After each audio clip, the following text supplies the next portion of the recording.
Please welcome to this session Ambassador Nicholas Burns, Executive Director of the Aspen Strategy Group. Good morning, everyone. I'm Nick Burns. I'm Executive Director of the Aspen Strategy Group. It's a great pleasure to welcome you all to this extraordinary 3 days ahead of us where we think about the future of the United States, the future of the world, the problems before us, the hope that we have for a better world. I want to say hello to you all on behalf of the co-chairs of the Aspen Strategy Group, Condoleezza Rice, whom you'll meet in just a minute, and Professor Joe Nye of Harvard. I want to welcome our director, Anya Manuel, and all the Aspen staff. We're present at the creation. We expected this summer to be in Aspen, Colorado with a lot of you in a beautiful setting, but the pandemic didn't make it possible. Instead, we have 3 days of programming ahead of us, 28 panels, and I think it's going to be the most international session we've ever had, with prime ministers from allied countries and foreign and economic ministers, business leaders from all around the world, as well as the United States of America. I think most of you who are watching, all of you should have the schedule for today and the next 3 days. We want to let you know that you can watch this if you'd like, live streamed on NBC. NBC is our corporate partner. We want to thank NBC for the strategic work that we've done together. You'll see lots of familiar NBC journalists on stage moderating some of the sessions. Let me just say what I think is on everyone's mind. This is a unique time in the history of the United States, and it's a uniquely difficult time, even for many people, a harrowing time. We're in the midst of a once-in-a-century pandemic. 160,000 Americans have already died. We're in the midst of the greatest unemployment in the country and downturn in the economy since 1933. We're engulfed, and have been this summer, by a racial crisis, protests on the streets, a divided society, which we're all concerned about. And we'll have many sessions where we talk about the racial crisis this week. And of course, we're looking for good leaders. And that's a hallmark of the Aspen Institute, to encourage good, positive, hopeful leadership at all levels of government, at all levels of society. So our hope is that over the next 3 days, we can all learn together, we can all reflect, listen to each other, and hopefully the United States of America, all of us behind our great country, will be able to move forward into better days ahead. We've got an extraordinary day today. In addition to the interview just coming up in a minute or so with former Secretary of State Condoleezza Rice, you're going to hear from a very smart young fellow, Chris Brose, talk about the future of the US military and the technology battles in the digital age that we're engaged in with China and other countries. You're going to hear from our former ambassador to the United Nations and former National Security Advisor, John Bolton, famous name these days. He'll talk about the recent book that he's written. We'll hear from our current ambassador to the United Nations, Kelly Craft, President Trump's ambassador. We'll have a panel that looks at technology and the intersection between technology and democracy and threats to democracy in the technological realm. And then we want to give you a little bit of hope today. So I'm going to interview my friend, the New York Times columnist, Nick Kristof, about why we might be hopeful about certain global trends in the world. And we'll culminate this extraordinarily busy day with 2 interviews, one with the Chinese ambassador to the United States, Sui Tongkai, and the final event will be an extraordinary event. It will be a live interview with our great ally, the Prime Minister of Australia, Scott Morrison, from Canberra, right here into our Zoom session at Aspen. I'm going to introduce Condi and Peter in just a minute, but before I did, I wanted to introduce my friend, someone I admire very much, the leader, the president of the Aspen Institute, Dan Porterfield, and he is actually in Aspen, unlike the rest of us. So Dan, welcome. It's great to see you with an aspen tree right behind you. Thank you so much, Nick. And my apologies for being the only one here. I wish we all were here together again. But Nick, because of your leadership and the tremendous work of your team, including Neve King, John Hogan, the whole Aspen Strategy Group, we were able to put together another remarkable Aspen Security Forum at a time in history when our work could not be more relevant. We give so much thanks to our supporters, to Shield AI, to McKinsey & Company, and of course our partners at NBC News. And this pivot to digital programming is one that the Institute has made in many ways over the last few months. Many other organizations have as well. It's been demanding and it's been successful. And I thank all across our institute for what they're doing to be able to bring our programming live to people around the country through virtual means. And as Nick said, we will hear from so many thoughtful leaders over the next few days, starting with our Aspen Institute trustee, Condoleezza Rice. Joining us too will be senior security leaders in the federal government who are entrusted today with enormous responsibilities in national defense and the protection of democratic freedoms and civil liberties that define us as a people. And it's great, Nick, that you were able to put together a program with so many influential speakers and leaders in our country. We'll hear from Wes Moore, who's talking about the domestic security challenge of entrenched generational poverty and racism. We'll hear from Nick Kristof with Nick Burns a little bit later, mayors on the front lines like Keisha Lance Bottoms in Atlanta, and the Aspen Institute's own Rodell Fellow, Francis Suarez of Miami, and so much more.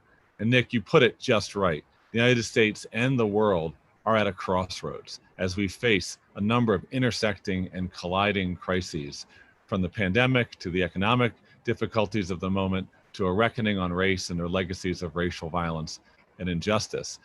And so many take the easy paths of cynicism or denial in times like this. And the Institute was built on a different premise, the idea of humanistic optimism. Indeed, there's no other choice if we're going to try to protect the societies, the countries, and the globe that we value so much. This institute was formed 70 years ago at a moment in the aftermath of World War, genocide, nuclear war, and the rise of the Soviet system. And with that humanistic optimism, we were called to try to drive change towards a free, just, and equitable society. We do that in many ways at the Institute, from building networks to sharing practices to cultivating leaderships. But one of the very most powerful tools in our toolbox will be on display the next few days: the inclusive dialogue that elevates ideas and shines a spotlight on solutions in a way that's nonpartisan and puts the common good first. And this is work that is needed now more than ever. And it emerges out of our core commitment as an institute to human dignity, and it emerges as well from the democratic freedoms enshrined in our Constitution, which says so boldly in its preamble that providing for the common defense requires at the same time that our government also work, and I quote, to establish justice, ensure domestic tranquility, promote the general welfare, and secure the blessings of liberty for ourselves and our posterity. And at this convening, and all we do, we must ask of ourselves how well we are doing in the pursuit of these foundational American constitutional commitments. And then through that dialogue, we recommit to using our Constitution and our public devotion to it to create the more perfect union that our founders envisioned. Thank you, Nick, for all you've done to put together this program, and thank you all who are joining today. Now back to Nick. Dan, thanks very much. Thanks very much for those inspiring comments, and thanks for your great leadership of the Aspen Institute. Well, it's a real pleasure to introduce two friends, two people I admire very much for our first session, and that's Condoleezza Rice and Peter Baker. Let me say a word about both of them. I think almost everybody here knows about Condoleezza Rice. She's the Denning Professor of Global Business and the Economy at the Stanford Graduate School of Business. She's a senior fellow. She has been a senior fellow at the Hoover Institution, but she's now taking over leadership of the Hoover Institution at Stanford. She's the founding partner of Rice Hadley Gates, which is a great global consulting firm. And as all of you know, she was our 66th Secretary of State, the second woman to hold that post, the first African-American woman. And she, in that role, distinguished herself as one of America's greatest global leaders. I can just say I met a lot of important people in my 27-year career in the U.S. Foreign Service. Nobody more important than Condi. Condi and I worked together at the end of the Cold War for President George H.W. Bush at the White House at the NSC, and I had the great privilege to be her Undersecretary of State for Political Affairs. I learned so much from her, both intellectually but also personally. She's a great leader, and I think she was universally admired and respected when she was our Secretary of State by all the people in the rank and file. She's a protean person. She's been a figure skater, a pianist. She's a serious intellectual. She's a serious golfer right now. We disagree about football. I know the New England Patriots are the greatest team. She takes issue with that. But she's someone who has just made her mark in every aspect of American life. And I just wanted to pay that tribute to Condi this morning. She's going to be interviewed by a person who many people feel may be the most influential journalist in Washington today. Peter Baker is the chief White House correspondent for the New York Times. He's a political analyst for MSNBC. He's covered the last 4 presidents for the Times and the Washington Post. And he's worked overseas as a journalist in Russia, in Afghanistan, in Iraq, in Israel, and other countries. He's also a protean person.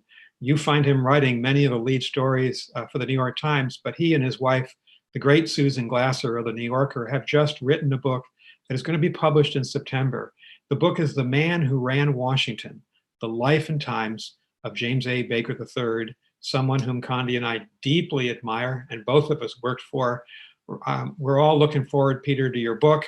So please, Peter and Condi, take it away. And since we've cut into your time, we'll restore it at the end, Peter. So you'll have the full 60 minutes for this interview. Peter, right. you're welcome. Great. Thank you very much, Nick. Thanks so much to Dan and Neem and everybody for setting this up. What a great way to adapt to our obviously troubled times. I'm glad we're doing this, even if we're not in Aspen. Particularly, I wish we were all there, obviously. Secretary Rice, thank you for joining me today. Thank you for taking the time to do this. Congratulations to you on taking over the Hoover Institution. I hope congratulations is the right way to look at it. I can't imagine how you're going to squeeze in the figure skating and the golfing with all that. But if anybody can, I know it will be you. And thank you too, and Nick, by the way, for helping with that book on James Baker. You were both very generous with your time and your recollections to help us make sure we got that right. And so I just wanted to throw that in there too. So Secretary Rice, we're going to start right off with some pretty big stuff. This is a really tumultuous time in our history, both here at home and around the world. Big things are happening. And it feels like, we always say it, maybe it's a cliche, but it feels like a hinge point. And I want to get you talking a little bit about that. We all remember, of course, the cataclysmic event of 9/11 that happened when you and President Bush, and how you and President Bush and the whole team responded to that challenge. In terms of American fatalities, we're now experiencing a new 9/11 basically every 2.5 days. Other countries have had flare-ups lately, but it's such a different scale. I looked at the numbers. On August 1st, France had 11 deaths, Australia had 7, Japan had 1, Spain and Germany had 0. We had 1,244. What are we doing wrong? What should we be doing? And what is this doing, more importantly, I guess, to American leadership? Where is this going to leave us in terms of our place in the world? Normally, we are a leader in moments like this, as we were after 9/11. How do you see us right now?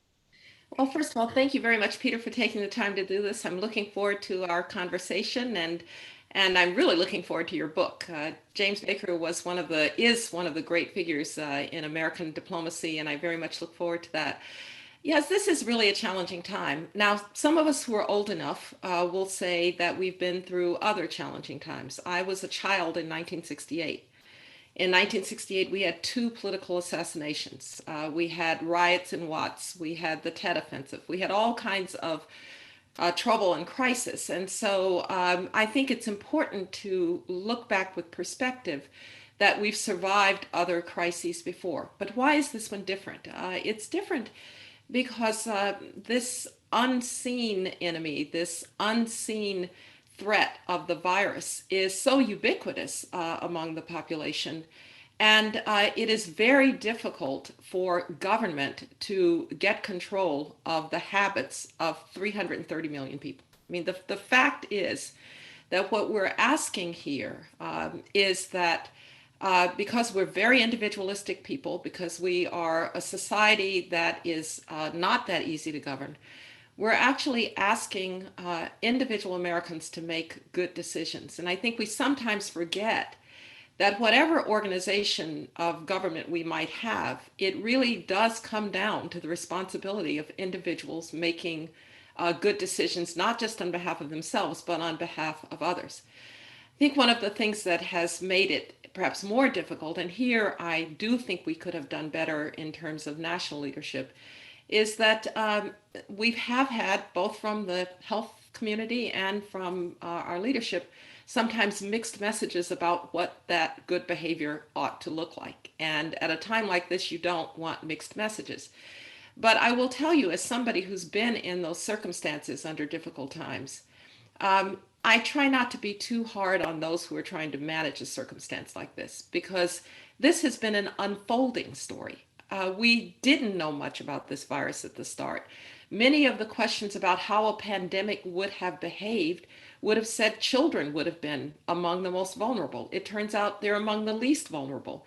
And so we've been learning on the job. So if you put those together, the fact that we're still learning about the virus, the fact that we're a very decentralized governing structure. Governors have been, in fact, more important to this story than the federal government.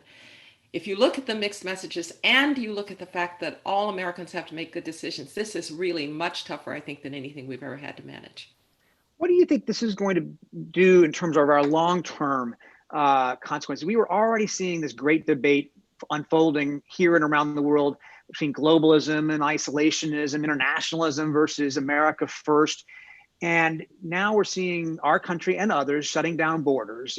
Trade is falling. Travel obviously is limited. We were talking beforehand that neither you nor I think, have traveled anywhere, certainly outside of this country, in 4 months, which would not be normal. International summits have been canceled.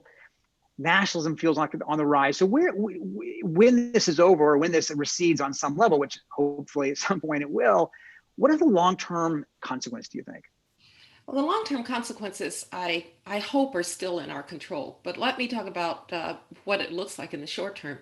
Peter, I don't think I've ever seen the greater revenge of sovereignty. Let me just call it that. When I think back to prior crises, I look at 9/11. After 9/11, we got greater international cooperation on law enforcement, on intelligence cooperation. The UN very early passed ways to track terrorist financing. We got the Proliferation Security Initiative to be able to track suspicious cargo across borders. 90 countries participated in that ultimately.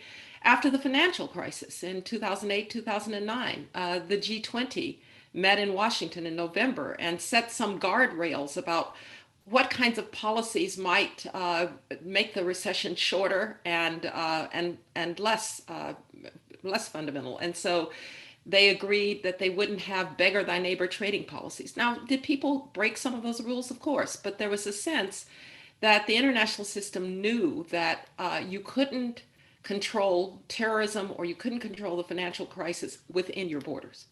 This time around, it's been my protective equipment, my travel bans, my citizens. In the early stages of this crisis, it was get my citizens home. I don't really care what happens to yours. We'll leave them on the cruise ship. Just get my citizens home. And so it's been a very nationalist response. Maybe that's to be expected when you have something like this, that people revert to wanting the governance that's closest to them. But what is really striking is that the international institutions, and to a certain extent international cooperation, have largely been sidelined. Now, there's one exception to that. That is that the scientific community has continued to operate in a kind of borderless way, so that they're sharing information, they're sharing data. But for the most part, this has been a very nationalist response. So the question that I would have is, how do we make sure over time, the policy question is, how do we make sure going forward that that's not the permanent state of affairs? In other words, that we reinvigorate international cooperation and that we reinvigorate the international institutions.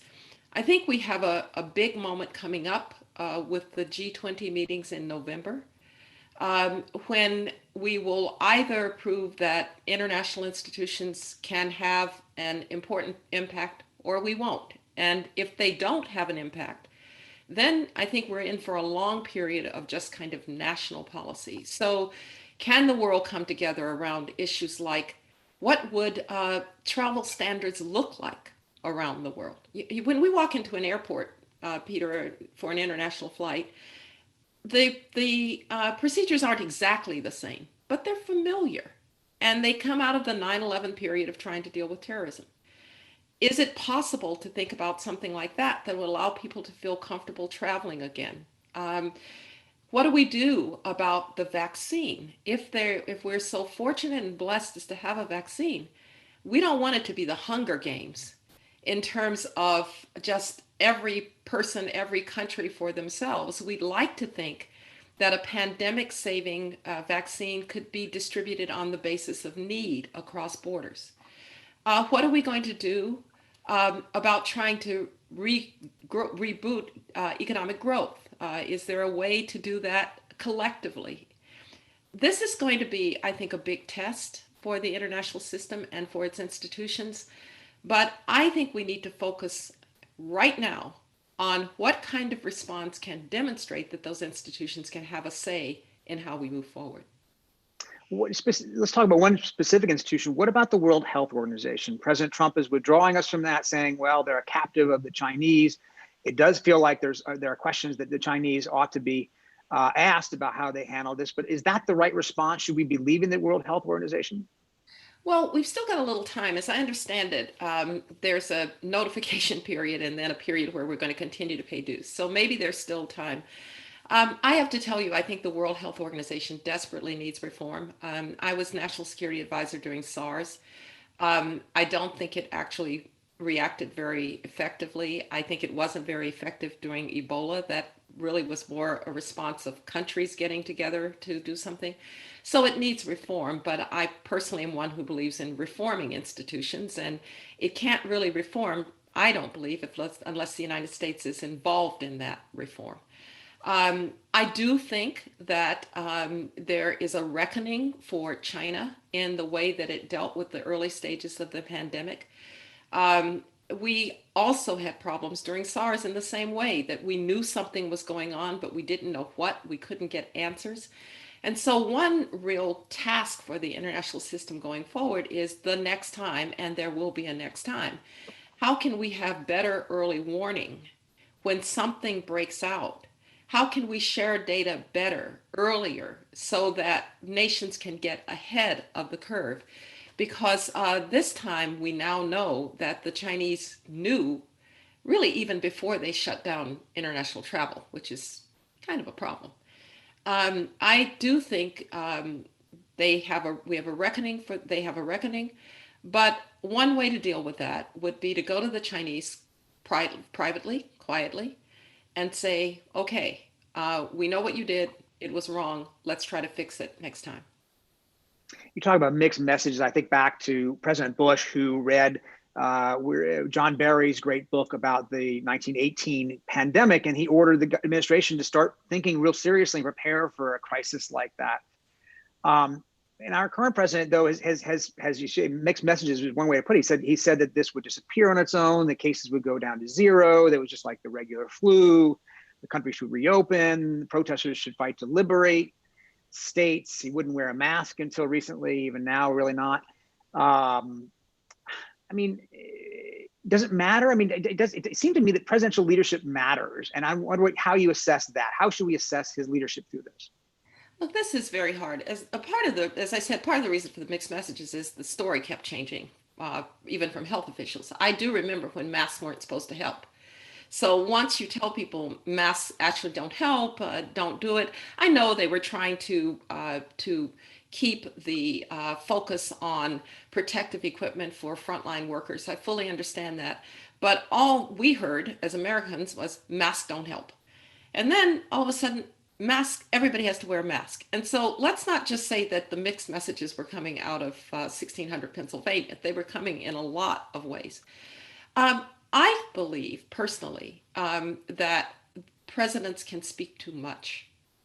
One of the suggestions that I would have made early on in this crisis was that the president speaks infrequently. He has something important to say when he speaks, and he leaves the daily briefings to Dr. Birx and Dr. Fauci and maybe the HHS secretary and so forth. Because we learned the hard way, Peter, you don't want to make the president of the United States the fact witness, Right? We learned that in Iraq, frankly. You don't want the president to be the one who's talking about the raw data. It's really not a good role. And so, this president is singular. He likes to tweet. He likes to talk every morning. I understand that. But in a crisis like this, message discipline is so key. And frankly, presidents, when they're asked something, they'll answer it, even if they're not quite certain what the answer should be. And that's not just President Trump's, that's presidents. So I think one of the problems in the way that this was structured was just too often and commenting on everything. When we had, you might remember, the mad cow disease breakout in over a Christmas, I'll never forget, it was Christmas week. And poor Ann Veneman, who at the time was the agriculture secretary, was sent out there 2-3 times a day to talk about mad cow. But the president said very little about mad cow. So you want the president to be a reassuring figure, absolutely. But I don't think you want to make him into the fact witness. Can we talk about internationalism and our leadership? What message are we sending right now to our allies with this drawdown of the troops from Germany? You spent a lot of time thinking about Germany. You've written books about the German reunification. What message are we sending to Angela Merkel? What message are we sending to our allies around the world? I do believe that there is some truth in the idea that our military force posture still reflects the Cold War. I remember when I became secretary, Peter, we had more foreign service officers in Germany with 80 million people than we had in India with 1 billion people. Now, why was that? That reflected the fact that Germany was the epicenter of the Cold War. Now, it is entirely possible, I'm not inside the analysis, but it's entirely possible that it's time to think about a reduction of troops in Germany. But I do think that you do that first in quiet conversations with the Germans and with NATO about what that might look like. You decide, and there's now some talk that they're actually not coming back to the United States. They might go to Poland or to the Baltic states. That seems to me a reasonable thing to do, given Russian behavior particularly toward the Baltic states and what's going on in the buildup in Kaliningrad and so forth. So this may turn out to be the right thing to do. But again, in terms of the process, it's helpful to do it in a way that your allies feel not just consulted, but a part of the decision. Probably relatively unknown, we did a major restructuring of our troop presence in South Korea in the Bush administration. When Don Rumsfeld came to office as secretary, he said we needed to rebalance. He was absolutely right. We had troops very close to Seoul. That was a problem for relations with the population. We were sitting on some of the most valuable land in South Korea. And so we found when we raised this question, the South Koreans were actually very much wanted us to restructure our presence there. So very often you can find common ground. It just takes some time to do it. And this is where I do think some of the turbulence in and turnover in administration officials is problematic.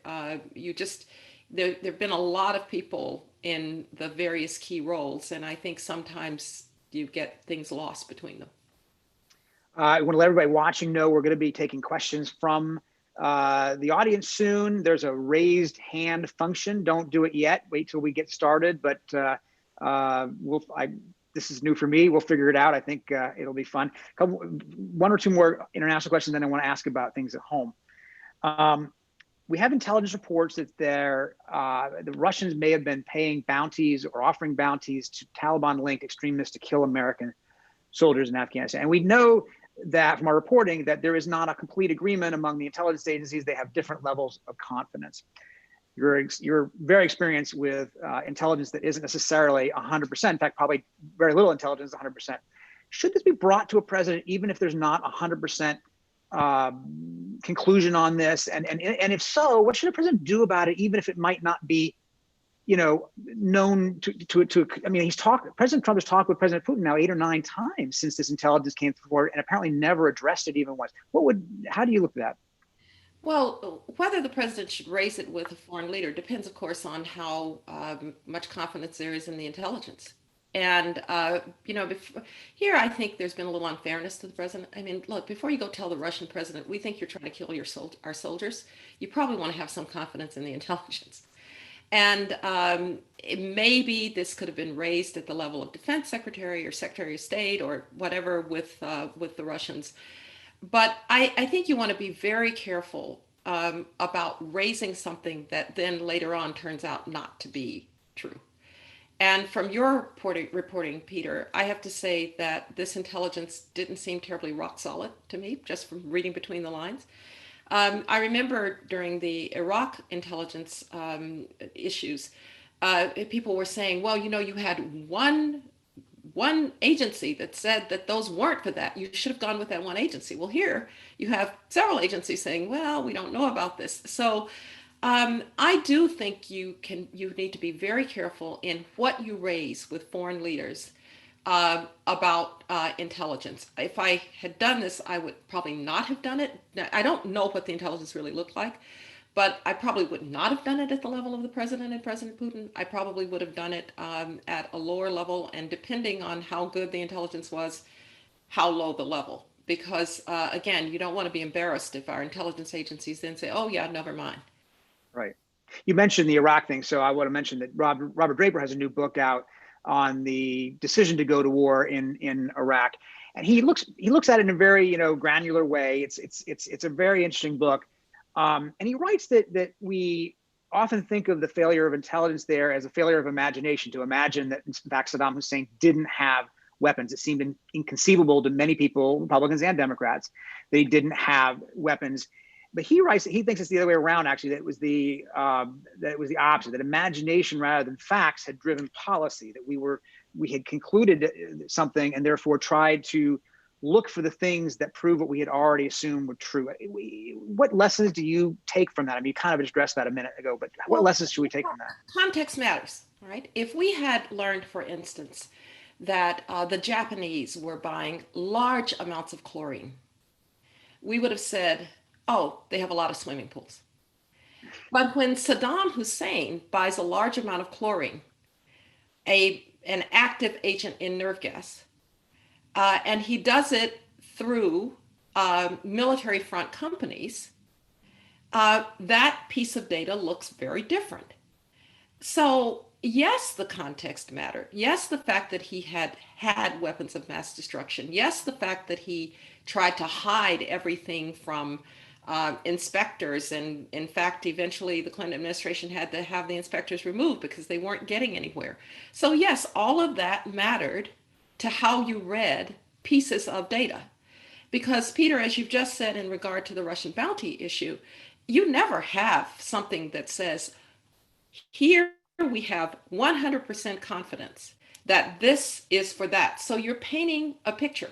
And frankly, after having been told we didn't connect the dots with 9/11, and I can tell you those dots were pretty scattered too, to not then connect the dots on a person who serially sought weapons of mass destruction in Saddam Hussein, who actually had gotten them, who'd actually, by the way, used them in war. Yes. And unfortunately, from our point of view, the intelligence didn't add up to what we thought it added up to. But did we have some preconceived notion about Saddam Hussein and weapons of mass destruction? Of course. Anybody who had dealt with Saddam Hussein for the 10 years since the end of the Gulf War would have had preconception notions about Saddam Hussein and weapons of mass destruction. Let's talk about in our own country right now. Obviously, it's a very polarized time, a time of struggle over issues of race and justice. President Trump and Attorney General Barr have said they don't think there's. I know you wrote, by the way, a really moving book about growing up in Birmingham and the bombing of the church there when you were a young girl. And I recommend that anybody wants to read about our own history with civil rights and Jim Crow, they should read about your experiences. You wrote an op-ed in the Washington Post the other day or a few weeks ago about this as well. President Trump and Attorney General Barr say they don't think there is systemic racism. In effect, they're saying this is a bad apple situation. Is there systemic racism? I mean, is this something we should conclude that there is a systemic racism problem? Well, I would like to have a better definition of systemic racism so that we can actually address it. We have a tendency to throw terms around and then we don't really know what they mean. So if by that we mean that there is something in the system that is part of the explanation for the persistent, the stubborn achievement gap between Black students and white students, even when you control for economic conditions. Something's in the system that's causing that, because I don't actually believe that Black kids are inherently less intelligent somehow. So something in the system is causing that. We know that in certain neighborhoods, policing looks different than it looks in other neighborhoods. And because of economic circumstances, those neighborhoods tend to be more minority than not. Is that something in the system? Yes, that's something in the system. But I think we have to break it down because, Peter, I'm someone who believes very much that we had a birth defect at founding. Right? Slavery was a birth defect, and it still has an impact. When I hear people say, "Oh, I want us to be colorblind," no, I actually don't think we're ever going to be. I don't really care if we're colorblind. But I would like to get to the place that when you see somebody who is Black, you don't have preconceived notions of what they're capable of, who they are, by the way, what they think, which is, I think, a problem of the left. You look at somebody who's Black and you think you know what they think, or you at least think you know what they ought to think. So I think that, yes, these are issues that continue to bedevil us from a long history with racism, and they do get built in to systems in ways that have negative impacts. But I am not one who believes you can just sort of, quote, take on systemic racism. I don't even know how to start. I do think you can take on the impact of an educational system for minority kids that leaves most of them behind. I think you can take that on. But people might not like my answer. My answer is, let's do school choice in a big way. Why? Part of the systemic issue here is that we have an opt-out K-12 education system. So if you are of means, you will move to a district where the schools are good. The houses will be expensive and the schools will be good. Palo Alto, Fairfax County, you name it. You know where it is in your town. If you're really wealthy, you'll send your kids to private schools. So who's stuck in failing neighborhood schools? Poor kids. And they're mostly minority kids.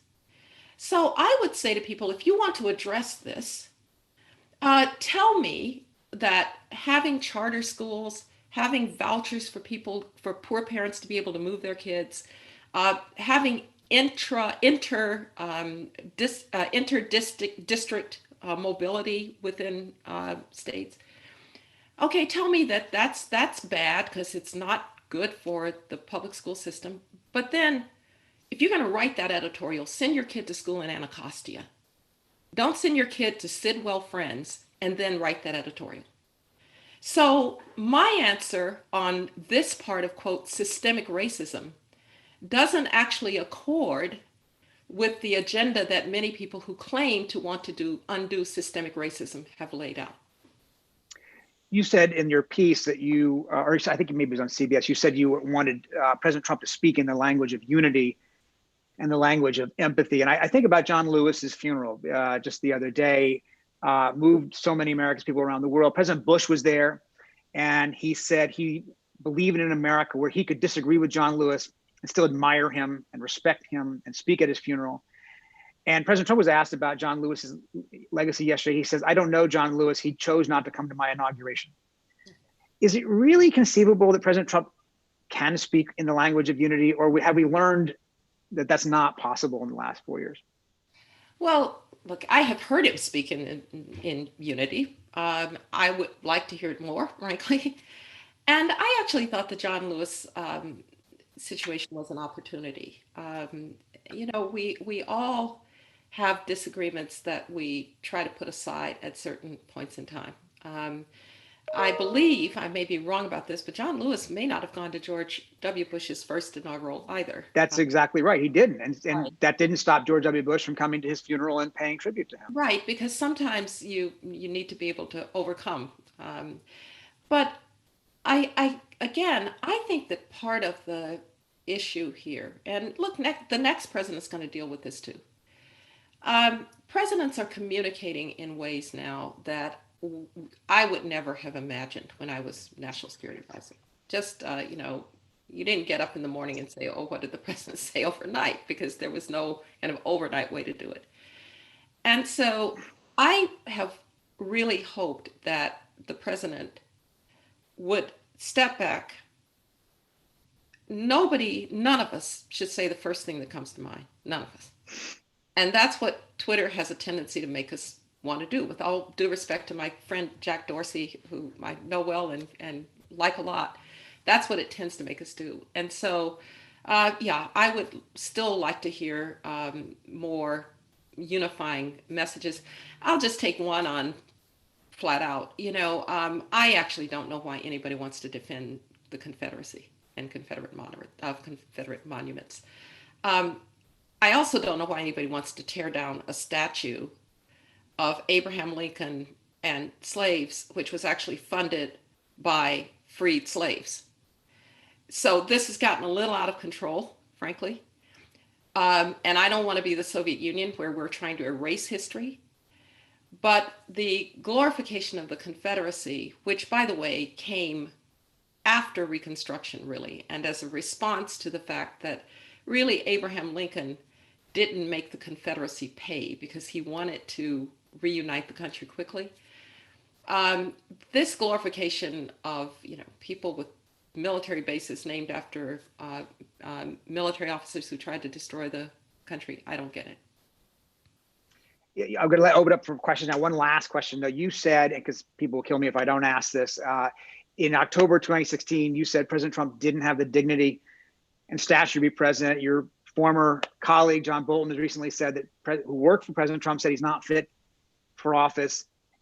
Are you open to voting for President Trump, or is that something you could tell us you're not going to do? First of all, elections decide who's fit. Let's just remember that.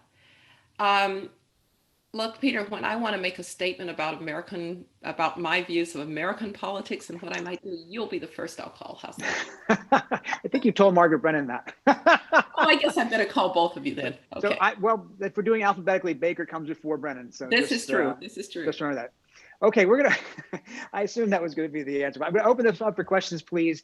Questions can be asked by using the raised hand function located near the center of the meeting control bar. That's what I'm told. I hope this is correct.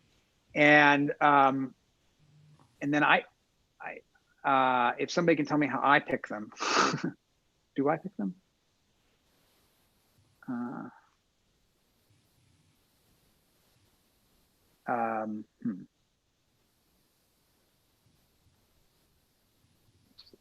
Okay, so how do okay, sorry about this. I'm looking to see for hands that are raised. I don't see where I see that. Peter, why don't you just, we'll look for the questions. I'm not sure people have asked them yet. Why don't you continue with the interview with Condi and we'll get you the questions. All right, we'll go a little longer while we get these questions queued up. So Rice, one question I actually was curious about, have you ever actually been contacted by President Trump looking for advice? I have talked to the president on a couple of occasions. Early on when he was elected, or after he'd been elected, I think it was March of 17. I'm actually much more in touch with the vice president, who I've known for quite a long time, and speak to him.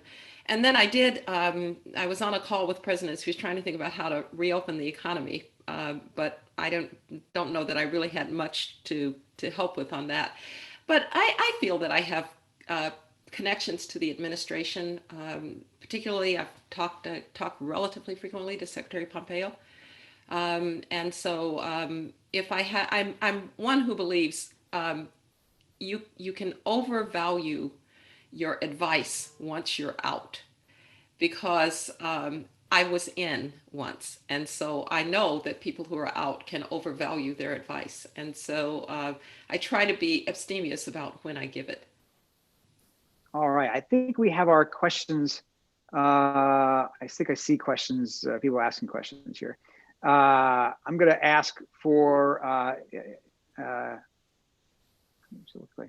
Ambassador Sanders. Do I click on that?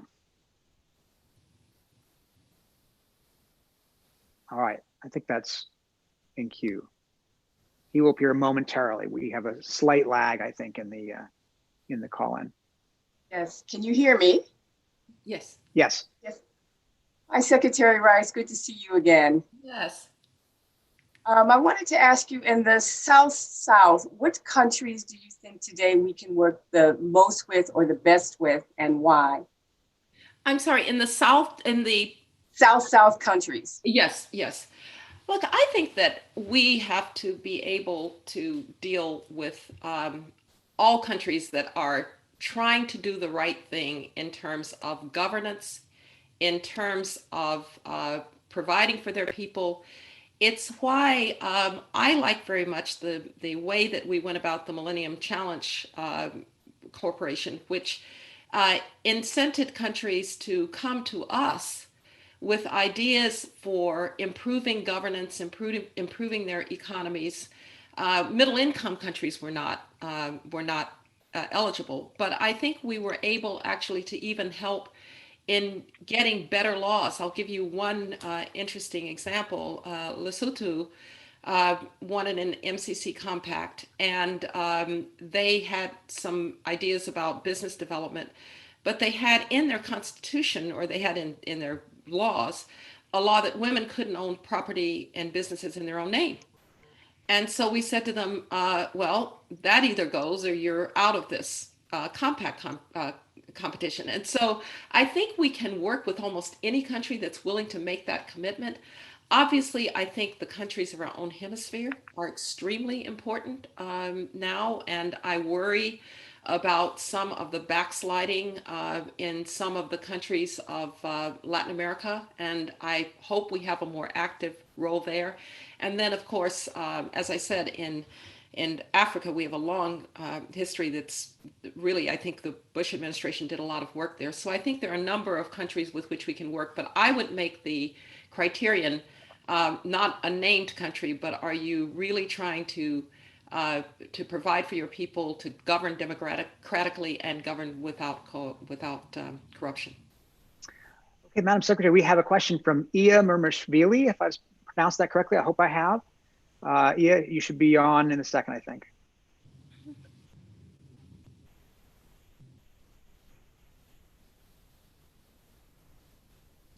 I think that should be. Hello. Yes. Hello, Madam Secretary. It's so good to see you and so good to hear you. I hope you can hear me. I can.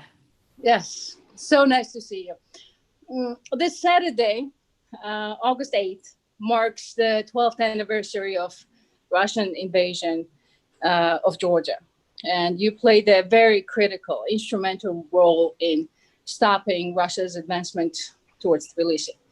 Now, since then, we saw many other, both military and other types of operations by Russia, including illegal taking over of Crimea, Skripal poisoning, even US elections, war in Eastern Ukraine, you name it. So all of this, it seems like, had origins in Georgia in 2008. And now we know that President Putin may stay in power until at least 2036. So what's your advice to Georgia, how to deal with Russia, and how we as the Western developed world should deal with President Putin? Thank you.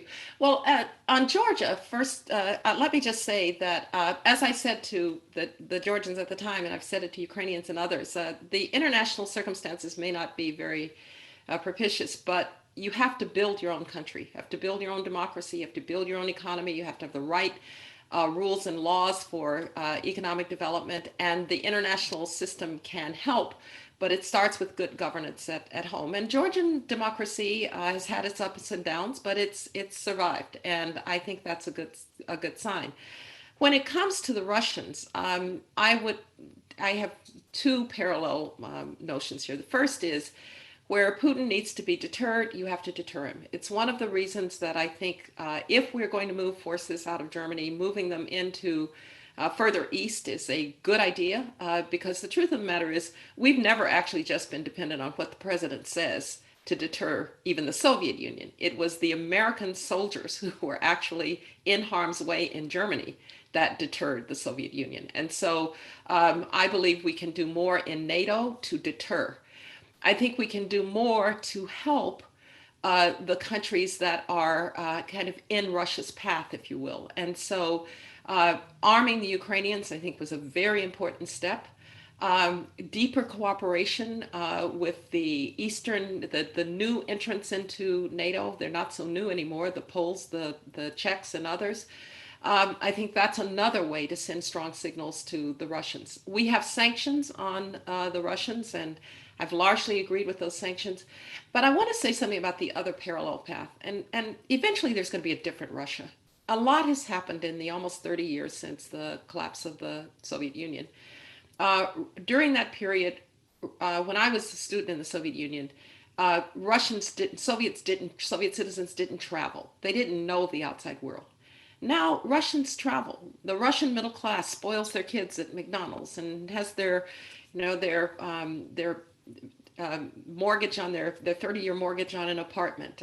They want different things. And it's not clear to me that Vladimir Putin is going to make it all the way. I don't know if you've been following the big protest out in Khabarovsk and out in the Far East. There's a lot of anger at Putinism. And so we need to play for the long game here. And part of my concern is in some of the sanctions, we're starting to sweep up people who we ought to be cooperating with for the future. I have a former student who's a very major player in Skolkovo, which is Russia's effort to build a knowledge-based economy. It's hard for those people to get to the United States because of the web of sanctions. We want those people to come to the United States. So we need more nuance toward the Russian people, encouraging those who want a different kind of Russia. And maybe we have to wait out Vladimir Putin, but I wouldn't take as a given that he's going to stay as long as he might want to. Those regimes tend to be more brittle than you know. Or than All right, we have a question. We're running out of time here. We have a couple minutes left. We have a question coming up from Youngjung Cho. And while we put her in queue real quickly, I just want to clarify on your previous question on the Confederacy. Would you urge, I assume, the president to sign the NDAA, which requires the changing of the names of the bases? Absolutely. Yeah. Absolutely. All right. First of all, because we need an NDAA. That's the first point to right. make. And secondly, I can think of better names than Confederate generals for our bases. Right. All right.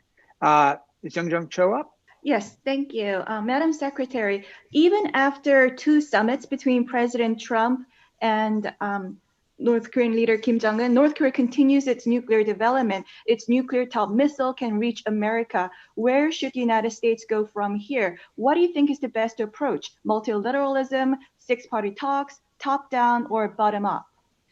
I actually think the administration's done about as well as you can on North Korea. I mean, I certainly tried. Everybody's tried with the North Koreans. I think that the first overture to Kim Jong-un turns out, I think, to have been a good one from the president. I now believe that we're seeing that this is going to be a long haul. There's not going to be denuclearization in the way that we had hoped or that I had hoped. And so that's where I think we probably need to start to formulate a more multilateral response. The United States can still be at the center of it. I have no objection to our to our being at the center of it. But you really do need a coordinated policy between, first and foremost, South Korea, which has the most at stake, Japan, which has issues with the North Koreans, China, which has some leverage in North Korea, although sometimes I think not as much as we attribute to it. And even the Russians, who, even though we don't agree about much, I don't think the Russians want to see a nuclear armed North Korea either.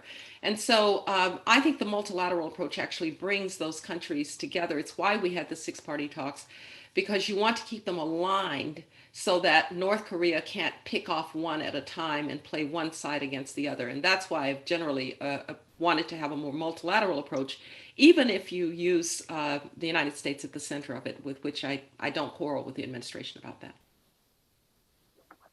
Okay, I think we're basically running out of time here. I want to thank you very much for Secretary Rice for taking so much time with us today. It's a great way to kick off this Aspen Institute forum. I think this could be a lot of great panels and discussions all day. Myself, I'm looking forward to any number of them. I'm especially looking forward to Nick's explication of hope. A little hope wouldn't be a bad thing right now. Secretary Rice, you want to say anything just to end it before we throw it back to Nick? Can I just say one word, Peter, about where we are as a country? And I've heard a lot of people say, you know, the United States looks so broken now that we've lost respect in the world. I understand that argument. But when it comes right down to it, around, for instance, the racial issues, I'm actually grateful for the fact that we are able, as a country, to address these issues in an open way, that people are able to speak their minds, and that people want to solve the issue. When I was a little girl and growing up in Birmingham, Alabama, a black man being killed by a policeman wouldn't have even made a footnote in the newspaper. And now you have people who want to do something about that. So one piece of hope for me is America's always reinventing itself.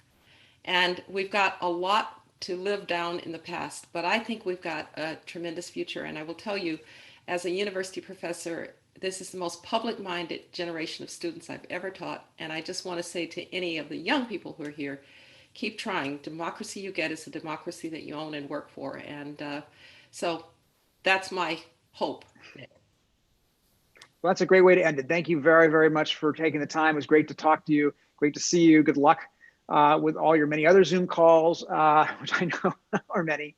And good luck to you in the future as you take over the Hoover Institution, I think in just a few days, right? So. Right. Well, thanks, Peter. And come out and do a book event with us when we can see humans again. I would love to do that. I would love to do that. We're going to go back now to Nick Burns, who's going to take us, I think, to our next program. Thank you, Dick. Peter, thank you. Condi, Madam Secretary, thank you very much for that great interview. Condi, for your service to the country. Peter, thank you for what the press is doing to keep our democracy alive. We appreciate that very much.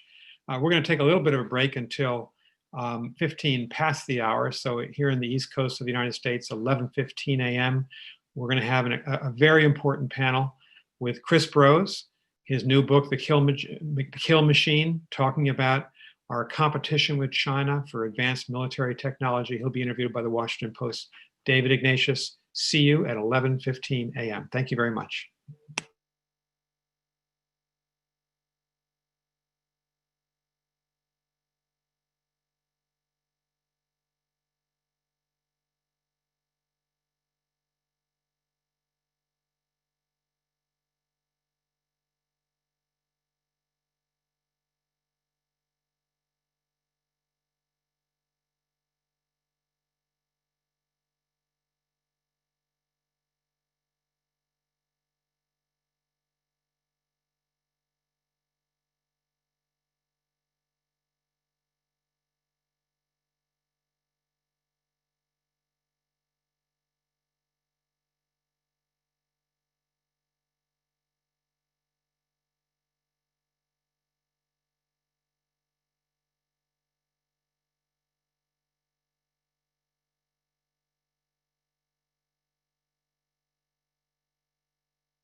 Please welcome back to the stage Ambassador Nicholas Burns, Executive Director of the Aspen Strategy Group.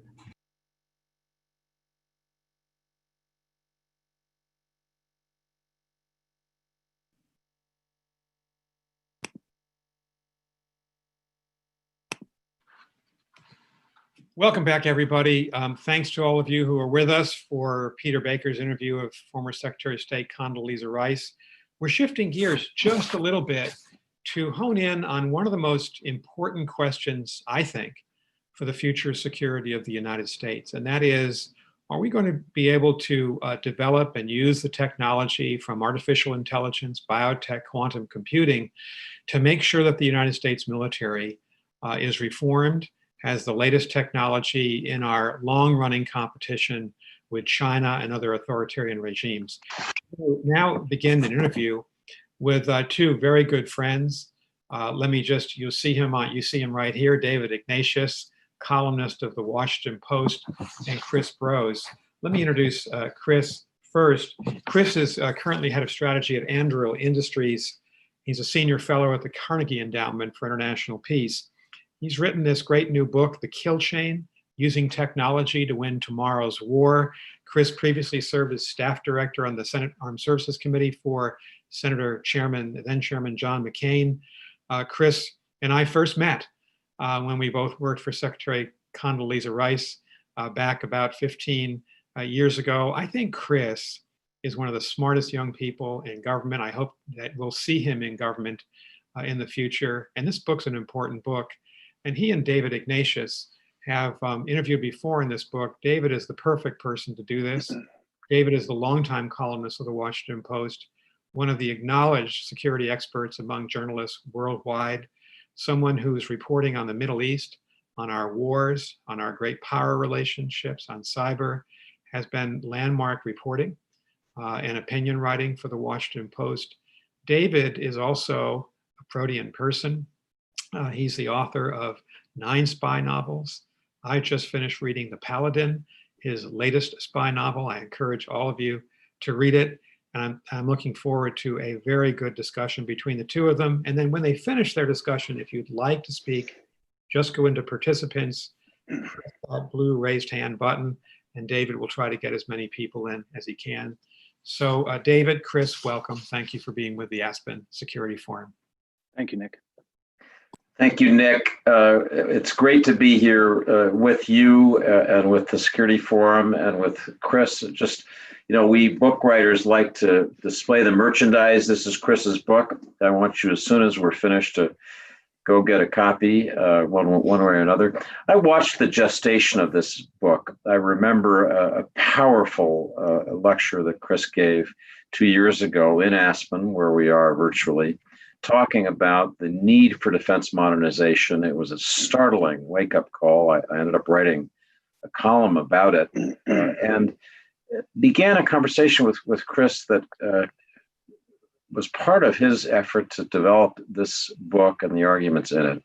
So I want to ask Chris to take us all on the journey that he's been on and that he's shared some with me over the years.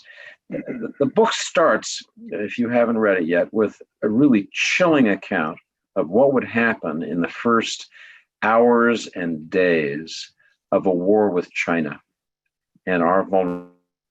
Maybe that's a good place to start explaining to people why we have a problem when it comes to defense technology. Yeah, thank you, David. I appreciate you taking the time to do this and appreciate your friendship and guidance throughout this whole process. It's really been invaluable to me. The story sort of begins for me in the time that I spent on the Senate Armed Services Committee, better part of a decade, supporting the committee and Senator McCain, looking very closely at the US military, how we were investing money, how we weren't investing money, and ultimately how we kind of match up against emerging great power competitors, first and foremost China. And the reason I wrote the book was a growing concern that I had then and have now that we are losing our military technological advantage. That as a result of that, our ability to deter conventional conflict is also eroding. And that is increasingly putting us into a very dangerous and perilous position. And as you said, I tried to sort of make this visceral to people in spelling out, what it might look like, God forbid, if the United States military had to fight China. There are a lot of reasons why that might end up happening. It's not a war that the United States is looking for, obviously, but for many reasons, we could end up finding ourselves in that type of a situation. And basically, the problem that we have is that for 30 years, our adversaries have gone to school on how the United States builds and operates our military. And they have, China in particular, have not sought to play the same game that we have played. They've sought to play a different game. They have recognized that the US military is built around very small numbers of very large, exquisite, expensive, heavily manned, hard to replace military systems, vehicles, ships, aircraft, platforms.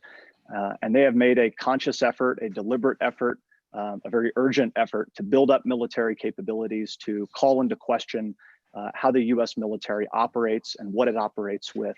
So what I spell out in the beginning of the book is a concern that if we ended up in this conflict, our forward operating bases, our land bases in Asia, places like Guam, bases in Japan would come under kind of immediate and withering attack from very precise and very large quantities of precision guided weapons, cruise missiles, ballistic missiles, increasingly hypersonic weapons of all different ranges and types. Our naval forces, our sea bases, our aircraft carriers would face a similar onslaught of very large quantities of relatively lower cost, very precise weapons, anti-ship ballistic missiles, cruise missiles, the so-called carrier killer DF-26 anti-ship cruise missile and ballistic missile. Our sort of air power would struggle to get close and struggle to be relevant because of the very dense integrated air defense systems that the Chinese have built and fielded. All of this with an idea toward pushing the US military farther away, making it harder for us to operate, and then ultimately engaging what the Chinese military refers to as systems destruction warfare, which is the fielding of capabilities to kind of rip apart the critical enabling technologies and capabilities that the United States relies upon to operate our forces in combat, from our satellite networks, our intelligence apparatus, our command and control enterprise, the ways in which we move information and commands around to our military systems and operate effectively. Again, here too, the Chinese military is fielding very advanced technologies, from kind of high-powered jammers and cyber effects and electronic warfare to very consciously go after the ways that the United States military operates. And my bottom line on this is that they've made a lot more progress than I think most Americans realize. And the situation for the United States is a lot more dire than most Americans realize. So, Chris, that's as I said, a chilling account of a war in which our carriers are having to move east away from China to escape attack.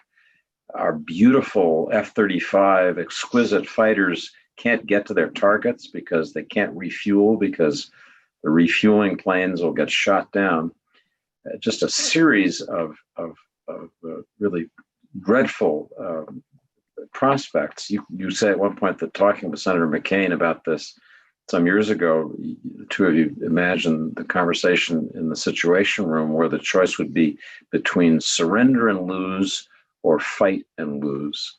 So the question obviously is, how do we get into this terrible situation of vulnerability, into the kind of scenario you just described, where the Chinese have weapons systems doctrine that will render our beautiful weapons, I don't want to say useless, but of much less value? How did that happen?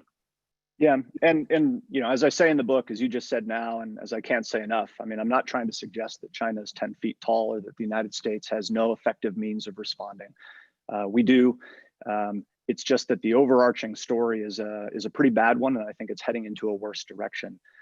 How did we get here? There's a handful of things that I would point to. One obvious reason is that for the past 2 decades, we have been very focused on kind of the events that followed 9/11, the wars we were fighting, global counterterrorism operations, and that shouldn't be minimized. I mean, that was an enormous strain on the US military, on our resources, on our time of senior decision makers. But that's not the whole story. And the reality is that during that period of time, over the past 20, 25 years, the lion's share of our defense budget, upwards of $750 billion at this point, has been going toward military systems and modernization efforts that really didn't have anything to do with the wars we were fighting. And I think that's where, to me, a lot of the failure kind of resides. Ultimately, I think it's an intellectual failure, that we have misconceived of the nature of military power, what we are building a military to do. We have what sort of we refer to in the defense world as kind of a platform-centric view of the world. We have optimized our entire defense enterprise to produce military things, vehicles, ships, aircraft, tools of military power that we've relied upon for many decades. And we have sought to make them incrementally better.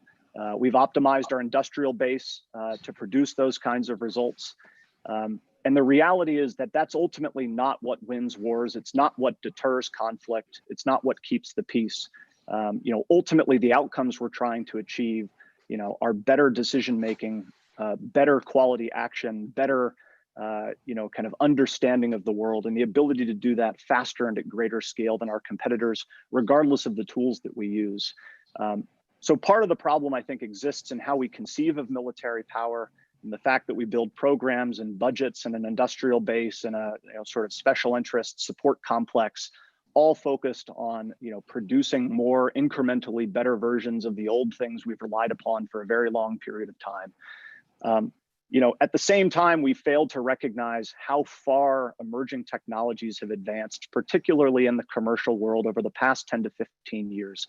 Nick mentioned a lot of those technologies up front, but just by way of an example, the parking lot outside of the office building where I am now has commercial Tesla vehicles that have on board them computer processors, graphic processing units that are literally hundreds of times more capable, more powerful than the supercomputer that is on the F-35 Joint Strike Fighter, which, as you know, is referred to in defense circles as the flying supercomputer. The defense world has simply fallen significantly behind the commercial world in a lot of respects with respect to artificial intelligence, emerging technologies like that. And I think the underlying reason, if I could point to one, is hubris. We came out of the Cold War so far ahead of the next competitor, and we enjoyed that period of military dominance for so long that we began to believe that the ways that we have always operated the military, the things we have relied upon to deliver our dominance, would forever be the things that would sort of achieve that level of military primacy for us. And we have failed to recognize that in that time, we have been disrupted by our competitors, and we've been disrupted by sort of the nature and evolution of advanced technology. And if that mindset doesn't change, if we don't realize that we have to get out of the way that we have conceived of military power and operations for the past 30 years, we are not going to be able to address this problem effectively.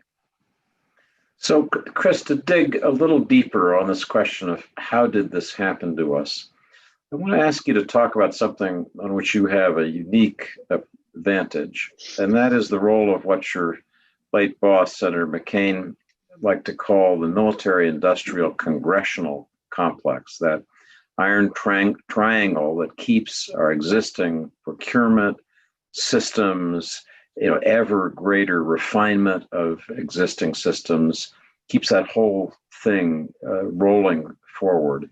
And maybe you could talk about that obstacle to buying what we need from the perspective that you had when you were staff director of the committee, the kinds of things you saw happen despite efforts by you, sometimes by Senator McCain, to turn the course. It just didn't happen year after year. Why is that? Yeah, it's a great question, and I think you're right to hit upon the idea that this truly is sort of an ecosystem. It definitely involves the Congress, it involves the Department of Defense and the military, and it involves kind of special interest groups outside of the government. Certainly the industrial base, but then also the many organizations that are involved in national defense. The problem I see is not kind of the nature of the system. I think the nature of the system is not going to change. It is going to be what it is. And, I think we can sort of wish away elements of it. We could wish that it was going to be otherwise than it is. But I really don't think that it's realistic to assume or sort of hold out hope that defense reform has to be predicated upon sort of a fundamental transformation of our political system.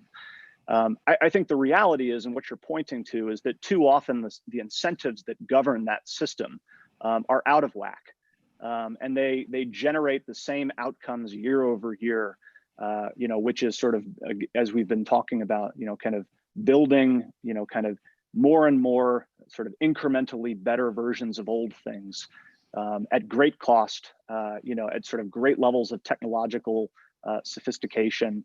But they're not necessarily the things that we need to prevail in sort of the strategic competition that we're now involved in.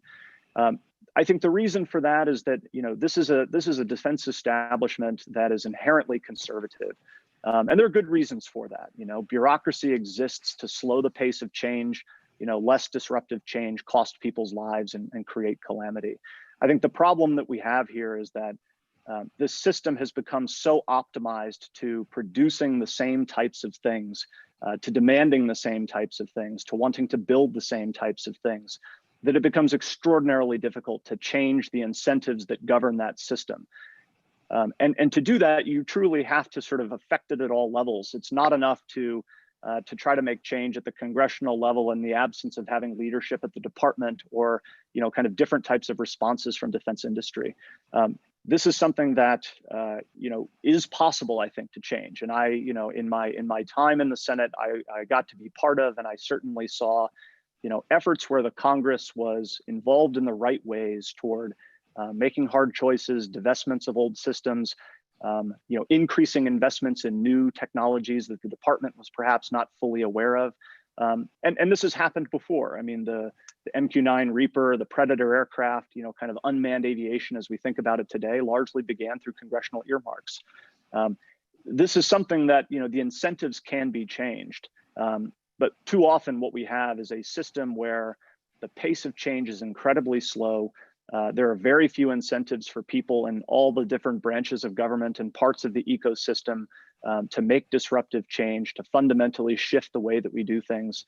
And again, it evolves or sort of revolves around the systemic failure to truly understand and measure and seek to compete, different ways of, achieving the military outcomes that we're seeking, rather than simply producing better versions of the tools we've always relied upon. Let me remind our audience members that you can join this conversation in a few minutes. And what you should do if you think you have a question for Chris is go to your participants tab on your screen and hit the raise hand button, and then we'll see it and we'll know that you're interested in asking a question, and that will facilitate our conversation with Chris. So Chris, one interesting thing about what you've done is that with this strong belief in the need to modernize our defenses that you've written about in the book, you also have actually gone out and tried to do it yourself in your own career. Chris, as Nick said initially, is the Chief Strategy Officer for Anduril Industries. And I thought it might be interesting for our viewers just to hear from you, Chris, about what you're doing now. What are the new weapons and systems that you're trying to build? What else do you hear about out in the technology world? And then we'll talk after that about why it's so difficult for companies like yours to really get in the door. Yeah, no, I appreciate it. So, Anduril is a technology startup. We're 3 years old. We have been working, since the day we were founded to, try to provide more advanced technological capabilities to the national defense enterprise. So certainly the Department of Defense, but also, other national security agencies, U.S. allies and partners overseas. And our focus is very much that, it is taking these emerging technologies like artificial intelligence and autonomous systems and trying to build different kinds of solutions, different kinds of capabilities that address the problems that U.S. military operators, national security professionals have. Not to, kind of meet requirements that were laid out 10 years ago, but to try to solve the problems that they're trying to solve in new and different ways. And I think a lot of the work that we focus on, and I think this is a broader statement about the nature of these technologies. It really goes back to what we were talking about earlier, that what we're really trying to do when we field military capabilities or bring new technologies into the force is fundamentally enhance human decision making, human understanding, the nature of action that humans can take, and truly making it sort of a human-centric process. I think there's a lot of confusion around what these technologies can do and can't do. There's a lot of misunderstandings and concerns about building Skynet or the Terminator. And I think as we look at it, and I think many people in the sort of defense technology world look at it, there are certain things that these technologies are going to be very good at doing now, and there are a lot of things that they're not good at doing now, and they shouldn't be put into the position of doing now. And at the most basic level, I sort of boil it down to the Department of Defense is awash in data, much like the rest of the world, collecting vast amounts of information. And the tragedy is that all too often we're actually not taking advantage of all of the information that we have. We're making it the job of vast numbers, tens of thousands of people, to sift through this information and try to generate insights, to try to kind of prepare our military for the very dangerous jobs that they're going to have to perform. And all too often it's slow, it's manual, it's brittle, it's not very dynamic. And that increases risk to our men and women in uniform, our professionals who do national defense work. It wastes their time. And I think where these technologies can really shine today is around making better use of the information that we have, generating insights and understandings that are going to protect our force, defend our force, save innocent lives, surface that faster, put humans in the position to make better, sort of faster decisions about very important issues of war and peace and life and death, and then ultimately ensure that whatever actions are being taken are originating from human agency, and always have human accountability associated with them, so you can trace that action back to someone who is accountable for initiating it. I think that to me is really the crux of the issue. As long as we can sort of ensure that that process is taking place, these technologies I think are going to rapidly develop, rapidly add value, but it has to occur kind of in that operational, strategic, and ethical framework. If you read Chris's book, as I hope you will, you'll see a detailed discussion of all the different unmanned systems, air, sea, land, that for relatively little money can be brought to bear. Chris has some striking cost comparisons between the weapons that we have now and the ones that we could have. Chris, assuming that there are these great companies out there, they've got great ideas, they just know how they could be helping our defense in a cost-effective way. They confront a Pentagon procurement process that is, I'm just going to say it, intimidating and overwhelming. And a lot of companies just give up. Could you talk about that problem, about the people with good ideas just don't have the scale in terms of their ability to do the paperwork to get into this procurement loop? Yeah. So national defense is, it's not a free market. It's very significantly defined and controlled by the government, but it's still governed by incentives. And I think that's the thing that is worth focusing on when we try to kind of unpack this question of how new entrants can do better business with the Department of Defense and help the U.S. military. What I've seen in my time when I was in the Senate, did a lot of work for Senator McCain and the committee to try to reform this acquisition process. And then certainly in my life after government, is that the timelines are way too long for small companies. For larger companies, they can ride out, the multi-year process from generating requirements to programming, kind of acquisition programs, selecting a vendor, going through the competition process, ultimately then getting money appropriated for them. I mean, this is oftentimes, a multi-year, 6 to 7 years. In the case of, larger military systems, it's over 10 years long. The problem that we have is that, for small companies, for startups, they need to be able to return investment quickly. They need to be able to show that they are generating wins, that they are getting traction for the work that they're doing. And I think all too often the problem in the national defense world has been that we start a lot of new programs. We have a lot of new prototypes or science projects or kind of small scale efforts that get going. And it's never been easier right now as a result of a lot of the reforms that have occurred in recent years, the Defense Innovation Unit and other innovation focused organizations that are seeking to bring these companies in to do work. The problem historically has been that none of it scales. So that hundreds of companies may come in and have the opportunity to get a very small contract and build a very small prototype. But then there's not a mechanism that takes those companies or those programs, the best performers across what is known as the valley of death, from a small scale prototyping effort to a large scale military program. And I think the thing that the defense establishment needs to focus on, the next administration, whichever stripe it is, needs to focus on, is creating those mechanisms and processes to identify who the true performers are among all of those new entrants that are now coming in and doing very small amounts of work for the Department of Defense, and identifying, who are going to be the next SpaceX's, who are going to be the next, kind of star companies that are capable of fielding, critical national security and national defense technologies at scale. That's ultimately how you then begin to change the defense industrial base.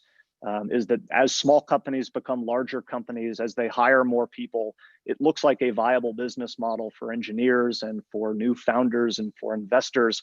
It is a place where engineers want to go work and investors want to invest. And the problem that we've had for 30 years is that as startups in every other sector of our economy, from financial technology to consumer electronics, have gone from being small startups to billion-dollar unicorns. There have only been 2 examples of that in the defense world in 30 years.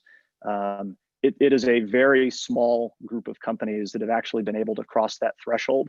And all too often it's because they've had kind of the prowess or the resourcing behind them to just play out these incredibly long timelines. That's got to change to sort of level the playing field, reduce the barriers to entry, so more of these companies and more of these innovators can come in, not just do work and then go nowhere, but do work and then scale it to build more successful companies, more successful products, and ultimately help the U.S. military regain its competitive advantage.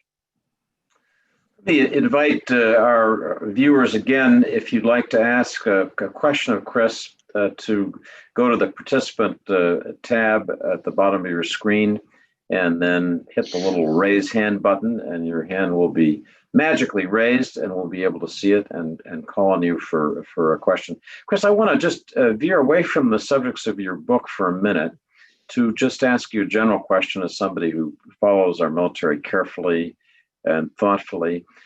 This is a period where a lot of people in our professional agencies, our military, our intelligence community, spend some time looking over their shoulders towards political authorities, whether they're on the Hill or in the White House, in a way that is worrisome sometimes.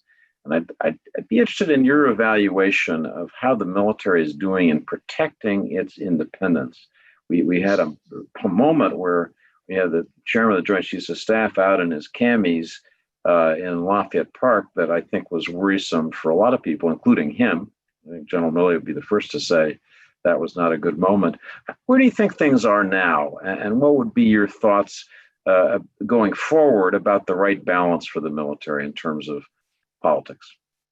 Yeah, it's a great question, and it's something that I think has become increasingly alarming to a lot of us. I think the national security professionals, far beyond the military, certainly when I was on the Hill, there's always kind of broad bipartisan support for these institutions. There's a degree of trust and deference shown to them from the standpoint of not sort of believing that there are kind of conspiracies afoot to undermine the functioning of the U.S. government or its elected leaders. And that, to me, the sort of erosion of trust has been deeply worrisome. I think the U.S. military is sort of hanging on. I think they've actually weathered this, pretty well in light of, how, the many different ways that this could have played out.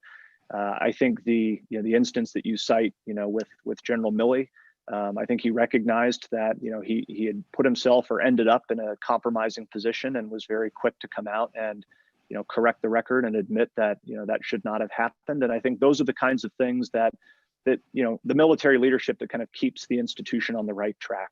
And I think it's been very difficult for them to maintain that straight line.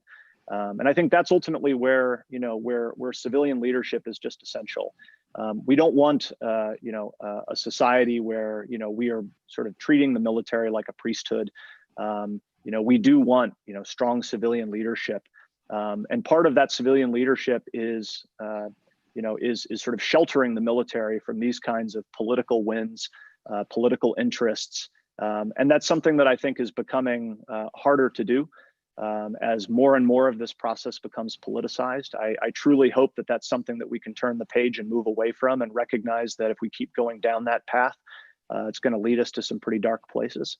But my hope here is that, all things considered, the U.S. military, I think, has done an admirable job of trying to keep itself out of politics, constantly making it clear that their loyalty is to the Constitution and the oath that they that they took when they joined the ranks of the U.S. military. And I think that's something that is going to have to continue to guide them moving forward. But I think at the same time, civilian policymakers are going to have to recognize, what are the ways that we want to rely upon our military, and what are the things that we just need to keep them away from. And my hope is that on a bipartisan basis, Congress can continue to try to play a role in helping that process of, giving the military cover, sheltering them from, kind of political wins or interests or involvement in politics that could be deleterious, rather than playing into the process of wanting to take opposite sides and use the military as a cudgel to beat up the administration, regardless of which party's in power. So we have some wonderful questions that are teed up here, and I'm going to start with two people who were special members of our Aspen family, and ask each of them in turn to put their questions to Chris. Then we may bundle some questions as we go further. But I want to begin with Jane Harmon, who was a member of Congress for many years, took an intense interest in national security issues, was an effective overseer and critic, and then for the last 10 years running the Woodrow Wilson Center, has made a special contribution to understanding foreign policy, national security. So Jane Harmon. Thank you, Chris and David. It's nice to see you both. I just have to say that Congress is less without John McCain, and Congress is also less without you, Chris. I thought you were a highly creative and very skilled staff director of the Senate Armed Services Committee. So I have a two-part question related to everything we have been discussing. And first, I have to confess, I was part of the Military Industrial Congressional Caucus, because my district made most of the country's defense and intelligence satellites. And it was a huge deal to the economy. It was the economic driver to have aerospace firms doing that. That doesn't excuse the fact that they could evolve and do better with small suppliers and all that. But just so I've put that out there. My two-part question is this. It first relates to the capacity of Congress. Yes, we need defense reform. Yes, we need to think about new systems in new ways, but most members of Congress are pretty analog, or at least they were in my day. And these are digital systems. At the Wilson Center, we're educating staff to understand AI and cyber, but can members of Congress wrap their heads around, if they even had time for this, the concepts and the systems that we need for the future? That's the first part. The second part is, David raised the issue of intelligence, and it's not just leaving the leaders of the military alone and making sure that they exercise their capacity to put the country first, but it's also that what I would call a pretty substantial purge of our intelligence community recently has left us it seems to me, are left disabled to speak truth to power. And as we think about what systems to field, Chris, against future threats, we have to think about how capable are our adversaries and what are their intentions. And if we don't understand their intentions, we could easily miscalculate. So it's capacity of Congress and capacity of our IC. Great questions. And thank you for your kind words, Jane. With respect to the capacity of Congress, I definitely think both at the member level as well as the staff level, that the institution would be well served by the kinds of efforts that you're engaging in to sort of up-level the understanding, of these technologies, what they can do and what they can't do. That's important. I mean, what I would say though is, I think we also have to recognize that ultimately what these technologies are being brought to do is solve operational problems. And, we can demystify a lot of the technology and sort of what it's doing. You shouldn't have to be a data scientist to understand the value that machine learning can provide to the US military. Nor should you have to be a 20-year military operator. What I sought to do in the book was try to unpack this in a way that I felt would make it more accessible to kind of an informed general audience, my colleagues, former colleagues in the Congress. And I think a lot of that has to do with really kind of boiling the problem down to what it is we're ultimately building military systems to do, which is to improve understanding and decision-making and action. And I think at that level, you can begin to contextualize what these technologies can do and can't do. There are ways that you can actually demonstrate to people so that it's visceral and tangible, how these technologies are contributing to improving understanding, improving human decision-making, making us better, faster at the types of things that we have to do operationally. I think that's where people will really come to see the value of the underlying technologies and what they can do to enhance our competitiveness without having to get into, kind of the nature of the algorithms and the false positives and other things that, I think engineers are going to focus on. So I do think it's possible. It has to just be framed the right way, and we have to focus on the right problems. With respect to the IC, I couldn't agree more. And I think that's, I think ultimately what we were just talking about, which is the erosion of trust in our professionals. Whether it's our foreign service officers, our uniformed military, our law enforcement officials, or our professionals in the intelligence community.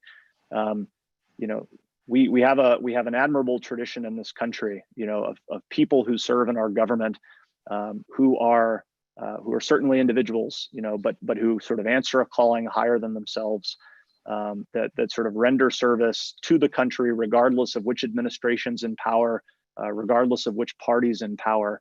And then to see the erosion of that trust in our institutions, and the belief that these are just sort of yet another political actor on the field, to me is deeply worrisome, and that's something that we're going to have to rebuild in this country, and I think that it's going to have to start sooner than later, because if that erosion continues, if we can no longer trust that we have professionals in our national security ranks, who are there to serve the nation and call balls and strikes.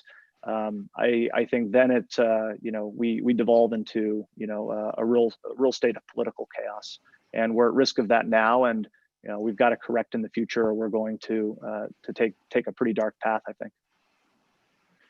I want to turn to a question from another giant in national security, Senator Sam Nunn.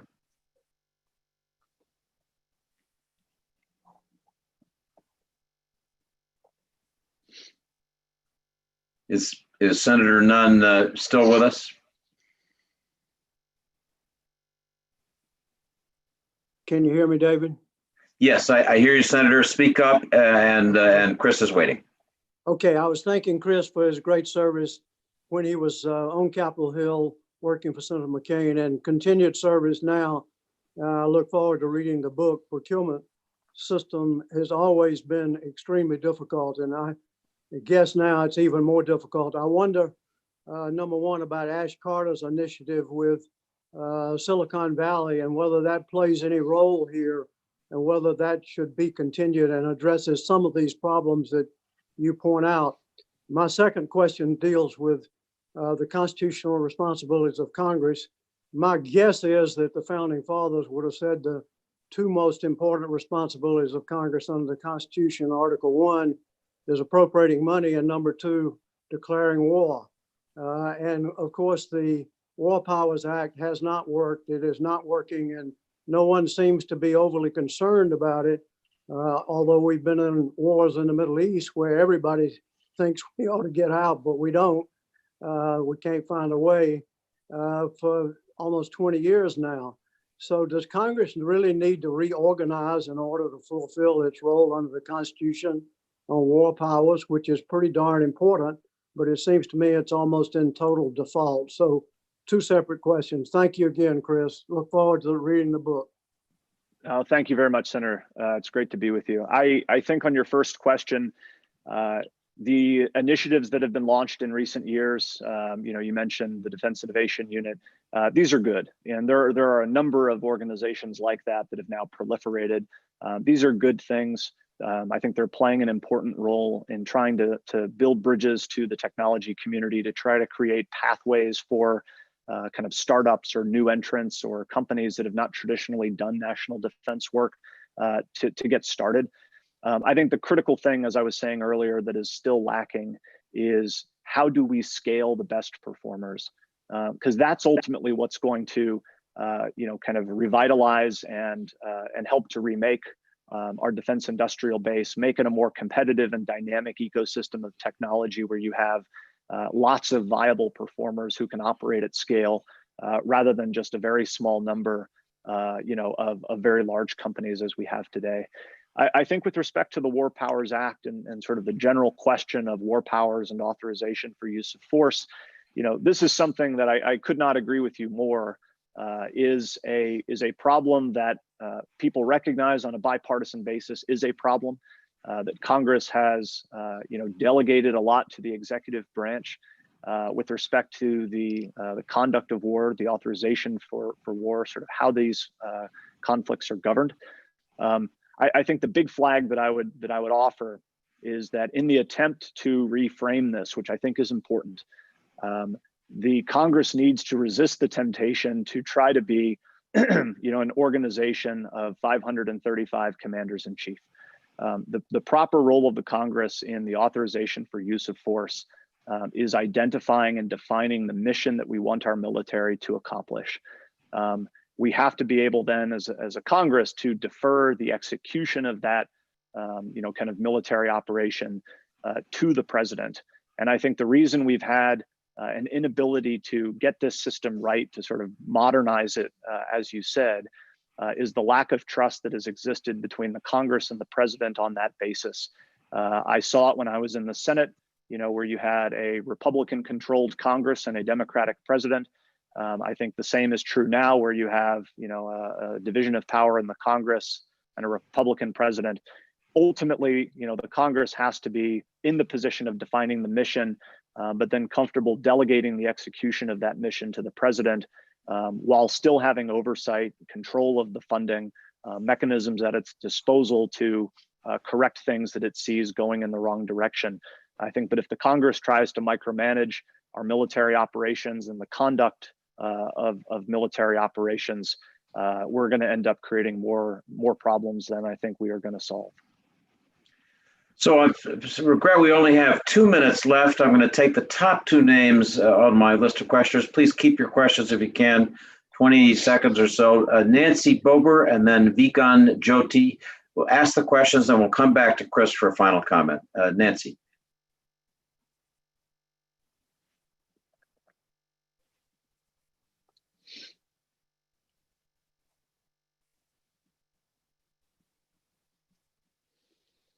Is Nancy there? Because I'm not hearing her question.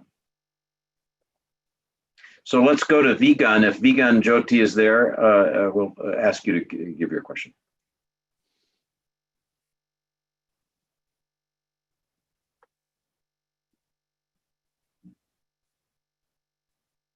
Good afternoon. Thank you so much for taking my question. I'm really grateful for this session, and thank you so much for organizing it. Thank you, Mr. Christian, for your book, and thank you, Mr. David, for coordinating and interacting with it. My question is about this current pandemic. As you have noticed that this is a zoonotic disease, and there are several zoonotic diseases which we have dealt with in the past, HIV, Ebola, and they all come from viruses jumping from animals to humans because of animal slaughter. Could this pandemic, this model of pandemic, could be used as a warfare technique?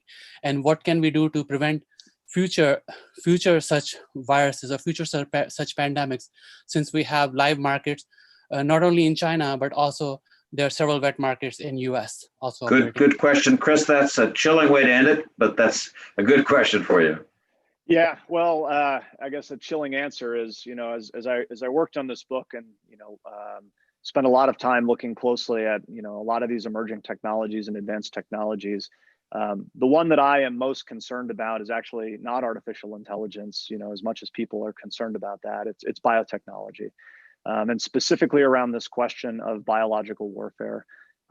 Historically, biological warfare has been the classic example of an indiscriminate weapon. Once it's released into the environment, it sort of, moves around person to person in an uncontrolled and, a undirected way by human beings. The concern around biological weaponry in the future is that for the same reasons that we can sort of tailor make medicines that are unique to an individual or unique to a group of individuals. You can do the exact same thing, on the dark side with respect to biological warfare agents, specific strains of disease.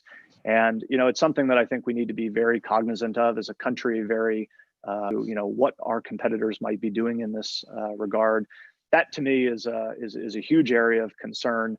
And yes, the recent pandemic, I think, kind of brings that into focus to a certain extent. It's something that I think we're going to have to all pay a lot more attention to as a country moving forward. So my thanks to Chris for the usual superb account of these issues. And let me turn this over now to Nick Burns, our leader, who will introduce the next session. Actually, David and Chris, since it's baseball season, let's go into extra innings. I want to ask you both one more question before we turn to John Bolton. Chris, I've been so impressed over the last 2 or 3 years as you and David and I and members of the Aspen Strategy Group have been debating this big issue about how do we reform the US military? How do we take advantage of these digital technologies and demilitarize them so we don't lose our competitive edge?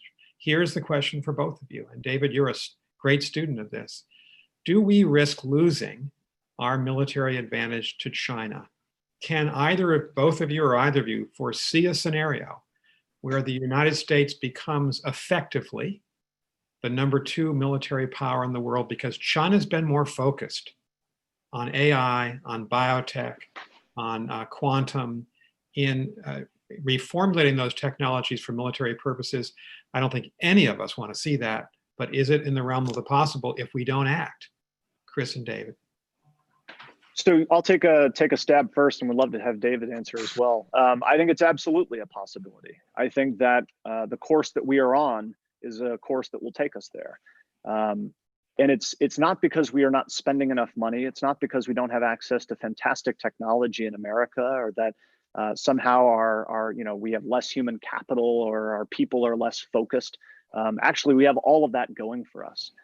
The problem that we have is an inability to recognize that if we don't change course, we're going to end up in exactly the future that you just described, where we will have lost our military advantage and all of the attendant consequences that come with that. The things that we take for granted in terms of diplomatic influence, economic influence, kind of the ability to sort of stand behind the things that we care about with some weight behind us. These are all things that are going to erode as we lose that military competitive edge, which is something that is playing out. I think that, for us to fundamentally change that, it starts with the recognition that we have to make significant changes, and we have to do it with a sense of urgency. China, as you said, is moving out with that sense of urgency in a sort of nationally mobilized way. And again, we shouldn't treat them as if they're 10 feet tall, but we also shouldn't minimize the challenge either. We shouldn't build ourselves up and pat ourselves on the back too much, because I think at the end of the day, the types of changes that we're talking about are going to be significant. They're going to have to play out for a very long period of time. And I think the thing that I would end on is, even if we are successful, I don't think that we're going to get back the military primacy that we've enjoyed for the past 30 years. I think we are moving into a new kind of competitive environment where we can hope to deny China military primacy, which they seek, or military dominance in their region, which they seek. But I think that we also have to recognize that it's not, we're not going to turn the clock back to 1997, or 2002. We are going to be in a fundamentally different and competitive, environment where, we're going to have to rethink about national defense as increasingly sort of how we achieve defense in the absence of dominance. But I think that's something that we can do. I think that we can sort of achieve our national security interests, even in the absence of the kind of military primacy that we've enjoyed for the recent decades. Thank you. David. Nick, I'm flattered to be asked. I'll just give two brief thoughts. First, on the 10-foot tall question. I've recently been looking as carefully as I can at the evidence about Huawei's capabilities as a provider of telecommunications gear, of 5G gear, as assessed by the British and by their best experts at GCHQ, their communications intelligence arm, which has a public National Cybersecurity Center. What's fascinating, as they've looked carefully, is some of the weakness in Huawei's products. The software is quite spotty. It's there are a lot of holes in it that leave it vulnerable to entry or manipulation. Their inability to build their own chips mean that our entity list as designation of Huawei, really cutting them off from US chip making technology, means that British think within 3 to 12 months, they will be unable to supply their customers. So that's well short of 10 feet tall. I could give other examples. So I think that's important to bear that in mind. I'm going to just close with a brief point that I think is one of the most powerful ones that's in Chris's book that we haven't talked about. Chris, I think quite courageously engages the underlying strategy question. As he thinks about getting the right weapons, he thinks about using those weapons to foster the right strategy. We've had a strategy really since our victory in World War II, magnified, you could say, by our victory in the Cold War, of projecting power. Fight two wars at the same time, project power wherever we need to. This global superpower, intervening, projecting. And as Chris says, the Chinese have a very different view. They want to prevent other people, us, from infringing on their interests. And Chris, if I read you right, you're saying we need to think a little bit more the way the Chinese do about having a strategy that seeks to prevent them from doing something that would harm us or our allies, but isn't really so much about trying to project power everywhere and having these grandiose ambitions that lend themselves well to the suite of weapons that we historically have. I think that's a really creative part of what Chris presents in the book, and I'd urge people to take a look at those chapters.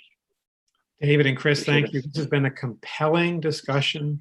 I agree with David. Chris's book is an important book for every American interested in what we do around the world and maintaining American power. So I want to thank you both for a very serious, very helpful discussion. We hope to see you down the line. We will. And now it's my great pleasure to turn this over to my colleague, Anya Manuel, who's going to introduce John Bolton and NBC's Carol Lee.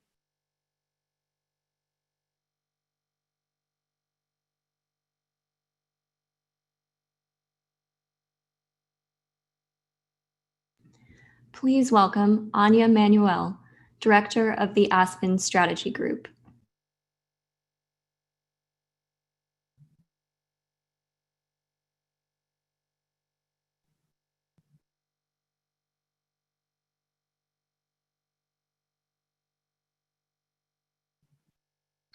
Welcome, everyone. This is Anya Manuel. Thank you to Chris Brose and David Ignatius for that great session. Now, please join me in welcoming John Bolton. Ambassador Bolton needs no introduction. He served as the Assistant to the President for National Security Affairs in the Trump administration from 2018 until September of last year. Of course, between January 2007 and April 2018, he was a senior fellow at the American Enterprise Institute in Washington. And in the George W. Bush administration, he served first as Undersecretary of State for Arms Control, and then, of course, the U.S. Permanent Representative to the United Nations. He is famously the author of the book that's out just now called The Room Where It Happened, published in June of this year, and multiple other books. To interview Ambassador Bolton, we have Carol Lee, who's a correspondent for NBC News and a leading reporter for the network on all things related to North Korea, the Middle East, the Russia probe, and the Trump administration. Welcome, Ambassador Bolton. I have just finished your highly entertaining book, and we all look forward to hearing you discuss some of the specific issues it raises, including the future of US involvement in Iran and the wider Middle East, US policy towards China, the Trump administration's handling of Ukraine and Turkey, and what's next in Venezuela. We look forward to hearing from you about the room where it happened here, and I guess what we'll call the Zoom where it happens. Carol, over to you. Thanks. Thank you, Anya, and thank you everyone for joining the conversation. And we will have some time for questions at the end. So if you have questions, please feel free to raise your hand and have your question prepared toward the end of this discussion. And Ambassador Bolton, thank you so much for joining this conversation. And as I was preparing for it, I remembered that it was almost exactly a year ago that I traveled with you to London for meetings with the new Johnson administration that you had on Iran and Huawei and other issues. And I was also reminded that how little I knew at the time about what was actually going on in the Trump administration, and frankly, how little we all knew. But at that time, just a year ago, President Trump had just had his conversation with President Zelensky of Ukraine. You and others in the administration were trying to pressure the president to release U.S. aid to Ukraine. And obviously, as you outline in your book, you had a number of concerns about President Trump's fitness for office. So I guess my question is, why didn't you speak out sooner about all of these concerns that you had? Why did you wait to put it in a book? Well, I did speak out specifically on Ukraine and some what I considered related activities, Huawei, ZTE, Hawk Bank, to the Attorney General and the White House counsel.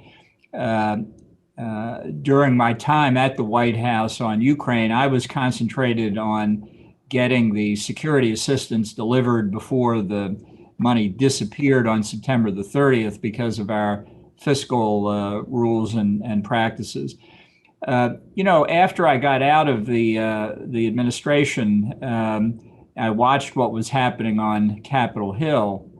It struck me that the very partisan nature of the impeachment inquiry, very limited in scope, very much driven by the Democratic chronology for nominating their presidential candidate, was virtually guaranteeing that this was going to be a partisan war.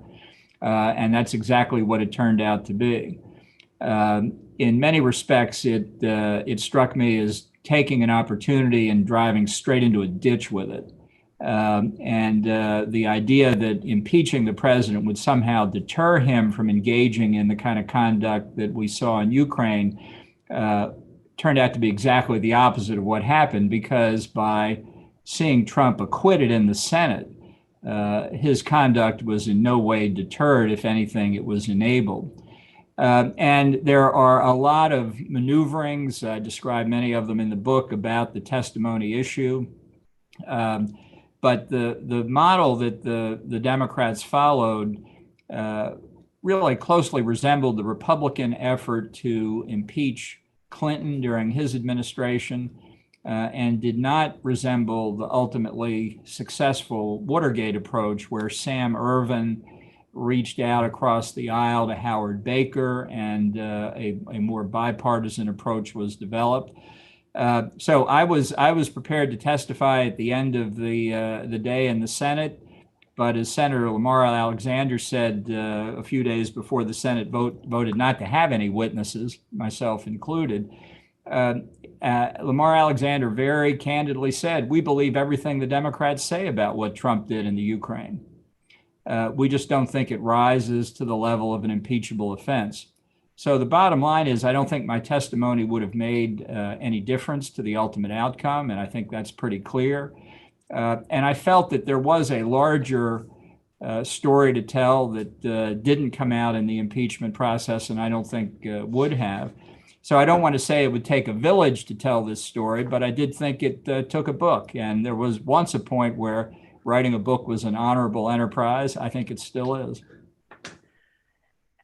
So how has all of this, the Zelensky call, the impeachment hearings, the trial, the Rudy Giuliani efforts in Ukraine, withholding of aid, everything that happened in that space over the past year or so, how has that affected America's relationship with Ukraine and other European allies?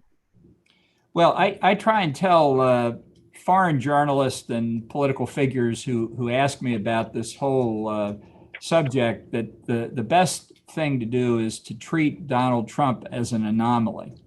I don't think he acts on the basis of philosophy or grand strategy or even policy. I think he acts on the basis of Donald Trump, and in particular, how to get him reelected. So the consequence of the Ukraine affair as we know it, I think, has been to make relations with Ukraine very difficult for everybody concerned on both sides of the relationship, as the Trump administration has made bilateral relations with a lot of countries difficult. I think that damage is repairable once Trump leaves office, and it's in part to help achieve that for the first time in my adult life, I'm not going to vote for the Republican nominee for president. I think it'd be more difficult to repair it if he were a two-term president. But there is no Trump doctrine. There is no Trump philosophy. There is no Trump legacy in policy terms other than this archipelago of dots that represent his discrete decisions. On that point, on the lack of a grand strategy that the president has, you recently tweeted that about his decision to withdraw about 12,000 troops from Germany, that it was unacceptable and showed the president's, quote, broad lack of strategic understanding. You know, half of these troops are going to go to European countries. The others are shifting to a rotational basis within Europe. Some of the countries that the troops are going to also, like Germany, don't pay 2% of their GDP to defend. So that can't entirely be the reason for the president's decision. What do you think the reason for the president's decision here is? Well, I think he said it publicly, and this is one thing about the president. Often he says exactly what he thinks, and you just need to pay attention to it. Not you personally, of course, but the press and the rest of us. He doesn't think Germany's lived up to its commitment to spend 2% of its GDP on defense, and he doesn't like their trade imbalance with the United States, and this is to punish Germany. There's no question about it. I think Mark Esper and Mark Milley and the Pentagon did the best they could with a rotten decision, and they tried to reallocate the best they could, and that's what we're left with. But that's why you have to treat Trump as an anomaly. This doesn't fit any pattern. And it doesn't really make any sense other than Trump's animus toward Germany and many in NATO more broadly. Were you surprised that Republicans didn't push back more on this decision? Well, I think Republicans are hunkered down now with 3 months to go until the election. I understand the tactical reasons for that. I'm certainly going to spend in my political efforts in the next 3 months doing everything I can to protect a Republican majority in the Senate and pick up some seats in the House. And I've talked to a lot of people over the course of the past 11 months. It hardly seems like close to a year since I resigned, but I guess that's the way it is. I can tell you there's a lot of sentiment in the Republican Party to get past the Trump years. A lot of people are going to vote for him. I understand the nature of the choice. I respect what decision they have to make. But I think on November the 4th, if Trump loses, or as soon as we figure out that he has lost, if that's the result, it's going to be a huge conversation in the Republican Party about what comes next. I think that's going to be important for the party. I think it's important for the country too. So I'm going to spend part of the next 3 months getting ready for that too. You obviously soured on President Trump after working for him and witnessing how he conducted foreign policy, national security issues. That's thoroughly detailed in your book, which you say you wrote in part as a warning to Republicans that Trump isn't a conservative. And as you just said, that if he's reelected, the party as a whole could lose permanently some of these principles that have underpinned the party for decades now. So are there Republicans in Congress who you've also soured on, whose conduct you've observed, to whether it's not speaking out on what the president is doing or enabling him in some way? Have you also soured on any Republicans in Congress, or is this just President Trump? Well, look, I think everybody has some complaint against somebody else for the way they behaved. I mean, I've been criticized for not resigning quickly enough in the Trump administration. I've been criticized for resigning at all by people who said you had an obligation to stick it out even longer. We can certainly have a circular firing squad after the election. I'm sure there's going to be a little bit of that in any case. I joined politics when I was 15 years old, handing out leaflets for Barry Goldwater. I've always been driven by philosophy. I'm still driven by it. Nobody's perfect. God knows I'm not. And souring on people, I think it'll be time to turn a lot of pages after the election. I'm very worried about the impact of the left wing of the Democratic Party on our national security if Biden is elected, and there's a lot of work to do. But I think the best way to protect the country in the event of a Biden administration is to have a strong Reagan-esque foreign policy in the Republican Party, and putting that back together is what I want to work on.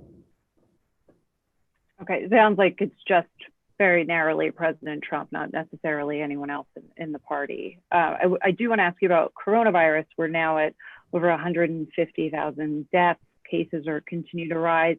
How does the Trump administration's handling of this pandemic impact America's standing in the world and our relationships with other countries, in your view? Well, I think its handling of the pandemic overall has been very bad. And I think that has obviously had a devastating impact in the country on the people affected by the pandemic itself. It's had a dramatically negative effect on the economy. I'm not sure that our overall performance is out of the median range of other industrial democracies, but that doesn't excuse the failures. I don't measure the United States by how we compare with other countries. I measure us by how we compare with our own capabilities. And I think that the administration has failed in multiple respects there. But I think the real test is as economic recovery takes place, as it will inevitably, whether we can get back to understanding America's place in the world and how we protect it. We will have spent 4 years not thinking about it. Now, don't get me wrong. I don't look on the Obama administration as the good old days. I think that was 8 years of a liberal form of isolationism, of an administration that dramatically misunderstood America's role in the world and that manifested itself in punishing cuts to the Defense Department budget. One thing I say in my book, and I believe, is that a major Trump administration accomplishment was getting the Defense Department budget back up to something that could recover from the damage done to it under Obama. The U.S. faces more challenges in the world today than it did 4 years ago, and that's something we're going to have to talk about. If Biden wins, I expect to be watching very closely whether he makes the same mistakes as the Obama administration or not. He won't make the same mistakes as the Trump administration. There'll be mistakes of a different form if he adheres to the philosophy he's advocated during his years in public life. Your successor, Robert O'Brien, recently tested positive for coronavirus. And when President Trump was asked about this, he said he hadn't seen O'Brien lately. Did you see President Trump every day when you both were in Washington while you were National Security Advisor? And if Robert O'Brien doesn't see him every day, is that unusual? in Washington or on the road, I could spend hours with the president in the Oval Office or one of the nearby offices on the phone constantly. I think that was the experience of most national security advisors in the long chain back to when the position began. I didn't fully understand what Trump meant when he said that. I hope it's not true. But functioning without a national security advisor is not a good way to proceed. I'll put it that way. And Robert O'Brien published an op-ed this week in the Washington Post where he wrote, quote, "No president since Reagan has shown such resolve to Moscow." Now, my guess is you would disagree with that, but you were there and write in your book a lot about President Trump and Russia. What was it like to get President Trump to sign off on some of these actions against Russia, whether it's sanctions or other measures? Well, I think Trump did take a number of strong actions against Russia, but he did it screaming and kicking every step of the way. Robert wrote about things like getting out of the INF treaty. I wrote about that in my book. I added that to a long string of treaties that I've helped get the United States out of that I thought unduly constrained our ability to protect ourselves and our people. The Open Skies Treaty, the administration announced its withdrawal from after I left the White House, but I certainly worked on that too. And a number of the sanctions that we imposed on Russia, I strongly supported. I would have imposed stronger sanctions and more sanctions. So this is the problem that worries me about a potential Trump reelection. And others have commented on this disjunction between what the president says, sometimes publicly, and what the rest of his administration seems to be doing. For example, in the field of cybersecurity, which I also write about in the book. If the political guardrail of reelection is removed, and the most powerful argument any of us ever used in the foreign affairs area to get Trump to do something in the first term, that is to say, the risk of volcanic negative reaction by Republicans in Congress is removed, I think the prospect is that he'll do more of what he talks about rather than do more of what he did under complaint and criticism. And that could well mean, whether with respect to Russia or NATO or any other issue in foreign policy, that what he actually says he would then do, because there would not be the fear of losing political credit with Republicans in Congress. After he had a recent call with Vladimir Putin and afterwards said that he didn't raise the issue of Russia offering money to militants in Afghanistan in exchange for the killing of US troops. Did he ever discuss that with Putin while you were National Security Advisor? I don't recall a discussion of that. I've recounted in my book the times that he spoke with or met with Putin, the times I've spoken and met with Putin. And I always considered it a victory when the phone calls were short and the meetings were inconclusive. Okay. Did he ever raise the issue of generally of the Russia's funding and arming of the Taliban when he spoke with Putin? Was that something that was on his radar? It was really not. Afghanistan itself was not the subject of much discussion. There were other things that came up. Syria, in particular, Venezuela from time to time, but the subjects were actually fairly limited. And O'Brien writes in his op-ed in the Washington Post that if recent allegations of Russia malign activity toward Americans in Afghanistan prove true, Russia knows from experience that it will pay a price, even if that price never becomes public. Do you believe that Russia would pay a price for this under this administration? And would Russia be deterred by an action from the US that isn't public? Well, I think Russia could and has been deterred by actions by the U.S. over many decades that have not been public. But with respect to what this administration would do in that case to Russia, rhetoric's cheap, especially before the election. I want to move on to China, but I just wanted to remind everyone that if you have a question, please raise your hand and have your question ready because we'll get to some of those toward the end of this. China, recently the administration changed its policy to say that most of China's claims in the South China Sea are illegal. The administration shut down the Chinese consulate in Houston. The president's taking aim at TikTok. You recently wrote in a New York Daily News op-ed that President Trump's current rhetoric and actions against China won't last after November 3rd if he's reelected. But these steps are more aggressive that we've seen from the president are more aggressive than the typical China bashing that we get in a presidential election year. So isn't it a more aggressive posture towards China inevitable for whoever is elected in November? And why do you think that the president would pump the brakes on this? Well, I don't think it's inevitable, at least in Trump's case. Remember, for 3 years, his focus was the deal of the century. I'm not talking about the Middle East. That's a different deal of the century, Jared's Middle East plan. But the deal of the century that he talked about the most was the big trade deal with China.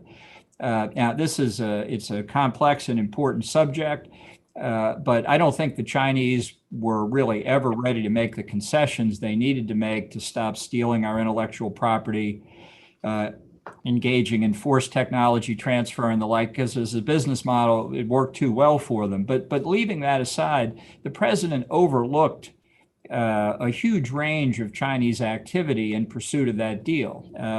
One of the underlying precepts that Chinese economic growth helped fuel Chinese military capability is unquestionably true, but the trade deal was on close to being an obsession. And you'll remember in the early days of the coronavirus concern in this country, as the staff at the NSC, the Centers for Disease Control, and elsewhere were raising red flags, Trump didn't want to hear any bad news about China. Didn't want to hear any bad news about Xi Jinping. He didn't want to hear that they were concealing the extent of the pandemic in China, engaging in an international disinformation campaign. He didn't want to hear any bad news that it might affect China's economic performance. And he particularly did not want to hear that the coronavirus might negatively affect the US economy and his ticket to re-election. Now we know, we don't know everything China did, but we know a lot of what China did, and they did engage in a cover-up and I think a pretty concerted effort not to let the rest of the world in on what was going on that cost all of us around the world dearly in terms of human life and other consequences. So now's the perfect time to criticize China. And I think that's what he's doing. But most of the criticism is coming from his other senior advisors, the steps he's taken, signing legislation to authorize sanctions against the Uyghurs for the Chinese repression of the Uyghurs, simply reaffirms authority he already has and can be rescinded, as can the other steps. This is why the removal of the political guardrail of the need to be reelected I think leaves the field open to Trump in a second term to do pretty much what he wants. Don't get me wrong. Every one of these tough steps you've outlined, I fully support. And I ask only the question, why didn't this start in January of 2017? Okay. We just have a few more minutes, and I want to go through a couple of things quickly if we could. In your book, one of the things that got a big headline was President Trump asking President Xi essentially for help with his reelection. President Trump says that China wants Joe Biden to get elected. Which is it? And do you see any evidence that China has a preference or is trying to influence the election one way or another? Well, I don't have any doubt they're trying to influence the election. I think if you look back at Vice President Pence's very comprehensive speech last year about China's effort, not just to influence elections, but to influence political discourse in this country more broadly, it's an effort that matches or exceeds the Russian effort. And I've always viewed these foreign programs to be acts of war against the Constitution and our free political system. And my view on that hasn't changed by learning more about what they're actually up to. Does China have a preference? I don't think China's ever understood democracy that well. Every time they try and interfere in Taiwan's elections, they seem to have the reverse effect. So I'm not sure we can really tell who they're trying to support. I think they do adhere to the Russian notion that the more disruption they can cause, the more distrust they can sow, the better off they are, no matter who wins.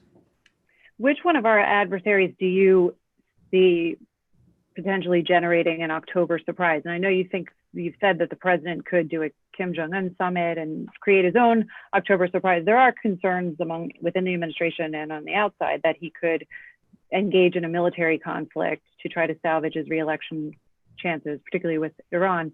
Do you think that's a realistic possibility, and what might come at us from the outside?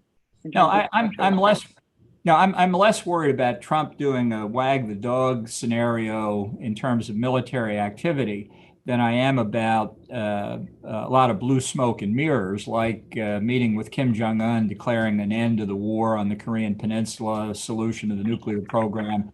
I think it's that kind of thing that I would fear the most. Whether our adversaries initiate something that could cause us trouble internationally is obviously hard to say. I think they're doing their best to figure out how to disrupt the political process within this country. I think that's their October surprise. And two quick questions on the election. President Trump recently suggested potentially delaying the election. What message does a comment like that from the President of the United States send? Well, I think it's another good reason to vote against him. And I just refer people who are interested to the op-ed that Professor Steve Calabrese wrote in the New York Times, where, having supported Trump in a whole range of activities, Steve and I are old friends from the Meese Justice Department. He's a founder of the Federalist Society. He said Trump's comment was an impeachable offense.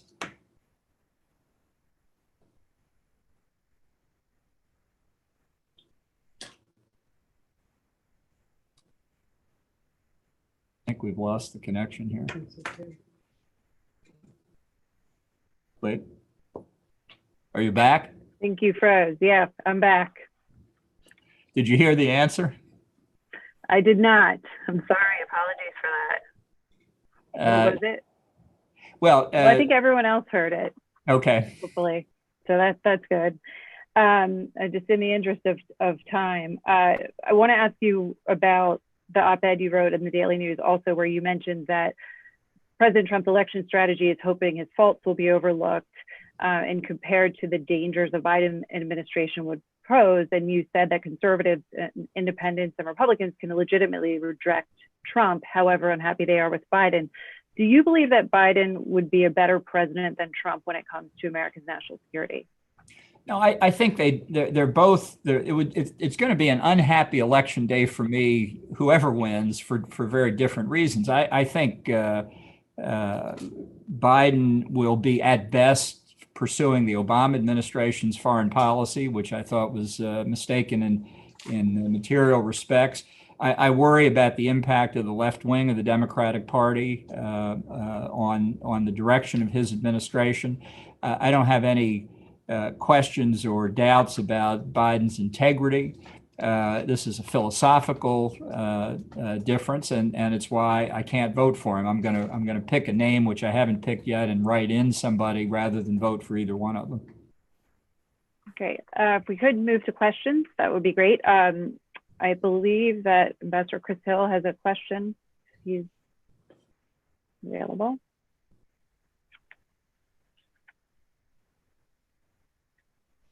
Let's see.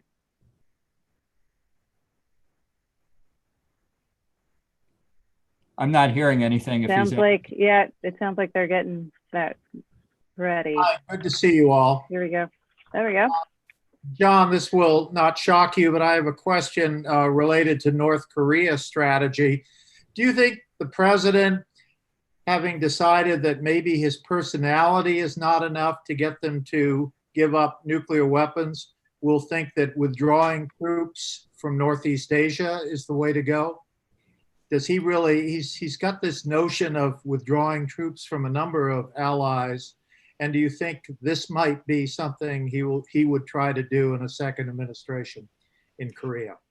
Yeah, I definitely think it's possible in a second administration, not only because of the lack of progress on the nuclear front, which I thought was totally predictable, but because of the president's view of what it is we're doing in places like South Korea, Japan, NATO. You can go around the world on this. He would say we are in South Korea defending South Korea, and therefore they should pay more of the share of the cost associated with the deployment of our forces there. Now, I think I'll take a guess here. I think both you and I would say that we're in South Korea in a mutual defense posture because it's in our interest as well as South Korea's interest that we do so, and that therefore there should be an adequate sharing of the burdens. That's not how Trump sees it. It's not how Trump sees it. So if he doesn't get satisfaction from South Korea, from Japan, from others on this question of the sharing of the costs of our deployment, I think it's possible he could pull out of NATO entirely. And I think it is possible he could reduce U.S. forces in Northeast Asia. Thank you. We now have a question from Stephen Jones.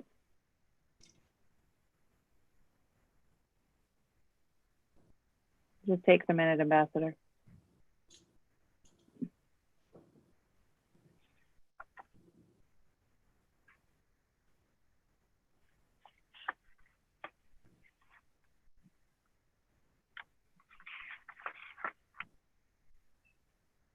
This question by carrier pigeon? It's coming by carrier pigeon. So what's the latest with is the administration suing you over your book? What's the latest that's going on there?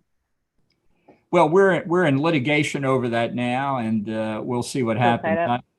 I didn't intend to put any classified information in the book. I went through a 4-month review process that confirmed there wasn't any information in the book. The president didn't want the book to come out before the election. He lost on that. Life is hard. Fair enough. Let's see if our questioner can. Do we have a question from Stephen Jones?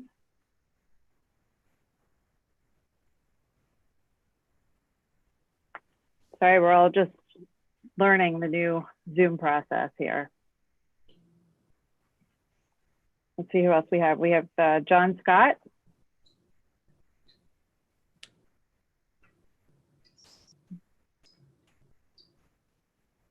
A lot of questions for you, Ambassador. We can get them out. A lot of shy people out there. Yeah, and we have our Alexia Jordan. Seems like we might be having some tech troubles.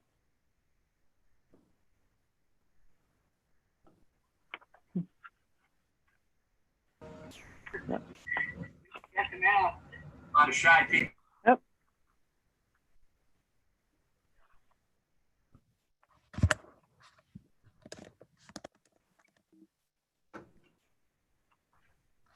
It's someone. Nope. Carol, you might just continue with the interview. I think we have. Okay. Problems. Okay. That sounds good.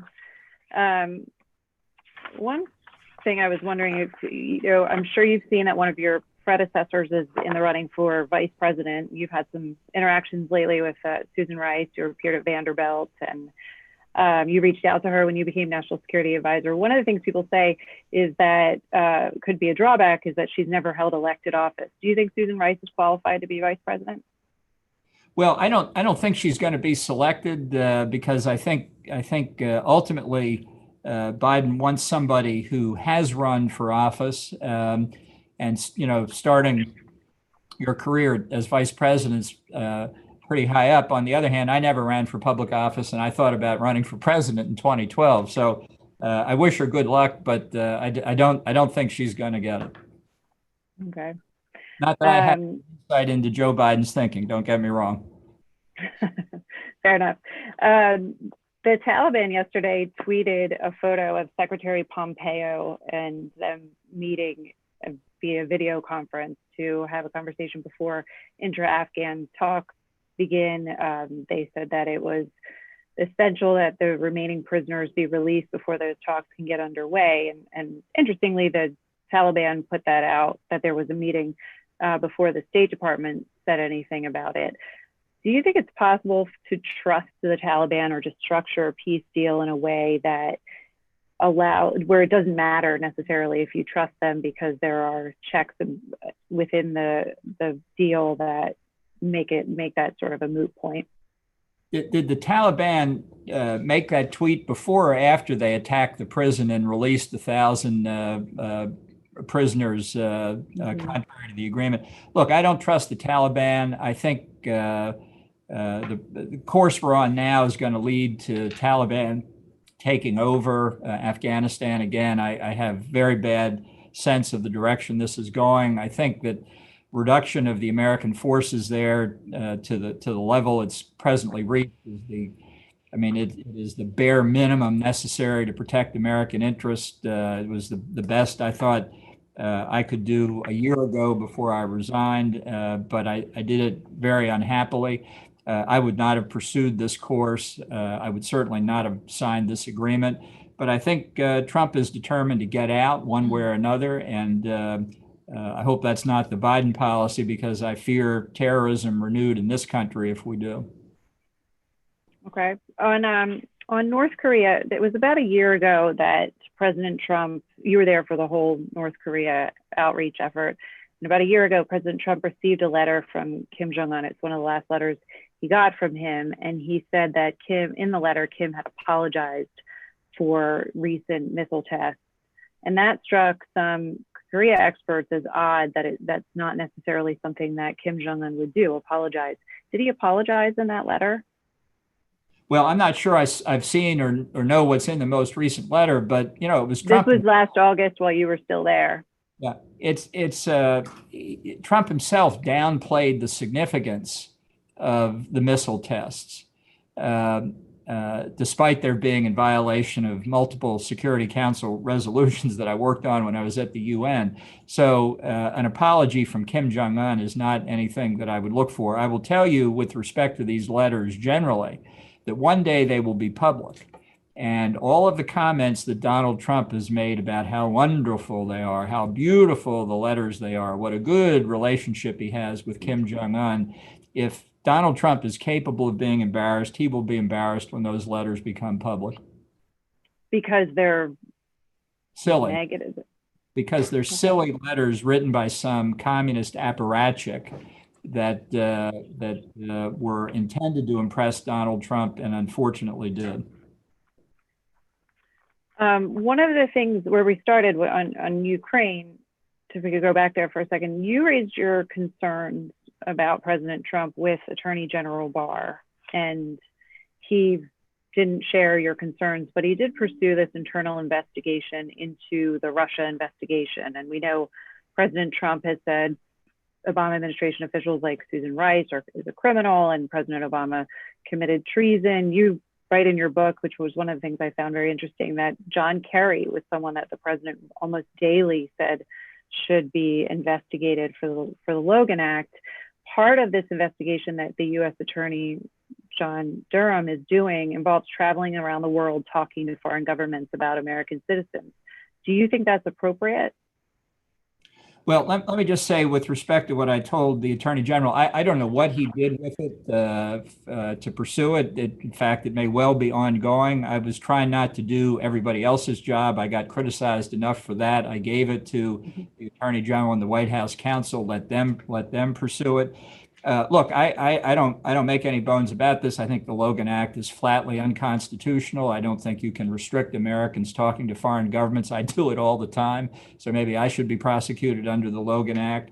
And I would be very skeptical of any investigation that pursues a theory that there's a credible violation of the Logan Act, or that it should be prosecuted. Congress ought to repeal it and get it off the books. And what about the Durham investigation? He's going to Australia and other places, talking to foreigners about American citizens as part of an investigation. Well, look, we have mutual legal assistance treaties with dozens and dozens of countries. We cooperate in extradition proceedings mutually on people who are alleged to have committed criminal offenses. as part of the regular course of conduct in the Department of Justice, of which I'm a proud alumnus myself from the Reagan administration. So I don't view that necessarily as out of line. I don't know what Durham is doing, but I wouldn't presume it was somehow illicit. And President Trump, you've heard it all. He's called you a nut job. He said your book is full of lies. He said you're not very smart and you're disgruntled because he fired you. That's obviously, you guys have a disagreement on that.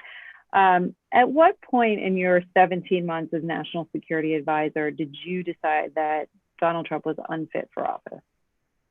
Well, it was a growing realization. I really thought that everything that I had heard about Trump, I didn't take the job naively, that's for sure. But I thought nonetheless that the gravity of the office, the weight of the responsibilities would have something of the same effect on him that it had on all of his predecessors. And I found that wasn't even close to being true. I don't think to this day he fully realizes the importance of what a U.S. president does or says.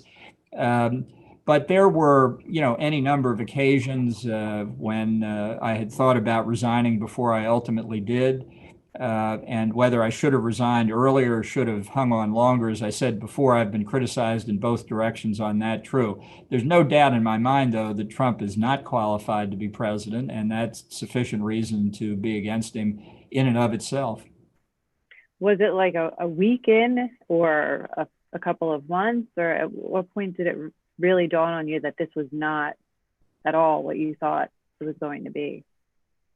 Well, it was obvious in some respects before I started, because although I thought I was moving in the direction of getting the job when he announced that he was going to meet with Kim Jong-un, I thought that was a terrible mistake and I hadn't even started yet. So maybe I should have backed out before I went in, but I didn't. And I thought the country was in serious difficulty after 8 years of Obama policies and that I could make a contribution. The book, in many respects, is 500 pages on why I was wrong. Ambassador Bolton, thank you so much. We'll have to leave it there. I appreciate it. I'm sorry about the technical difficulties, but we really appreciate your time. Well, thanks for having me. And I'm gonna turn it back over to Anya.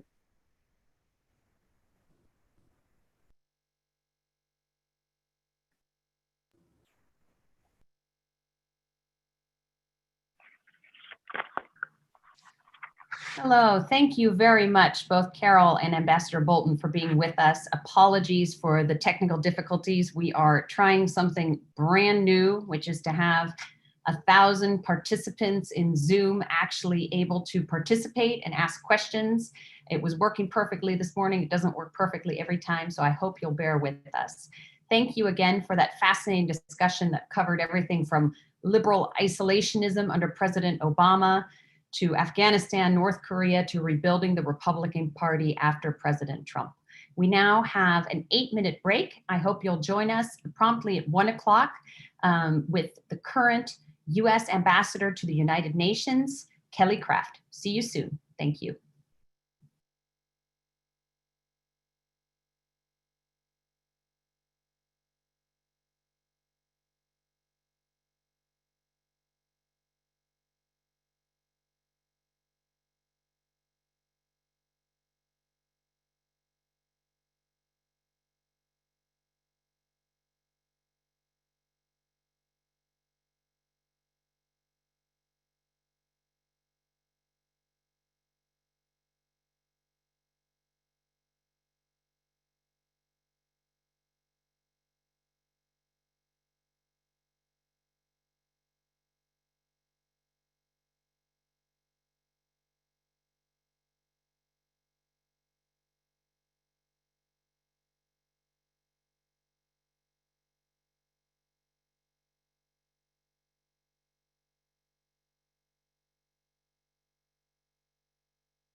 please welcome Anya Manuel, the director of the Aspen Strategy Group.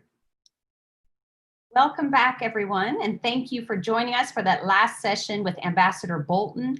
We now feel very privileged to have with us here the current U.S. Ambassador to the United Nations, Kelly Craft. This is our first time that the Aspen Security Forum has been able to host the U.S. Ambassador to the UN, so we are particularly grateful to you, Ambassador Craft, for making the time. Kelly Craft, of course, hails from the great state of Kentucky, and she has served as our permanent representative to the United Nations since September of 2019. Before then, she was the U.S. ambassador to Canada for 2 years, and during that time, it was a very complex time in U.S.-Canada relations, and she worked on the revisiting of the NAFTA treaty, now known as the U.S.-Mexico-Canada Agreement. To interview Ambassador Craft, we have Eli Lake, who is a columnist at Bloomberg Opinion covering national security and foreign policy. Ambassador Craft, we really look forward to hearing your views on the Trump administration's engagement with the United Nations and other international institutions, the critical upcoming vote on possibly extending the Iran arms embargo, and of course, all of your great efforts to restore aid to Syria in spite of Chinese and Russian opposition. Eli, over to you. Thank you.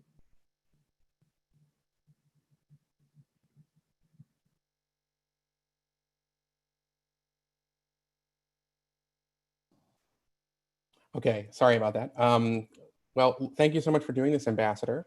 I thought I would start with a question having to do with sort of with the 30,000 foot view. It's the 75th anniversary of the United Nations, an organization that was started with the loftiest of ambitions, in part to prevent interstate conflict, but also to promote basic democratic values. When I interviewed your predecessor, Nikki Haley, at the end of 2018, she said that the verdict was still out whether the United Nations and the U.S. participation in the United Nations still served U.S. interests. I wanted to get your view on this question now that you've been in the job. So what do you think? Has the UN lived up to its founding principles? And do you think the organization and U.S. participation in the organization serves American interests? You know, thank you, Eli, for that question. If we weren't having a monsoon rain, I would walk the iPad over so you could see my view of the East River and the UN compound that I see every morning when I wake up and come into the main room. I can't imagine looking from the 37th floor of my residence and not seeing the UN compound and that not being here in New York City in the United States of America. And I think it's really important that the institution is located in New York, it's located in the United States, because that gives the US the opportunity as the host country to be able to be face-to-face with like-minded countries and with countries that we don't see eye to eye with, so that we can shine a light on them. I mean, can you imagine the UN not being located here and perhaps being located in China? I have read what the predecessors have all said, and you know, yes, it is discouraging at times. You know, we are discouraged at times that people do not always see the founding principles of the UN Charter, but at the same time, that is what we are here to do, is to promote our founding fathers, to promote the 75th anniversary. 1948, we signed the UN Charter. It's funny enough that in 1971, China, of all countries, reaffirmed their commitment to the UN Charter and the UN Declaration of Human Rights. So I can't imagine the UN being located anywhere, and I'm hoping that I can build upon my predecessors and not necessarily have affection, but have gained respect and continuing to shine a light on countries that abuse the rights of others. So following up on that, certainly the Trump administration, but before that, George W. Bush, and there's a long tradition of American ambassadors being very frustrated with UN bureaucracy and seeking reform. Can you talk a little bit now about the reform agenda and how much you've accomplished in that regard? How do you approach reforming the United Nations, which I think was the first, in Trump's first address to the United Nations General Assembly in 2017, he made a big point to sort of say that you can't live up to these principles without reform. So can you sort of fill us in on sort of what you've been doing in this regard? Absolutely. Well, you know, I go back to my predecessors and Ambassador Kirkpatrick, and the fact that she first acknowledged that there was waste and that we needed to reform the United Nations. And then I go to Negroponte, who took upon her words and her opening the doors for us to be able to reform and to actually, you know, acknowledge the fact that the institution needs a lot of help. We need to institute transparency, accountability. We need to, you know, carve out areas where there's a lot of waste, financial waste. We have an obligation to the American taxpayers to not only modernize the Secretariat and the UN as an institution, but to hold them accountable for our dollars and for the tax dollars of the countries, the contributing countries. And as you well know, we are the largest contributor to the United Nations. And I just think it's important to build upon my predecessors and to make certain that we hold them accountable. And because accountability only results in actions that are going to initiate positive reinforcement of the United Nations. How do you hold UN bodies that are answerable to other nations, or for that matter, international institutions accountable? What are some of the ways that you think the United States can do that? Well, I think first and foremost, we have to really focus on implementing more Americans within the UN system, within the Secretariat, and not only just Americans, but like-minded countries. Because as in UNICEF and the World Food Program, when you have Americans that are the directors at the helm of organizations, you have accountability, you have transparency. And I think until we are able to place more Americans and like-minded countries within the system, there's always that question of are they being fully transparent? Are our tax dollars being used according to the mandate, whether it's a peacekeeping mission or any of the NGOs for that matter?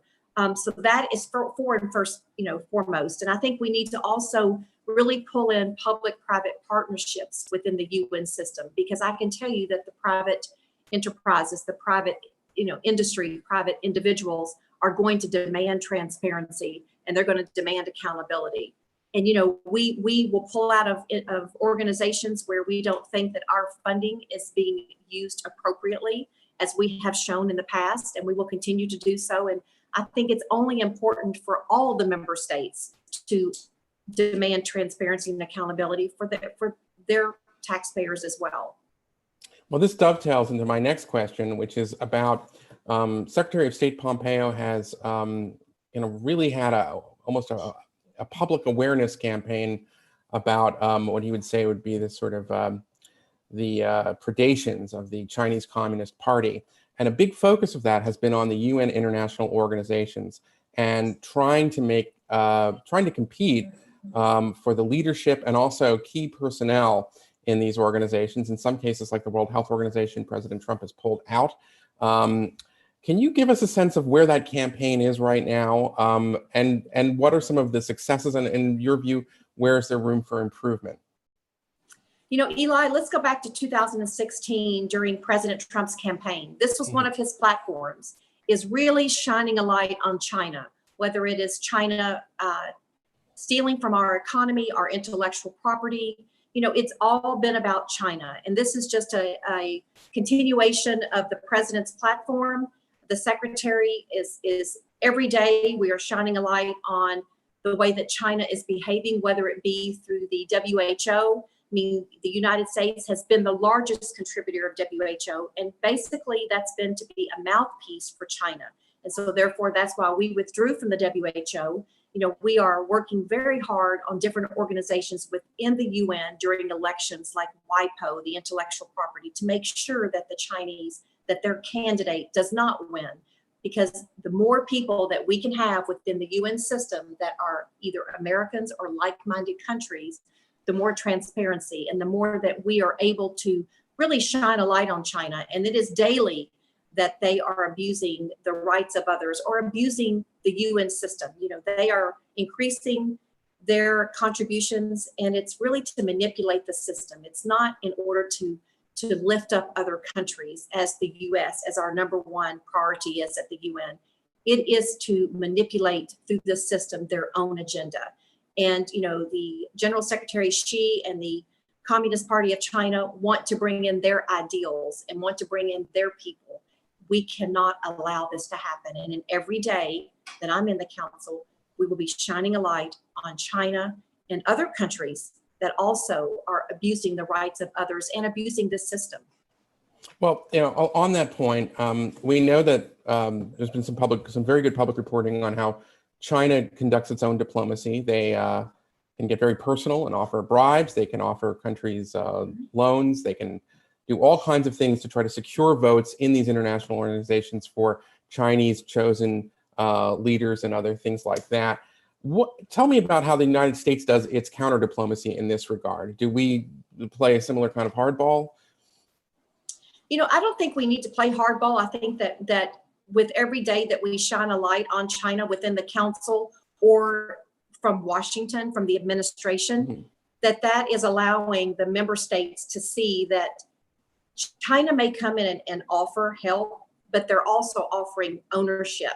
So they come in with these shiny projects, high visibility, and it's low return. And if you look no further than the continent of Africa, I think they are now becoming very tuned in to the fact that when China comes in, they take with them more than they leave. And that's what's important about the US is when we arrive in a country, whether it be the states in Africa, Latin America, the Pacific Islands, the Caribbean, we leave with communities intact. We leave with the building up of communities, of families, of the economy, of sustainability. And that's what we're focused on. I think more important, we provide actions. We're not about lip service. But when you were doing your diplomacy with various ambassadors and so forth, I mean, I don't know how much you can say. I know that diplomacy often has to be done discreetly, but just kind of walk us through. Like, is that the argument that you make that, you know, China's not your long-term interest? Is it all based on principles, or are there things that are going to be tangible to smaller countries that choose to vote with the United States? I mean, it certainly wouldn't be the first time the U.S. has done that kind of thing, and I'm not casting aspersions on it, but I just want to get a sense of how that works on the nitty-gritty level.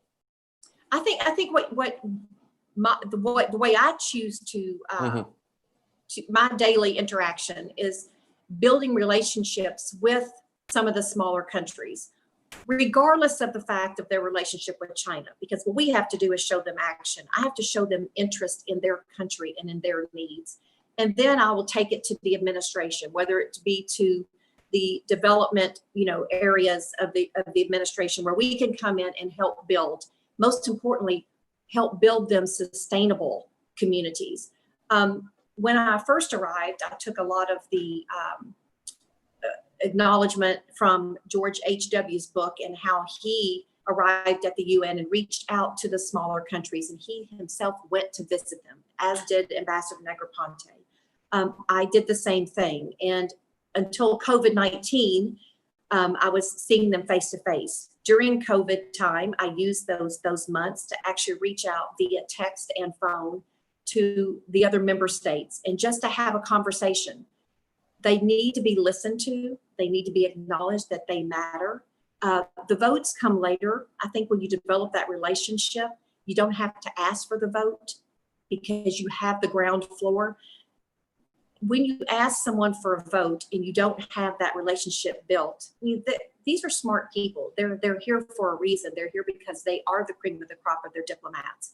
And I want them to understand that we respect that and that their relationship matters to me. The vote will come later. I want to move on to the Middle East. As you know, and I'm sure you've been working on, I guess in October, the UN conventional arms embargo will sunset with regards to Iran. This has been a high priority for Brian Hook, who I think will be addressing the forum later. And I think it's a high priority for a lot of US allies in the region to make sure that arms embargo remains. So at this point, do you think you will be able to persuade China and Russia not to veto a new resolution at this point? That would extend... You know, at this point, obviously this is very crucial at any point, but at this moment we have a choice. We have a choice between freedom and tyranny. We have an obligation to protect the Arab countries, to protect Israel, to protect the European countries. Russia and China, they too do not want Iran to have the access to nuclear weapons. We all are aware that this is a very rogue regime. You need look no further than just the way they treat their own people. And we want to protect the Iranian people. We want to protect people in Yemen, Syria, Libya, Lebanon, Venezuela. I can go on and on at where this rogue regime is going in and only adding fuel to these little fires that they have set themselves.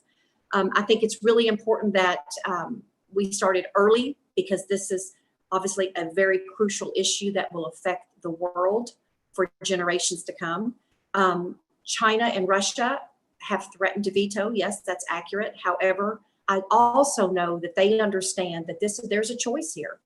And this is a choice that they will have to make. They will have blood on their hands. They also understand that we have a council that feel very adamantly about their choice of freedom.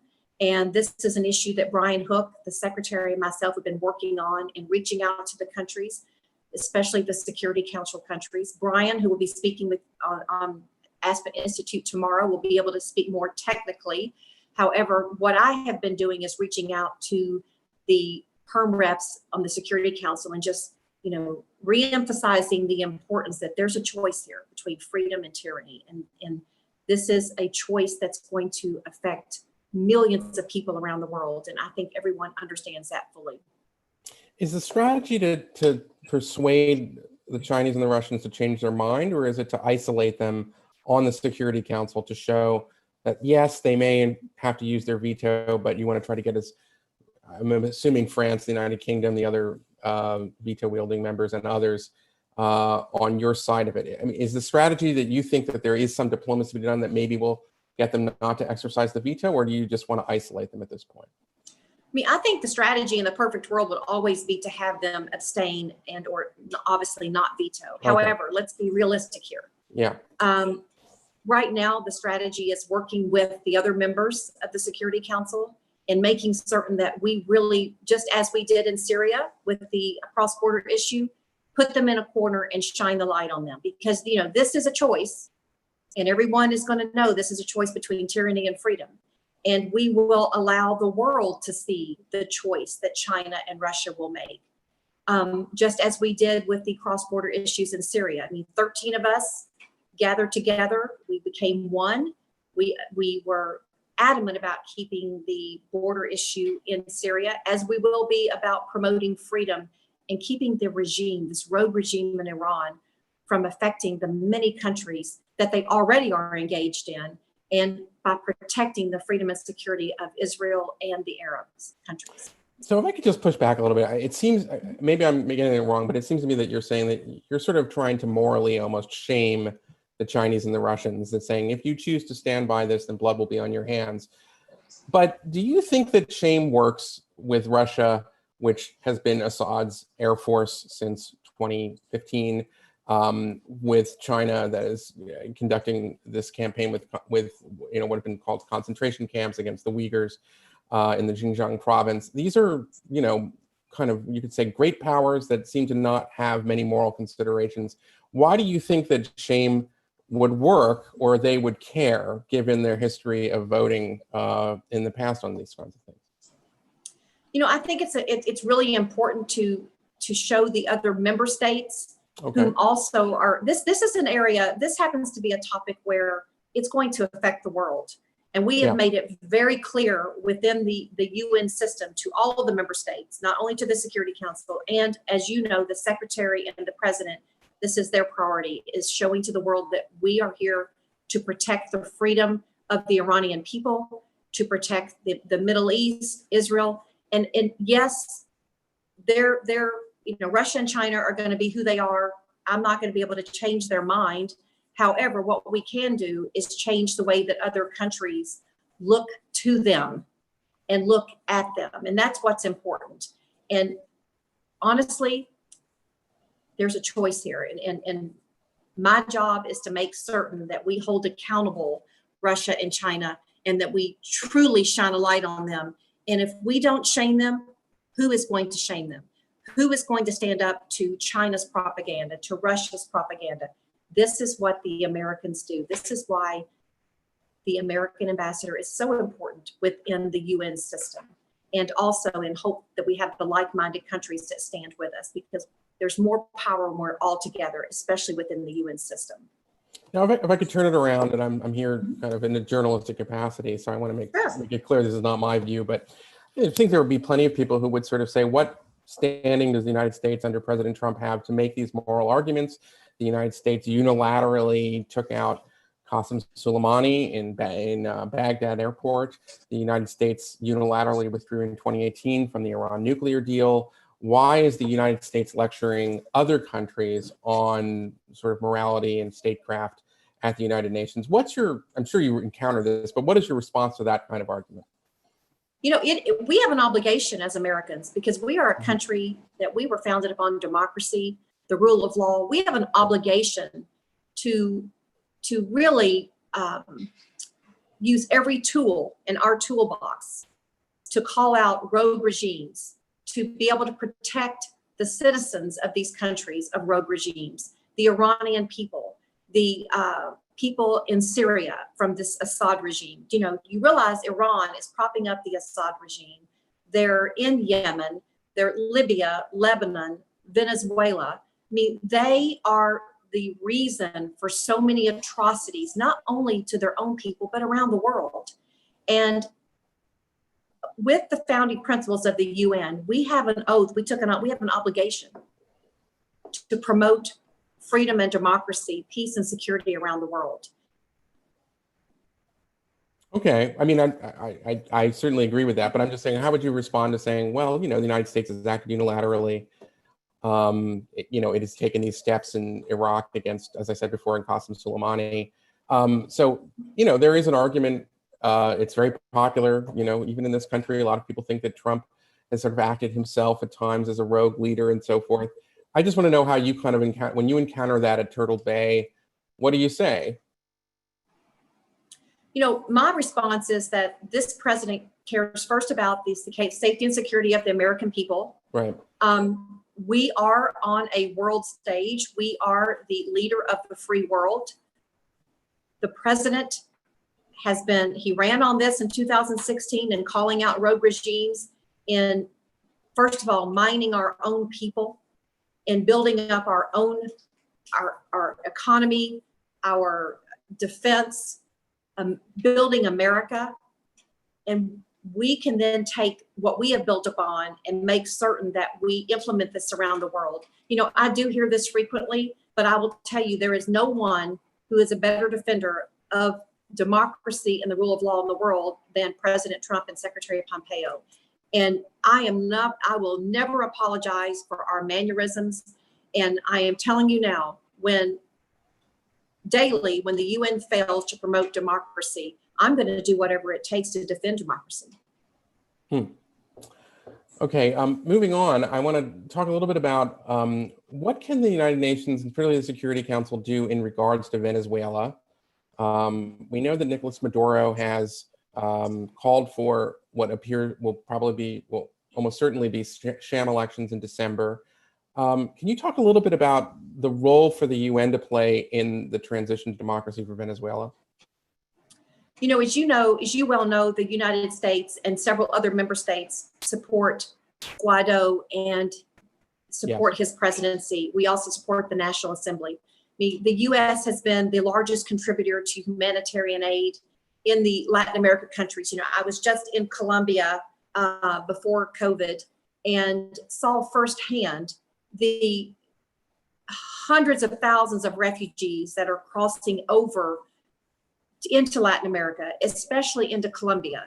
So you have human rights that are being abused in Venezuela. The people are traveling, especially into Colombia, because obviously of the proximity. So what we have been able to do is to offer humanitarian aid and support to the Latin America countries, because before COVID, before the migration, this was an issue just within their own countries in their health issues, their economy, and then to have this compound upon what already was occurring. So, it is really important that we help Latin America, that we uncover all the atrocities of the Maduro regime. Obviously, once again, Iran is engaged in propping up the Maduro regime. This is a very evil actor who has absolutely no respect for the people of Venezuela. And as the ambassador to the UN, the U.S. has to represent what is the right thing to do, and that is to call out the Maduro regime by supporting Guaido and by supporting his people for free and fair elections. And we have to really stress that the UN and the Council, the Security Council, the Human Rights Council, any council cannot cover up for the Maduro regime. Have you, do you have any specifics on how you think, have UN bureaucracies covered up for the Maduro regime? Well, can't bring this before the Security Council. And if you look Right. at the Human Rights Council, which allows Venezuela, I mean, what more proof do I have that the United Nations system has yet to abide by the original charter? Well, And the we UN will- rapporteur for Venezuela, Ms. Al-Bakalev, just came out with, I thought, a devastating report, I think last month, on human rights abuses in Venezuela. I thought it was just absolutely, it was horrific to read, but I thought it pulled no punches. And of all people to come out to write a report in addressing human rights abuses in Venezuela than Michelle Bachelet, I can't imagine why, if other countries did not take heed and read her report, I don't know, how else I can say that it is far important that we continue to really uncover this Maduro regime, because if she cannot, and she is someone that was very surprising that, as you well know, that came out with this report. Yes, we can welcome this all day long in Latin America, but we all feel the same. What we have to do is continue calling out, and I will continue trying to call AOBs on Venezuela within the Security Council. I mean, we have to take the like-minded countries who are, recognizing the Guaido regime and continue to lift him up and to really stress to him the importance of free and fair elections and support them for this. And also to make certain that we don't forget the Latin American countries who are under this heavy burden right now, on top of COVID-19, taking in all of the refugees coming in from Venezuela. This is a disaster. I mean, you have Iran, you have Russia, you have China, Cuba. We have so many countries lifting them up. And if, that's a really good little circle of friendship there. If you think about all the friends they have, they're all just such rogue regimes, and they're all the same country that the U.S. is constantly using every tool in our toolbox to stop the abuses, just, by our sanctions, whatever tools we have to be able to stop what they are doing to prevent democracy and the rule of law for their people. You mentioned, and briefly, and then we'll get to some questions, but you mentioned the UN Human Rights Council. The United States is not on the UN Human Rights Council, sort of on principle. But is there any hope that the UN Human Rights Council will really, at least begin to not allow members that are horrific human rights abusers to serve under it? Or is that just what's going to happen because of the nature of regional voting and such? I mean, there's a reason that we're no longer on there. Can you imagine a council that allows the Democratic Republic of Congo to be a member? I mean, we don't need to be a member of the Human Rights Council. If you just read Secretary Pompeo every day calling out China with the way they treat the Uyghurs, with the way they treat Africans, look at Hong Kong, Taiwan, the way they're treating the Tibetans. We will continue, without being a member of the Human Rights Council, to shine a light on those countries. And, if you look at the members of that council, why would you want to be part of a group that is abusing their own people? We have far more effectiveness if we are calling them out outside that council so that we can really shine a light what's going on with them. Okay, I think now's the time where we're going to open it up for the last 15 minutes for some questions, if people want to raise their hands. So let's just, hopefully this will get working. It's a little bit technical. In the interim, I mean, I'd love to ask you kind of a personal question. When you took this job, did you call prior U.S. ambassadors to the United Nations, and have you, had a relationship with Nikki Haley or Susan Rice or Samantha Power? I mean, can you talk a little bit about that? Absolutely. You know what?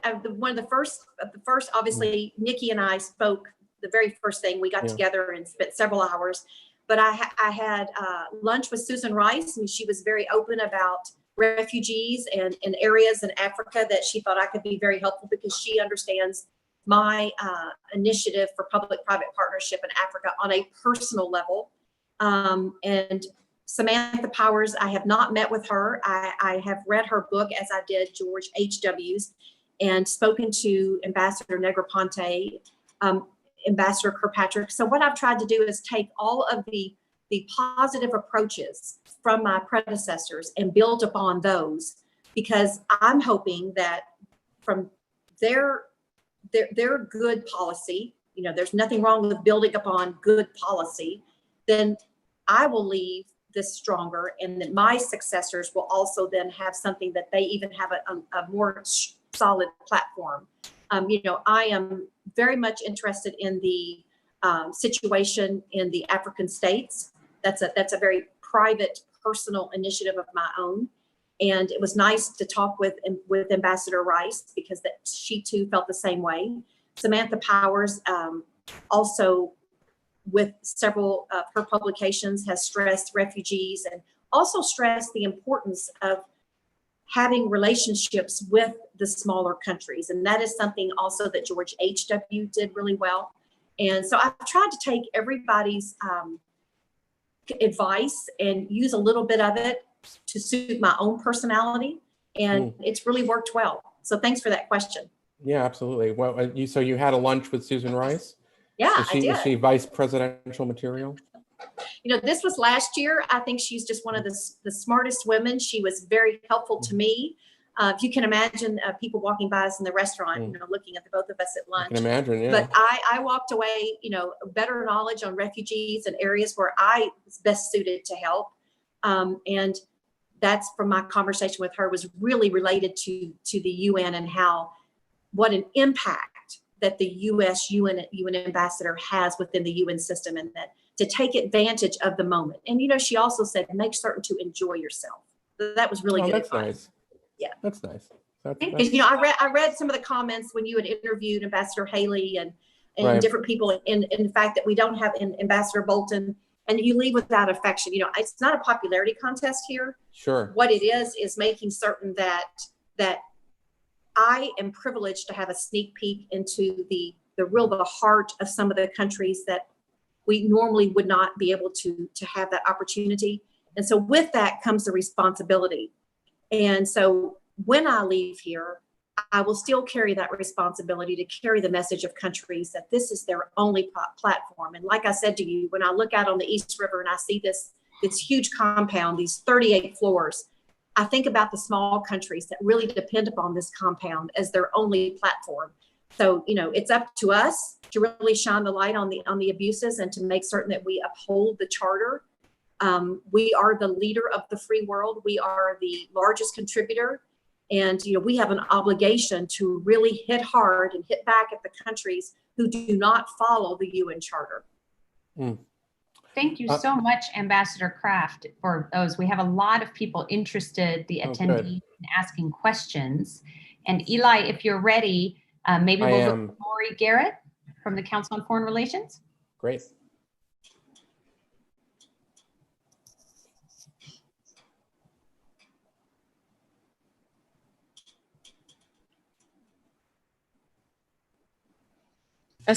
Are you hearing me? Yes, Lori, we hear you. Because as it may go to understanding your technology problems, as soon as you said my name, you logged me out of the system, and I had to log back in entirely to Zoom. So, oops.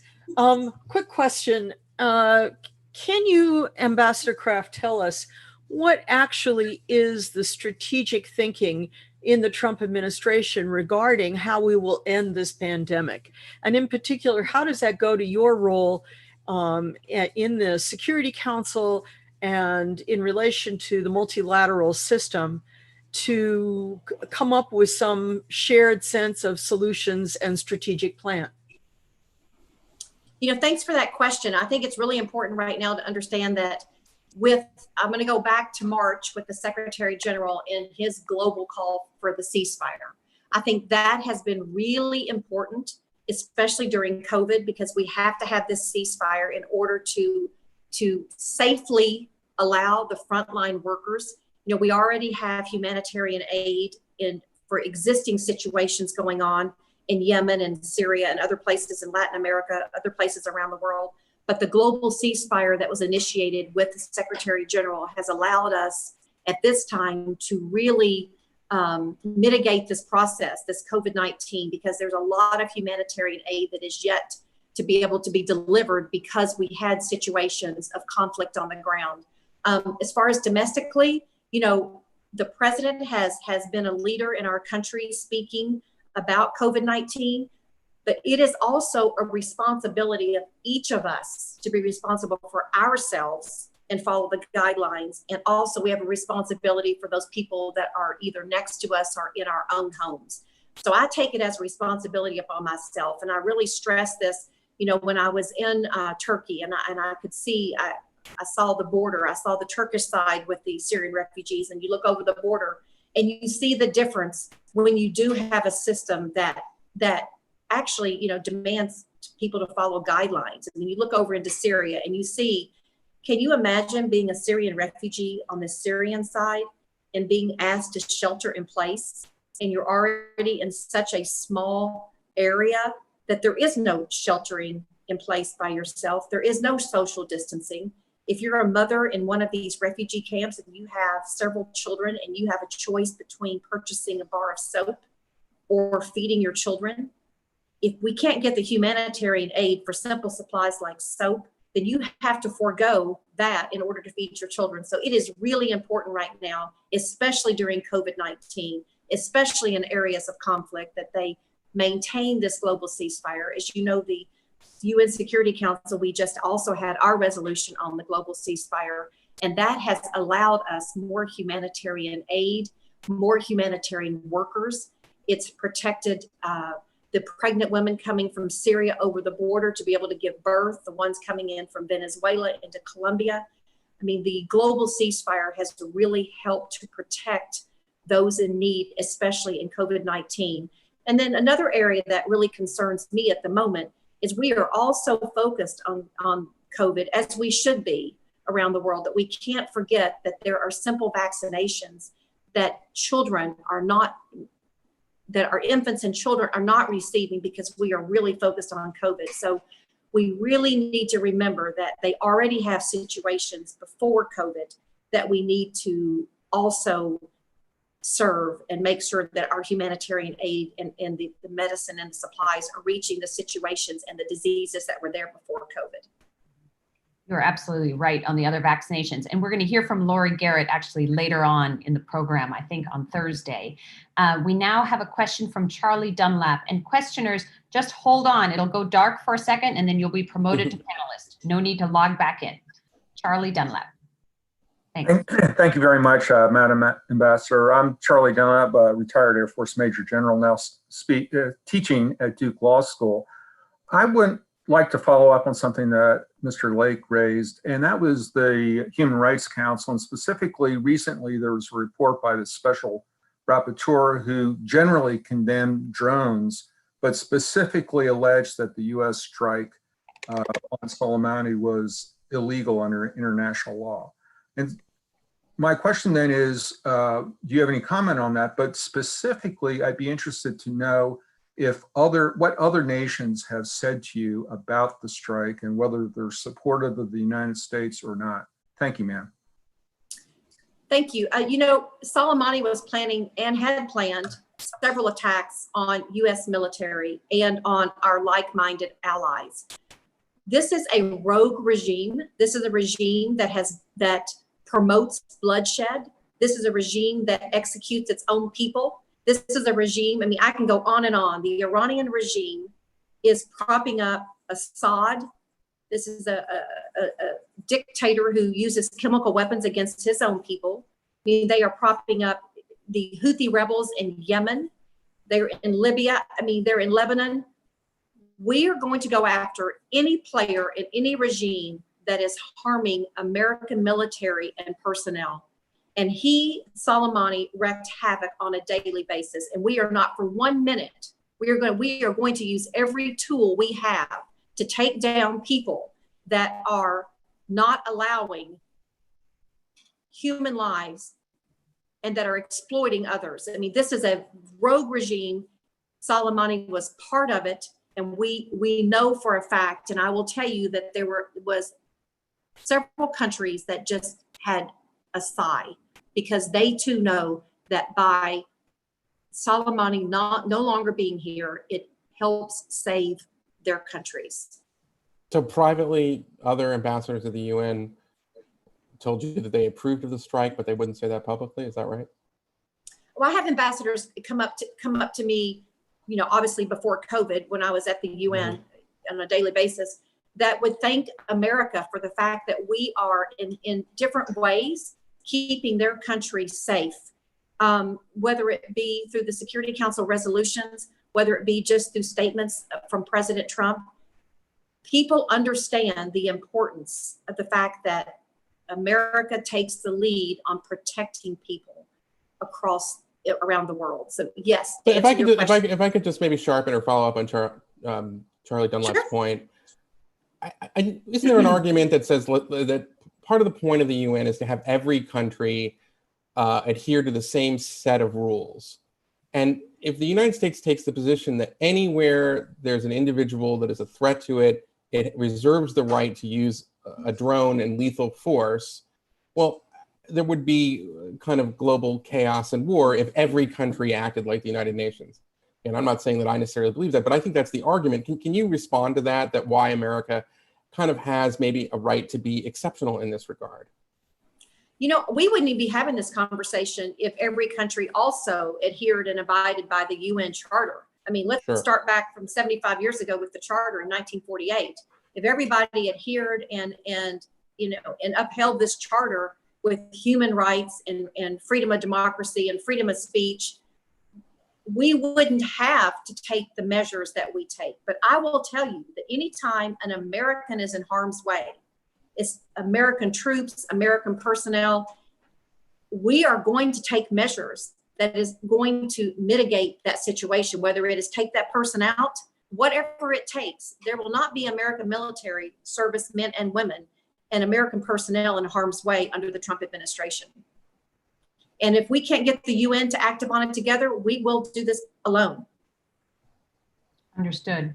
I think we have time for one more question, and that's from C. Young Kim. And then I want to give Ambassador Kraft and Eli just a minute to close it out. C. Young Kim.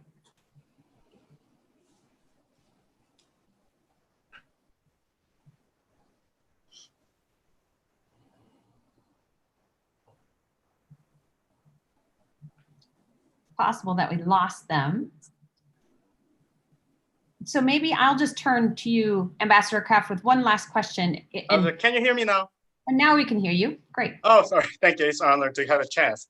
So in terms of North Korea, I want to have a question that it's been over 2 years with discussing the North Korean problem in the United Nations. So I want to ask you the perspective of viewers toward the North Korean problem, including some sanction and some nuclear threat as well. So which is preferred, some pressure or some diplomatic ways? Which is your preferred method? I want to ask that. Thank you.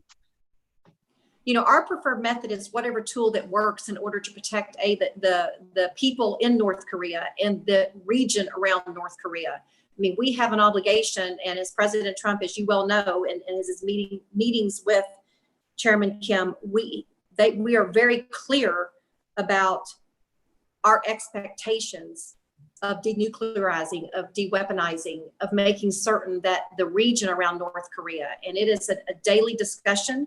It is something that we keep a very close eye on. As you've heard the news today, it is something that we take very serious and we are very concerned about.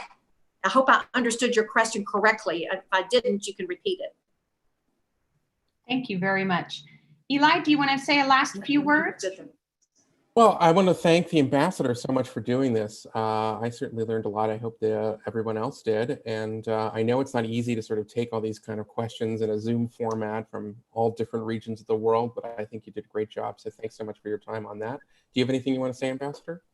You know, I just want to thank the Aspen Institute and for actually all the media, because without the media shining a light on what was happening with the refugees in Syria, I don't know that we would have had the 12-month border, the 12-month mandate, because without the media really showing all of these graphic images of children and women during the winter months, we might have just had a 6-month mandate. And so I have to really, I owe a tremendous gratitude for people reporting accuracy, for having myself and other people before me today and tomorrow for being interviewed, because I think each of us will leave just a nugget of information and of truth that the listeners can take. And it's just really important that we have institutes like the Aspen Institute that has people from all walks of the political spectrum and from all the beliefs. So I really appreciate the fact that you've allowed me to continue to shine this light on China. You can come to me tomorrow or next year, and I'm going to be continuing the same light until we finally show the world the human rights abuses that are happening inside China. And we owe it to the Uyghurs. We owe it to the Africans. We owe it to the people in Hong Kong, the Hong Kongers that have fought for democracy. And every day I'm going to be talking about what's happening in China and also shining a light on Russia. So you can better believe that I'm happy they're in the Security Council, because that gives me the opportunity when in person to be able to have that dialogue and say, you know what, we're on to you. We know what you're doing, and there's not for 1 second that the U.S. is going to stand by and let this happen. Thank you very much, Ambassador Kraft. Thank you, Eli Lake, for this excellent interview. And thanks for shouting this out. This is exactly what we're trying to do as the Aspen Institute, have different viewpoints, international viewpoints, US viewpoints, and we're strictly bipartisan, and we're very grateful to have you here. So thank you very much. Audience, please stay tuned. We'll be back right away in 1 minute with our next panel. Thank you very much.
Welcome back to the stage, Anya Manuel, the director of the Aspen Strategy Group.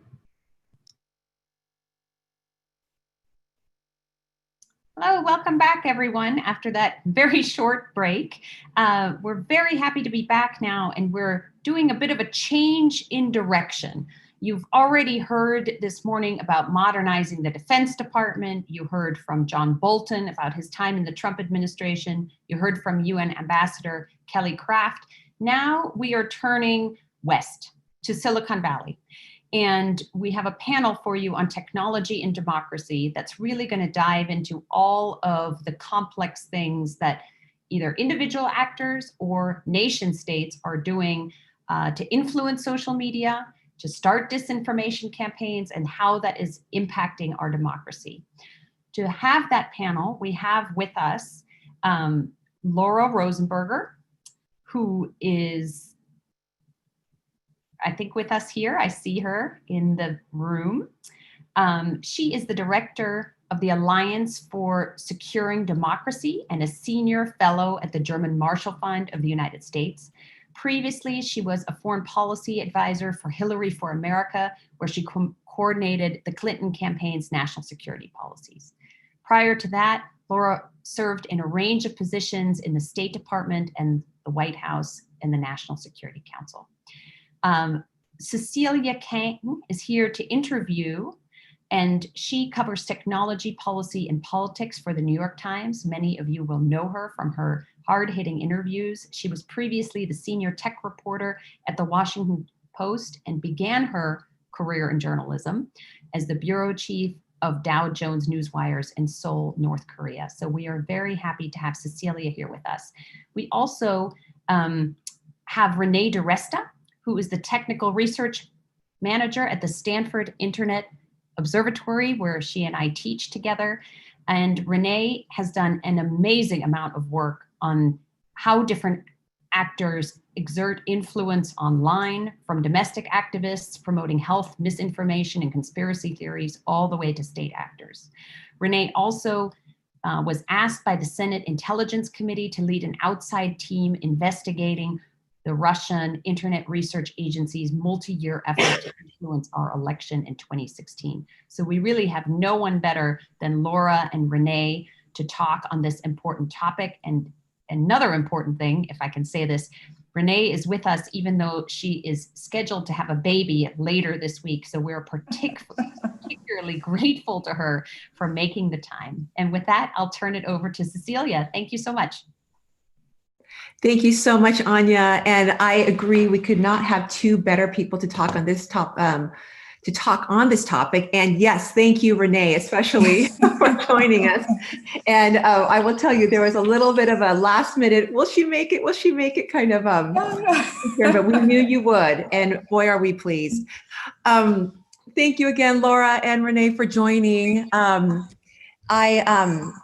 In putting together this panel, this conversation, I was thinking there's so much that has happened over even the last 6 months. We can almost think about disinformation pre-COVID and pandemic and post-COVID and pandemic. And a lot of this has directly, there's a lot of the disinformation that's around the COVID virus is related to the election, in some ways not so much related to election, but it's all kind of a swirl. So, disinformation was of great concern for voters and candidates, government officials, and technology platforms ahead of the election. Experts were seeing new tactics by foreign state actors and new threats by domestic actors. The exercises had grown more sophisticated and broader in reach. And Silicon Valley complicated things in some ways by creating differing policies about speech and addressing content removal and political fact-checking of ads differently as well. And then the pandemic hit, and COVID became a new battleground for disinformation, fueled by foreign actors as well as domestic. And then adding to this, you have the rise in popularity of new platforms and new technologies and tools. And it all seems like a sort of perfect storm. I know that cliche is overused, but it does seem apt in this situation.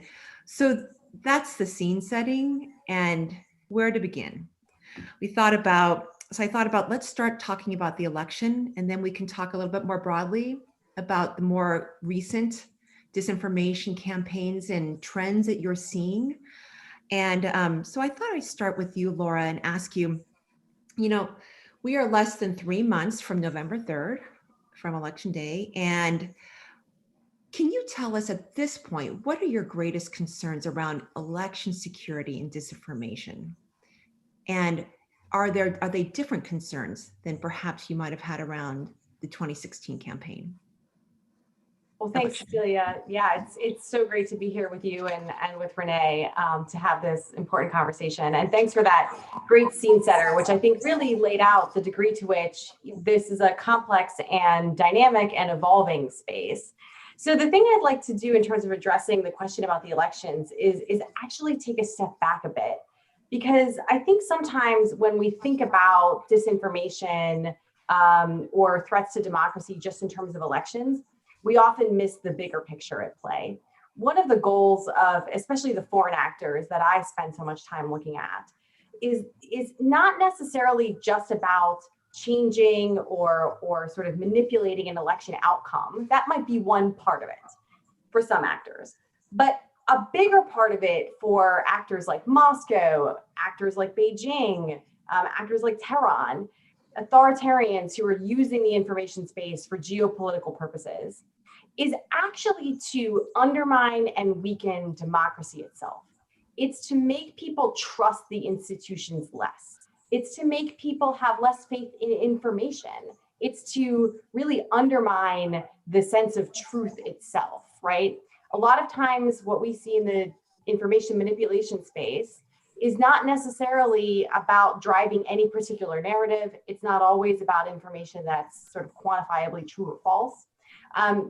But it's about really undermining that faith in democratic institutions and that sort of sense of democratic governance delivering for people.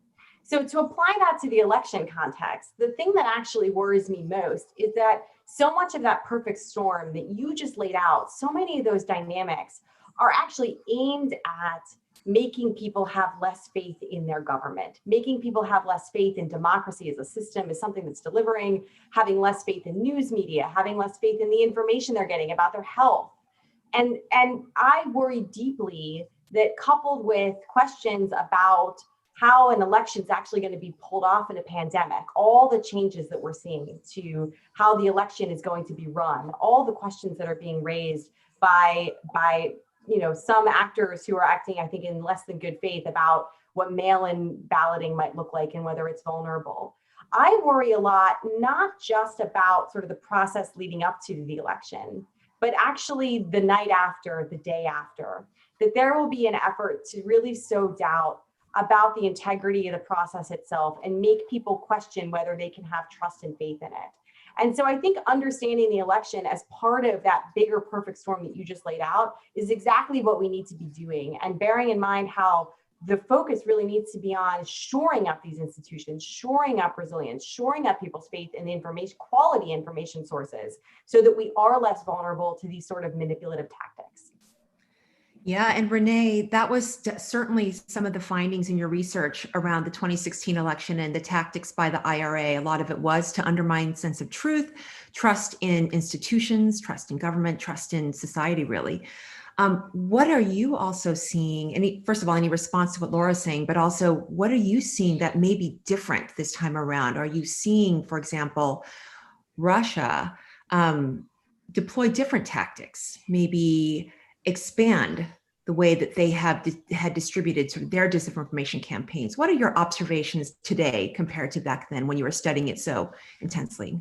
Sure. So I think one of the things that's important to understand is that you should think of the social media ecosystem not as some, it's unique in the sense that this is the kind of new technology of the day, but the idea of influence operations are not new, right? And so if you think about the history of propaganda, the history of influence, it's always carried out on the most technologically salient platform of the time, whether that was television or radio. There's an incorporation of human agents of influence in undermining society. Anybody who's watched The Americans has seen, the ways in which Russian actors interfaced with civil activists who were highlighting and calling attention to very real tensions in American society. So a lot of the way that we think about this is actually internet as system, kind of part of one more channel in a broad-based tool of communication and influence capabilities. And so when you think about it in that regard, what we should expect to see is anytime that system changes, anytime the rules of the system change, the adversary should evolve so that they can overcome that change. And so one example of this would be sort of in the immediate aftermath of us beginning to understand what happened in 2016, Facebook ads became very much a topic of conversation. And in response to the recognition that Russia had in fact run ads to grow audiences for their groups, what we started to see was Facebook begin to make changes saying, okay, now we're going to verify your identity. We're going to verify, we're going to send a postcard home to your address so that you have to prove that you are who you say you are. Now, this is not an insurmountable check for a sophisticated state actor, but it does kind of add a little bit more friction into that system. And so when we see the formation of investigations teams, the formation of public-private partnerships, like, at Stanford, we do work with the platform companies on identifying emerging influence campaigns. What you see is the evolution of the actor tactics. So as a lot of the focus became understanding these operations in the context of inauthentic behavior, is the term the platforms use, one of the things that my team saw was the rise of groups in Africa, Russian activities in Africa, targeting African local politics in 8 different countries, in which they hired locals. So instead of fake identities run by trolls out of St. Petersburg, what you started to see instead was 1 or 2 real people who were incorporated into the operation. Again, we don't know to what extent they were witting or not witting, but that franchising down into local actors makes it harder for the platform to decide to take down the entirety of the page, because there is some grain of authenticity there. When in fact these pages came down, Yevgeny Prigozhin, in his FAN, his extraordinary, wrote this extraordinary article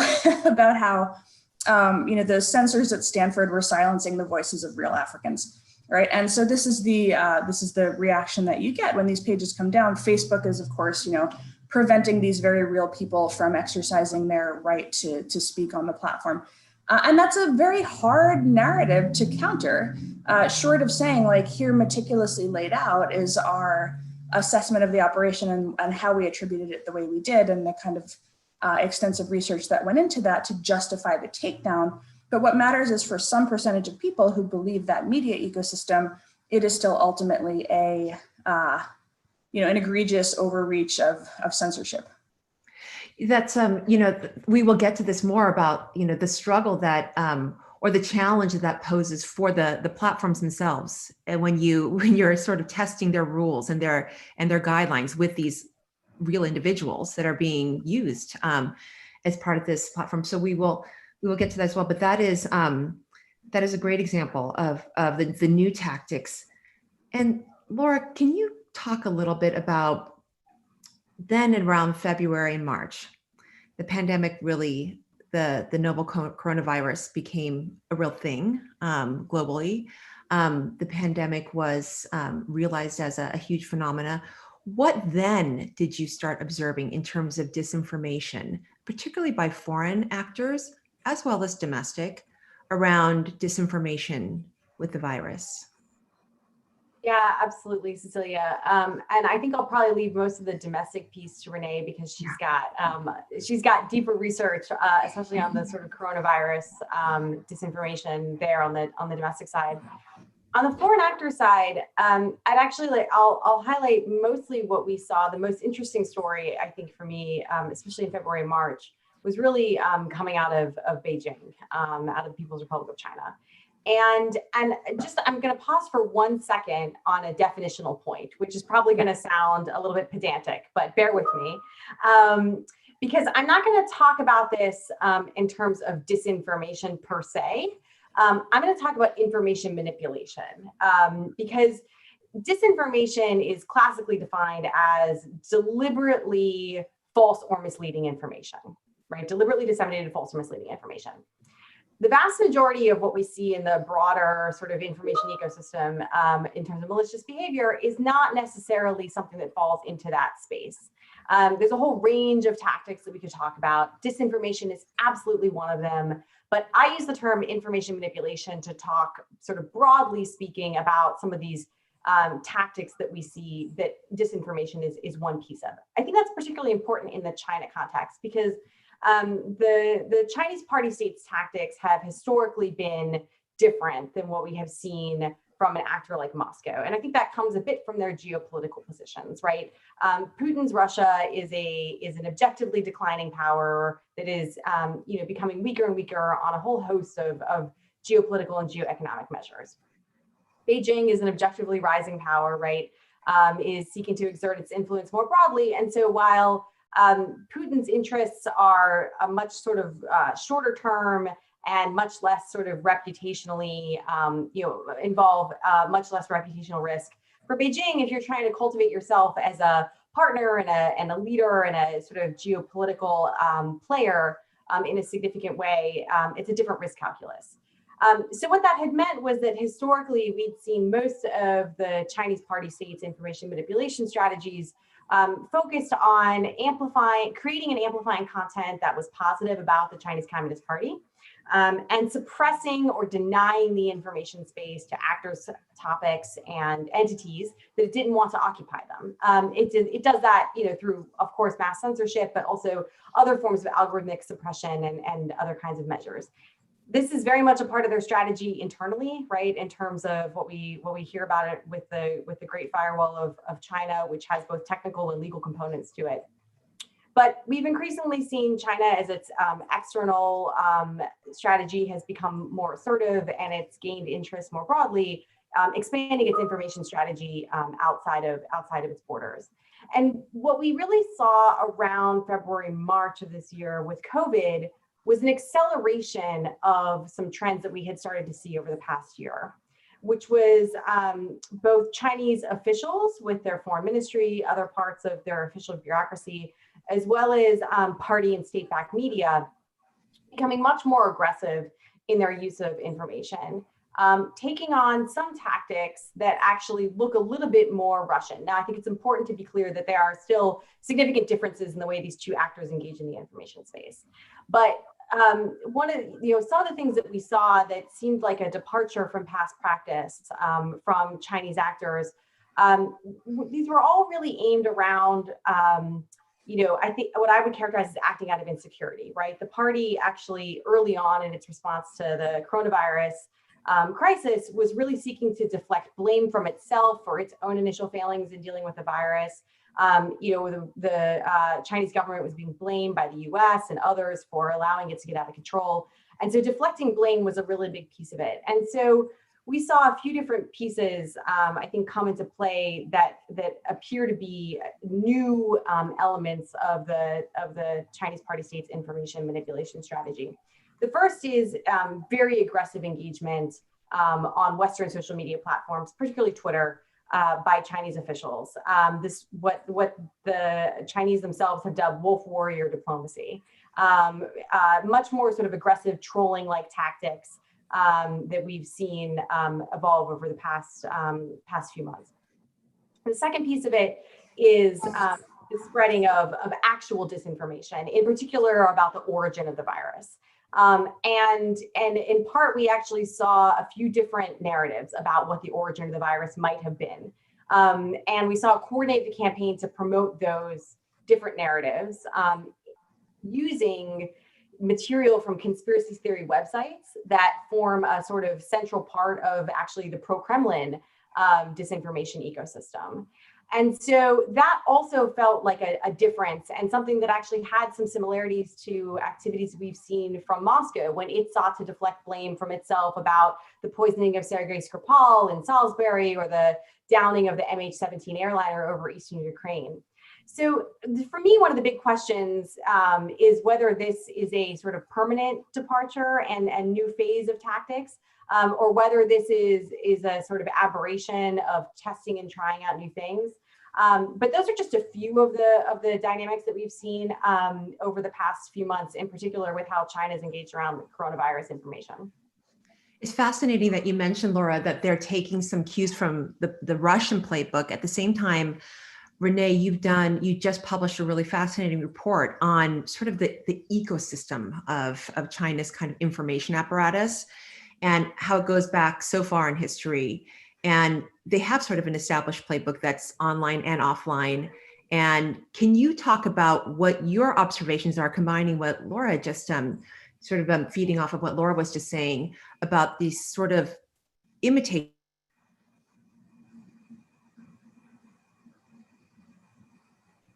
Oh no, I lost you right through the question. Oh, we lost her for a second. Oh, there you are, you're back. Okay. Muted. You know where I was going, Renee. I was going towards your research, the paper that was just published last week, where you talk about, you give a really fascinating look at the ecosystem of information sort of tactics by the Chinese government. dovetailing on what Laura was saying on the new tactics that they're deploying that look very similar to what Russia was doing over the last few years, would love to hear from you what you found in your study. And also, can you give us a sense of how threatening the Chinese information sort of apparatus is when it comes to, and I'm glad you, Renee, sort of distinguished the vocabulary, information manipulation, as well as disinformation. Sure. So the work that we did, we have a project at Stanford right now called the Virality Project, which is sort of a double entendre because we're looking at coronavirus. But we chose coronavirus in part because it allowed us to have this is one of the few moments in history, I think, where the entire world has been talking about the same thing, right? That doesn't happen very often. And when the governments, particularly authoritarian governments, have to kind of justify their existence and their continued existence in the form, when massive numbers of people are dying. And so we've looked at Russia, China, Iran, Saudi Arabia, the US, so not limited to authoritarians. I think Venezuela is kind of next up on deck. So we have a pretty broad, assessment of how states have been using both media and social media, and then overt and covert tactics. And that's been the framework that we've tried to use at SIO more broadly for maybe the last just about almost a year now, where we've tried to, again, understand social media as yet one more channel in an influence operation or an information operation writ large. So the work that we did on China was with our colleagues at Hoover, first contextualizing China's capabilities, looking back to the sort of origin of the CCP. And again, understanding that propaganda has always been an integral part at the highest levels of government. There's no attempt to conceal that. It's sort of a public diplomacy, the attempt to use established broadcast ecosystem. Some of it is inward facing. We've chosen to focus primarily on the outward facing content, the content targeting the rest of the world. So we looked at ways in which that apparatus was deployed towards coronavirus. We've looked at the wolf warrior diplomacy because, as Laura mentioned, it does manifest on Twitter, right? Because that is where you reach the majority of the world instantaneously today. And accounts that happen to be funny or irreverent or sarcastic, their content is frequently retweeted, which affords it even more reach. So there's just a slightly different dynamic there. That's the kind of social media as marketing, marketing for an idea, propaganda being almost a marketing campaign for a particular idea. We can say that they're using the same tactics in a lot of ways at this point. Where we see the covert side come in is the incorporation of things like bots. There's a spectrum of, and this is again gone back through history, a spectrum of understanding how concealed an account or operator is. Sometimes they are still real people who are agents of influence in the sense that you don't know who they're working for, who's funding them. But oftentimes what we see with Twitter and with Facebook is there's this extremely easy way to create completely fake people. So that dynamic just kind of, again, transforms, makes it potentially more efficient to run completely unattributed campaigns. But they do, in fact, take some work. And what we saw with Russia was a multi-year commitment to begin to establish its personas. The personas that they were using in 2016 were created back in 2014, right? So they had a multi-year history of engagement. They worked to connect with influencers. They worked to ensure that they were retweeted by extremely prominent people who had phenomenal reach with their target audience, right? And that's on the left and on the right. We had Jack Dorsey retweeting some of Russia's fake Black activist trolls, and we had Donald Trump Jr. retweeting some of their fake right-wing activist trolls, right? So they really put in the work to understand what would resonate with American audiences, what kind of personas would play. We haven't seen that sophistication from China. We have seen sloppiness. We've seen the creation of extremely thin personas. One of the things, if you visit io.stanford.edu, one of our data research assistants made a beautiful graph showing a turning on of accounts over time topically. And so you see a bloom when coronavirus hits, because all of a sudden they have a bunch of coronavirus focused personas that were all created relatively, within a span of the, couple weeks to month, right? So they're not laying the groundwork and doing this very sophisticated type of persona creation that's useful for persuasion. And what we see instead is this kind of creation that actually mimics very closely Saudi Arabia's work around like when Khashoggi was murdered. Turn on this collection of accounts and just flood the zone. And it's a very distinct, different strategy because oftentimes those accounts are culled almost immediately. They're easy to find. The platforms find them, bot spotters and researchers find them. They come down very quickly. But what matters is that in that moment when people are paying attention, that's when they're active. And so it's a very different, far less sophisticated kind of commitment to a long-term influence strategy. And it's curious to see, we've actually been very interested in why they operate in this way, in part because the 50 Cent Party, which is a kind of commenter army focused inward, has been operating since 2004.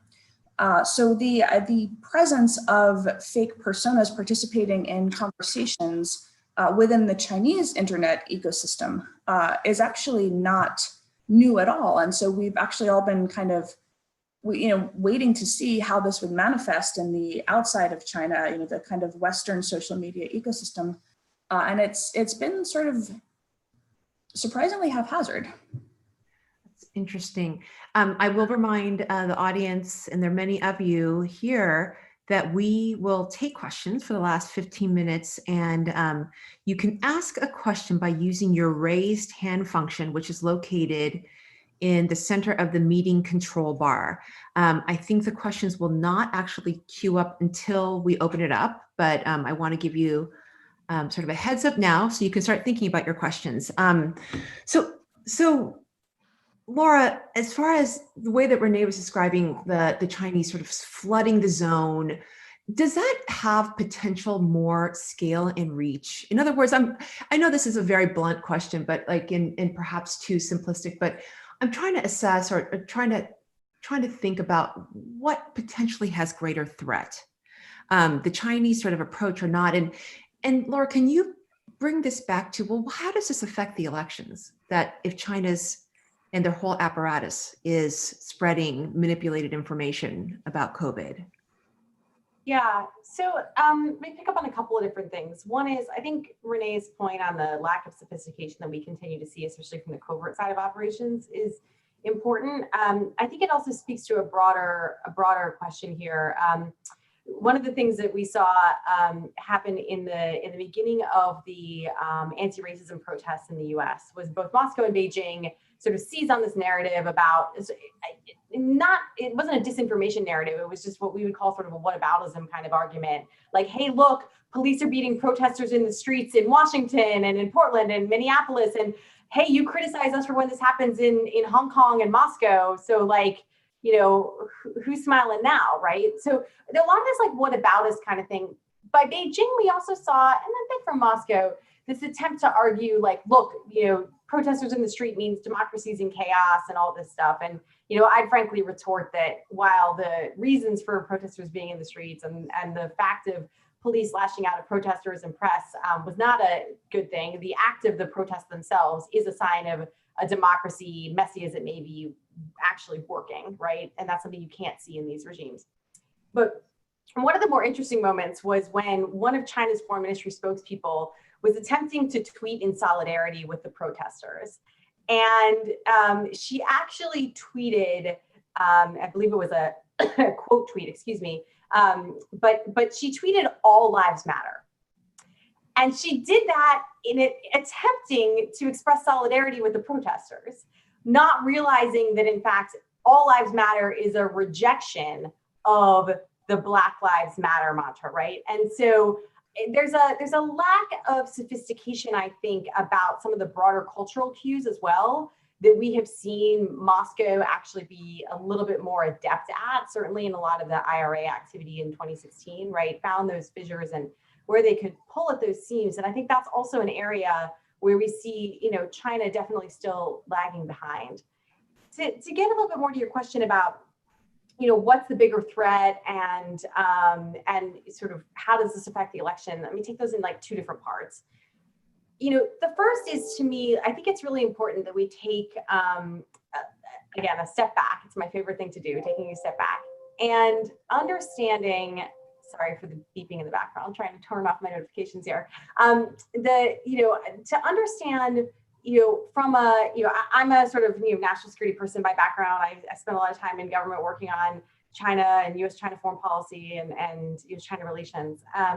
So for me, it's trying to understand, like, what is China actually trying to achieve here? What is Moscow trying to achieve? And all these things that we're talking about right now are they're tactics in a broader strategic effort to both use information for influence, as Renee has said, but also both Beijing and Moscow are seeking to advance a different vision, an autocratic vision of the information space. One where governments have a greater ability to monitor, control what their citizens do online. They do that through infrastructure that's designed to enable that kind of monitoring and control, and through legal and governance regimes that promote a sovereign internet, sovereign information space, which they are advancing at both at home and in places like the UN and other multilateral fora. And so I think it's important that we talk about the threats of these particular kinds of approaches, that we not just think about it in the tactical stuff, but understand the broader strategic game being played here. And that's where things like, you alluded to the platform TikTok earlier in your perfect storm of issues, right? And the debates we're seeing now about what should happen with TikTok, this platform, I think is another big piece of this puzzle. And so I think for me, the threat is not just from the actual influence vectors of the information itself, but that broader information ecosystem that these regimes are trying to create, because I think that's fundamentally at odds with a functioning democracy, which relies on deliberative debate with information and sort of truth and being sort of at the ground of it. And that will bring us back to the elections right here, right? Which I think is that the reason that I think that COVID disinformation is a concern in an election context is two things, right? One is there's a very specific nexus there between health disinformation and disinformation about voting and how those two things are going to be interrelated, right? But there's a broader sense here of the fact that when you are sowing doubt about a government's ability to respond to something like a pandemic, when you are sowing doubts about the information that the government is providing about the pandemic, right? When some of the domestic actors that Renee's studied as well, right, are promoting things like this pandemic documentary, right, that sought to really sow doubt about some of the core figures, right, in our public health ecosystem and whether or not they're in fact telling the truth. You're sowing doubt in citizens' faith in their democratic institutions. And I think that both primes us to have less faith in the integrity of the election. It primes us potentially to be less inclined to participate in democratic processes. And it primes us to just be less trusting of our elected officials and credible sources of information. And so to me, a number of these different things are sort of gateway drugs, right, to the broader, disinformation ecosystems. Health disinformation, coronavirus disinformation right now is certainly playing a central role in a lot of that. Yeah, I mean, gateway drug is probably it's a very frightening term, as well as probably very apt for what we're seeing here. And Renee, I really I would be remiss if we didn't go explore a little bit on the domestic side, what you've been seeing and what you're seeing on different platforms. Can you tell us sort of what are the biggest threats that you're seeing and how sort of strategies are being deployed? I think one of the challenges is there are some bright lines that platforms have with regard to takedowns by foreign state actors, and we kind of alluded to them in the form of inauthentic activity. The question of what to do about health misinformation spread by real people, particularly domestic actors in the US, where freedom of expression is kind of paramount concern, means that those policies are less robust. The platforms treat everything sort of as an isolated case. There are policies, but they're not necessarily well executed policies at this point. And what that translates to is things that go viral that are not addressed in a timely fashion, leading to oftentimes very ham-handed takedowns after the fact, after something's been viewed 8 million times, as in the case of the pandemic video, that then lead to second order effects in which there's a controversy about censorship and platform censorship, making them then further reluctant to take things down earlier as they are, as for things that need to be taken down. And that's kind of created a morass in the information ecosystem domestically. So one of the things that we've seen, I started working, I actually got my start in looking at misinformation and the spread of narratives, looking at the anti-vaccine movement in America in 2015. As an activist myself, working on getting a bill passed in California to eliminate vaccine opt-outs, which I was just interested in as a mom, and was really kind of blown away by my own ability actually to just set up a Facebook page. We called ourselves Vaccinate California, and to micro-target to get people calling their elected representatives to pass the bill that we wanted to see passed, right? And that's just activism. That is the nature of activism today, and that has evolved over the last 5 years. And so the interesting thing is the same information pathways, the same virality tools, the same ability to micro-target to achieve particular reach, to leverage the group's ecosystem, to spread information in a very participatory way, regular ordinary people, can be used for kind of pro-public health or Black Lives Matter, or any number of different social movements that most of us have been pleased to see come into the world. But at the same time, they do offer the same affordances to people who want to spread health misinformation. And so the challenge for platforms has been how to think about what to take down. There's a kind of 3-part framework: remove, reduce, inform. Remove is what actually needs to be taken down. Reduce is where you see kind of a coordinated, like a deprecated, temporarily throttle or permanently throttle the virality of something that is found to be misinformation that has harm, that causes downstream harm. And then the last is remove, reduce, inform, which is where you just kind of put up the interstitial, informing people about, a fact check, kind of posting a link to a fact check. One of the challenges with pandemic, with Plandemic, the video, the health misinformation video, is what we found when we studied it at Stanford is that, we could see indications that it was going to be happening beginning 2 months prior. So beginning in April 2016, we began to see evidence that anti-vaccine activists were trying to elevate this person, Judy Mikovits, who spread these, these insane conspiracy theories about Anthony Fauci having people killed and so on and so forth. Conspiracies about masks, about murder, you name it, it's all in there. We could see early indications that this was a coordinated effort to turn this person into an influencer. And yet there was really no actionable moment for the platforms to respond to that. And so the question becomes, when this is just the information ecosystem, when anybody can use these tools and tactics, when is the appropriate intervention point?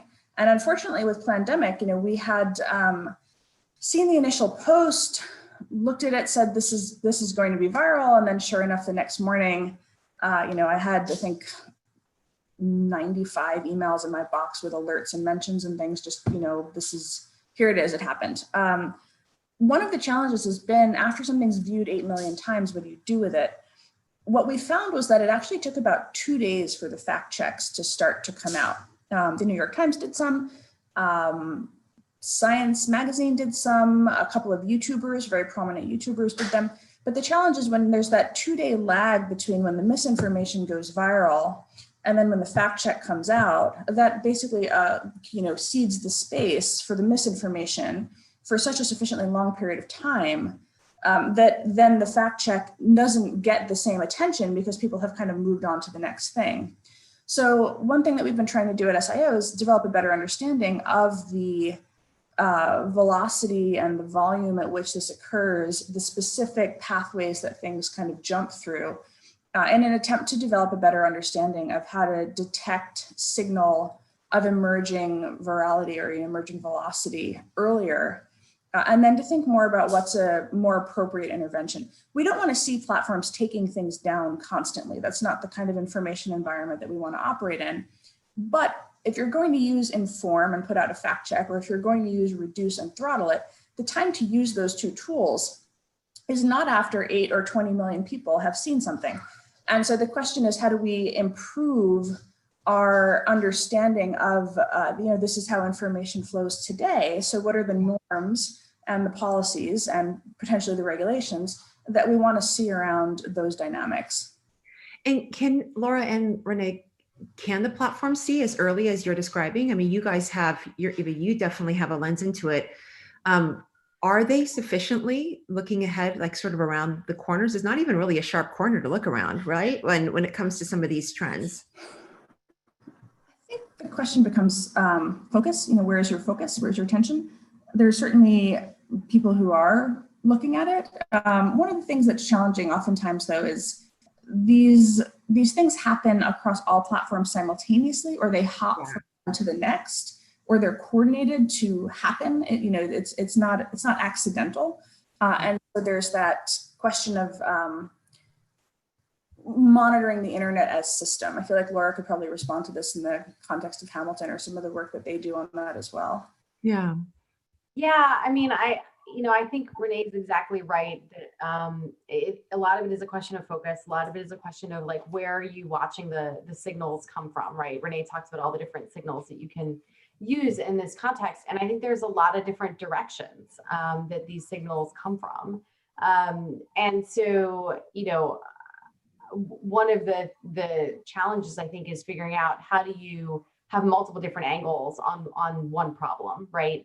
And I'll give one specific example where I think, there was a blind spot in the past where we've seen some attempts to deal with this. And then I can talk about a broader, Renee's point on sort of a systems approach. I mean, we've been talking a lot about sort of the foreign actor disinformation targeting democracies, but one of the, I think one of the greatest sort of travesties that's taken place in part by social media was the use of Facebook by the Myanmar military apparatus to prosecute a genocide of the Rohingya. And a lot of that took place in part because, or it was not detected, I should say, at least in part because Facebook didn't even have people on the staff who had the language capabilities to understand, let alone the cultural signals that would have potentially helped signal early on that this kind of language around such a charged issue had potential to have disastrous consequences, right? And so I think sometimes there's a sense that you have to have like a lot of deep under the hood looking at like all the different,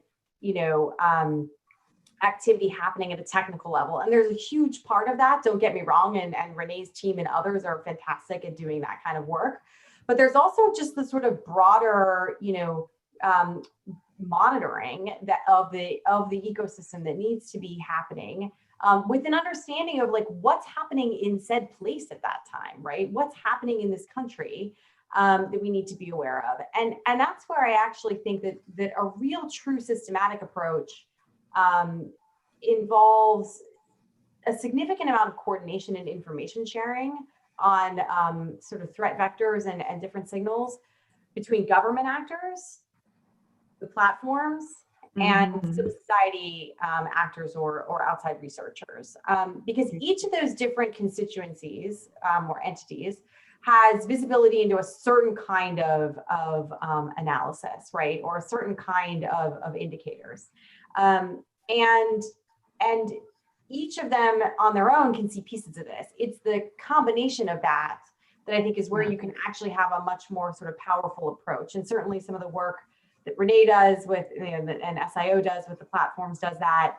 The work that my team does with the Hamilton dashboard that we operate really looks primarily at the overt state actor piece and how those actors engage with what we think of as the gray space, which is not necessarily always covert, but these sort of quasi attributed actors in that space. And again, it's one piece that feeds into this broader sense of what's happening in the information ecosystem. But I totally agree with Renee's description from earlier on of needing to see this sort of spectrum of social media being just one piece of this broader information ecosystem. And that sort of systemic approach is I think where we still need to make a lot more progress in terms of the, not just the platform stepping up what they're doing, but actually having the cross-sector cooperation that we really need at scale.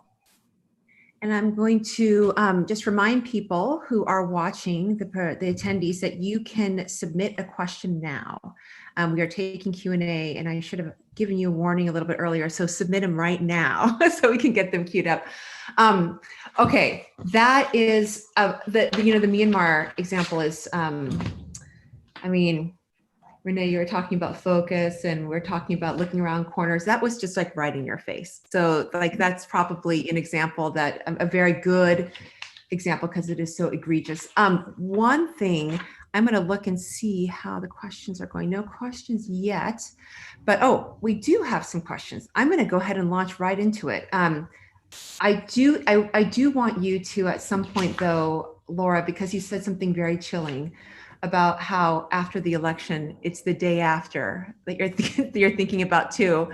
And I mean, I think a lot of us haven't even wrapped our heads around that, but it could be a long, very contested process going forward, and the information sort of manipulation around that. But let's take a question from Sean Roberts. It's going to take a few seconds.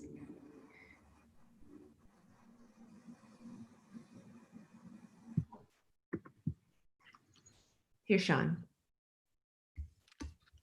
Whoops. Should we take a different one, or is Sean Can you there? hear me? Hi, Sean. Yes, we sure can. Yeah. Welcome. Unfortunately, I'm using another tool that seems to have stepped in front of you, but for the video. But I can give you the audio. So voting is a state and locality issue mostly, and obviously the federal government provides some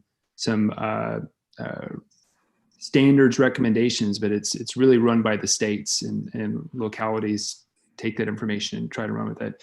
But the sophistication typically when you get down to local level is when you're talking digital or digital tools is usually not the primary thing that they're responsible for, the thing that they're promoting. Usually they don't have the money, and they usually don't have the people. So coming back to elections, what do your speakers think about elections officials building support networks in state across different localities to start building some digital tools to communicate, like a mobile app, which seems to be pretty popular, I've heard, to communicate with the voters in their jurisdictions about, it could be as simple as just information, but it also could be as sophisticated as supplying sample ballots, like they've tried doing in some counties with some success. But also it could be providing congestion information for polling centers where somebody might want to visit in person rather than voting remotely through the mail. Thanks, Sean. Laura, yeah, what is working now? What are you seeing that's actually working in that space in terms of mobile apps? There's, I do want to, oh, hi, Sean. Now we see you. Do you want to answer that, Laura? Yeah, I'm happy to. I will admit, if you saw me like twitch a little bit when you said mobile app, I have a lot of still like Iowa caucus app triggering happening over here. I'll come back to that in one second. But Sean, I think your question gets at a really important point here. So one of them is that the officials who are on the front lines of this often have sort of the least amount of resources and capacity and knowledge about these kinds of issues, right? Yet we sort of need them to be on the front lines. But the other piece that was embedded in what you just asked, which I love, is this idea of affirmatively building in pathways for quality information and like building resilience in advance. And this is one of the things that my team's been doing a lot of work with state and local election officials on, which is that the moment to start getting out quality information about the election and how it's going and where to go for information is not the week before the election. Just to Renee's point about how the ground was being laid for the pandemic video for the past almost 4 years, election officials need to be laying the groundwork like several years ago, but really, if you haven't started it, doing it now, to be using their information channels, their, hopefully verified Twitter accounts and Facebook accounts, their websites that hopefully have a .gov, address so it can be protected by the U.S. government to the fullest extent possible, right? That they're using these channels of information now, both because if you don't use them until a week before the election, nobody is going to follow you or know that they're there. But two, you need to be getting that information out now to build resilience in people's minds about expectations. What's going to happen with the election, with all these changes that are happening, right? I think over communication is essential in this area, and doing that through quality verified channels. Now, to that end, while I'm all about finding sophisticated ways of getting information out to people where they're going to find it, I'm very skittish about things like mobile apps for a couple of reasons. One is it's not something that people, everybody's going to have to go out and download it and digest it themselves and learn how to use it and whatever. And that's not naturally fitting into their sort of information absorptive habits, one. Two, security challenges are a big question when it comes to mobile apps. And so we'll just sort of put that to the side. But the third, and frankly, this is what was the problem with the Iowa app, right? It wasn't actually that there was a security challenge. It's just that it had never been tested in the way it needed to be run at scale, to make sure people knew what they were doing. And so you had the appearance that something had gone seriously wrong, when in fact it was basically a combination of just like bad testing and user error and nothing malicious. But I would very much hesitate to start injecting new pathways for information, certainly at this point in the cycle. But I would use the tools that are available and use them now and use them often to get out sort of advanced information. Oh, Cecilia, you are muted. Thank you. Let's take another question from Amelia Probasco. And it takes a few seconds. She should be up very soon. Here we go. Hi, Amelia.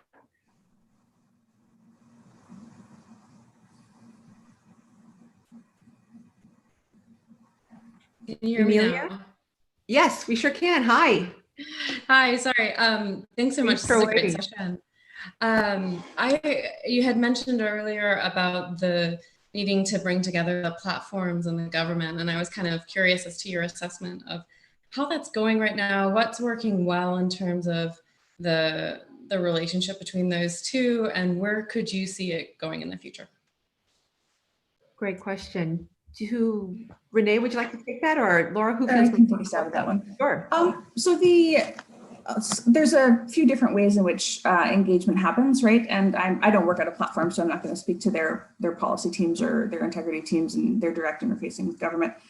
But there's things like the Global Internet Forum to Counter Terrorism, which is a kind of consortium of a variety of governments, civil society organizations, and tech platforms that do work with a particular focus on terrorism. That was kind of one of the first bodies to come about because of the pressing nature of that particular issue, particularly after Christchurch. So there is a very robust framework there. With the election monitoring stuff, I can't speak to the relationship they have internally because I don't have visibility into it. But what we have as a public-private partnership forum more broadly are channels of communication by which, either threat information or assessments of potential foreign interference or, kind of after action reports on particular takedowns, or that includes domestic takedowns as well, there's a effort to incorporate in signals that various entities have while remaining mindful of things like preserving user privacy and sort of, kind of core principles of engagement on that front. So there is, I think, a far more productive working relationship now in 2020 than there was in the early days of dealing with ISIS in 2015, where there was very much kind of, platforms didn't want to be seen. This was right after Snowden, of course. Platforms didn't want to be seen as doing the bidding of the US government, even when it came to, putting out information about or taking down terrorist accounts. And so there was not a very good working relationship back in 2015, but that has improved significantly now. I think one of the challenges that we have, we've recently set up an election integrity partnership at Stanford with a number of other research organizations that are looking at election 2020 misinformation, ranging from the technical to the qualitative, approaches of understanding what's going on. And there are these kind of signal sharing frameworks in place to ensure that when we see something bubbling up, there is a way to route that information as appropriate. And that includes, per the prior question, state governments as well.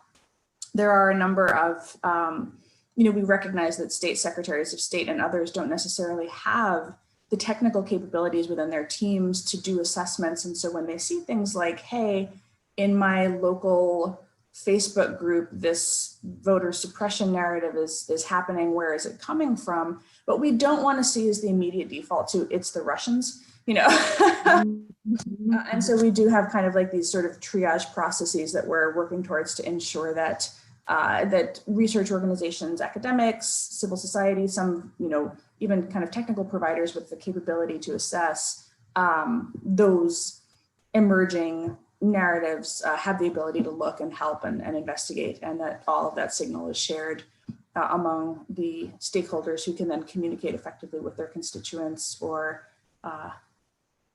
elevate as necessary. Well, we're pretty much at the end of our time here. I really want to thank Renee and Laura. I want to kick it back to Anya. We covered a lot of ground and a lot more to consider ahead of the election and in general. So back to you, Anya. Thank you, Laura and Renee.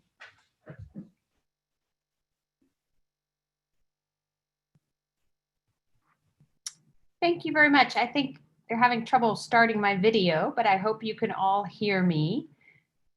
Laura and Renee and Cecilia, that was a master class. Thank you so much. These are really thorny issues that I don't think are understood very clearly by most of the public. And you walking us through from how relatively sophisticated China and Russia's disinformation campaigns are, how the platforms in the US and elsewhere have started pushing back and how they're getting better at it is really helpful and frankly gives me a little bit of reason for hope. We are now taking a very short 15-minute break and we will be back. Please stay tuned, everyone. We'll be back at 3 o'clock for our conversation.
Please welcome Aspen Strategy Group Executive Director, Ambassador Nicholas Burns.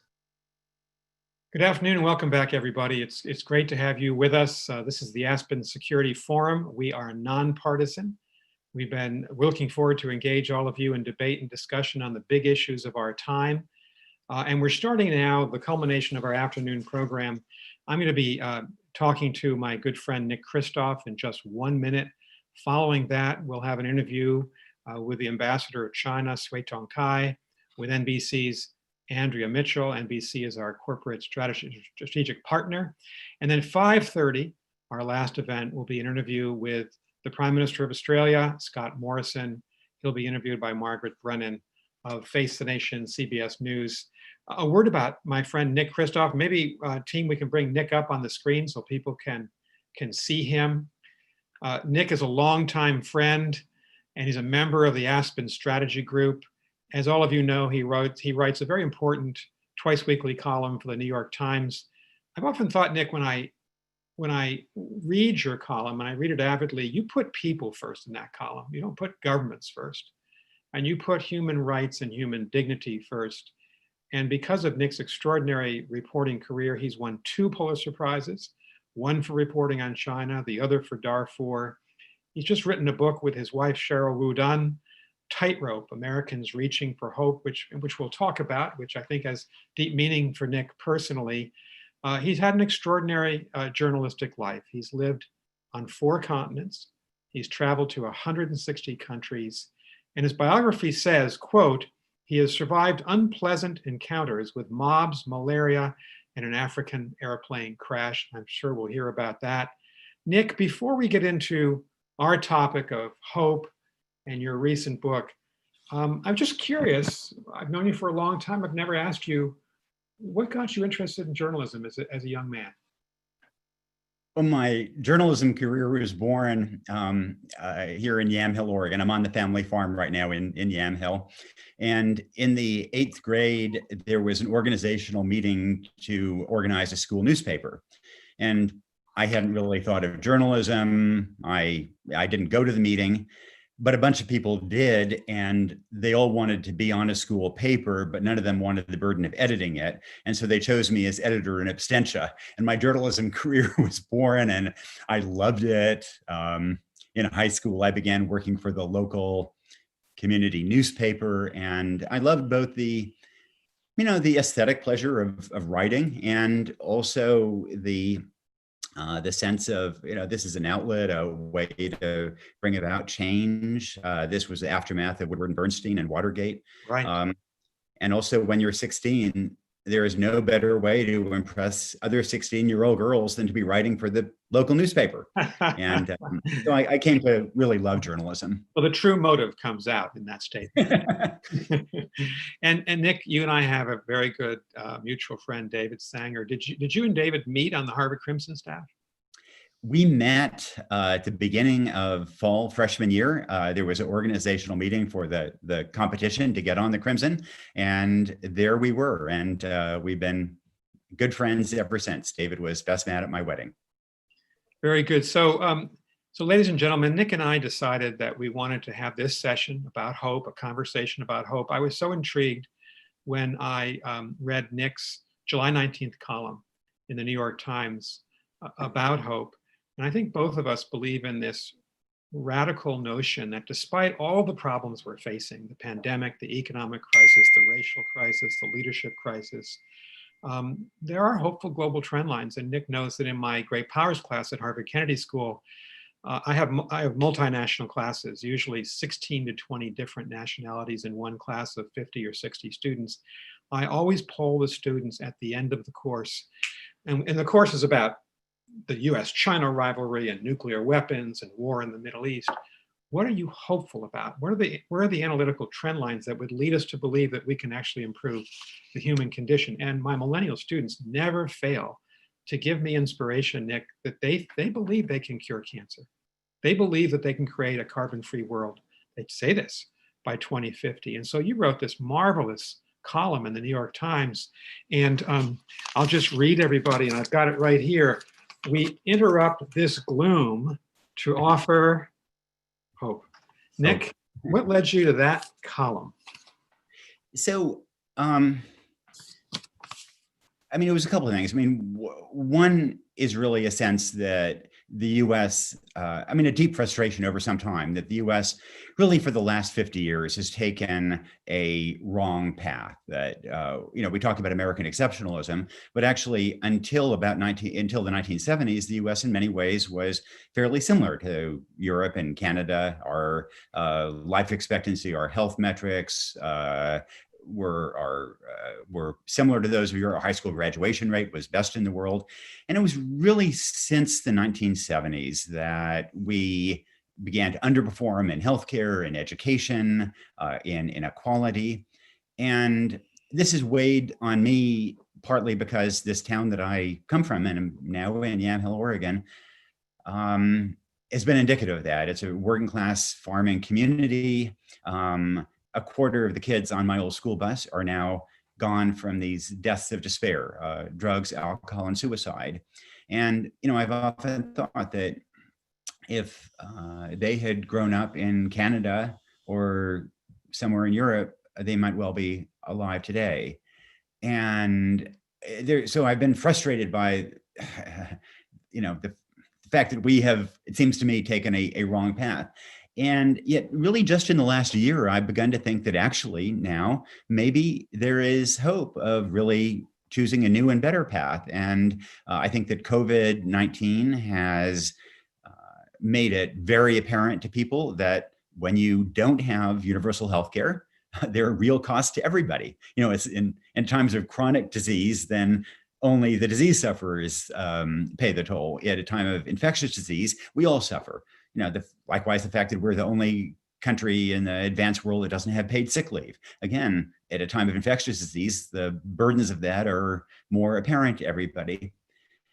And likewise, I look at polling on Black Lives Matter and how much it has changed. The fact that in some polls, a majority of white citizens to say they agree with the aims of Black Lives Matter, huge increase from the past. And, I guess I've also been struck that, history moves in cycles. Arthur Schlesinger talked about these cycles of history. And I wondered if that cycle from the 1970s isn't already in a process of shifting. When Kansas voters, rebelled at tax cuts, and Kansas Republicans said, tax us more so we can invest in education. I kind of wondered if that may not be remembered as a turning point in that long cycle. So I think, this fall we have a chance, the way America did in the 1932 election, to, it may not quite be a New Deal, but, something in that direction that begins to address a lot of the inadequacies of our society. So the book that you and Cheryl wrote, and obviously had planned well before the current pandemic, coincides with the pandemic. I mean, if I could just ask you, what a terrible thing for you and everybody associated with your community that so many of your contemporaries have not lived because the social safety net didn't catch them, or because of the conditions of life in the United States. And we've seen in the pandemic, the gross income inequality in our country, that healthcare vanishes if it's attached to your job, not to your person. And so your book and the pandemic in a way have really overlapped, integrated. And so as you talk about the book, you've got real live examples today of what's happening to America. That's right. And of course, in many ways, as you suggest, Nick, I mean, the pandemic has magnified those inequities and magnified the toll. One of the families we write about in Tightrope was the Knapp family who grew up. They got on the bus stop right after I did, 5 kids. The oldest was my year, and 4 of them passed away. Before we wrote the book, and the lone survivor, Keelan Knapp, had survived because he spent 13 years in the Oregon State Penitentiary. And then after COVID began, actually, this spring, he died of a heroin overdose. So now their mom is still alive at 80 and all 5 kids gone. And I wonder if Keelan if it wasn't the socialized, he lost his job. He was certainly socially isolated, as many people are. There's some indications that drug abuse has been increasing. I think there's may well be some connection between COVID and that loss. And so while I have some hopes that we have a chance for correcting this, certainly in the short term, this is devastating in so many communities around the country, and it's particularly devastating to people of color and to those at the bottom of the socioeconomic spectrum.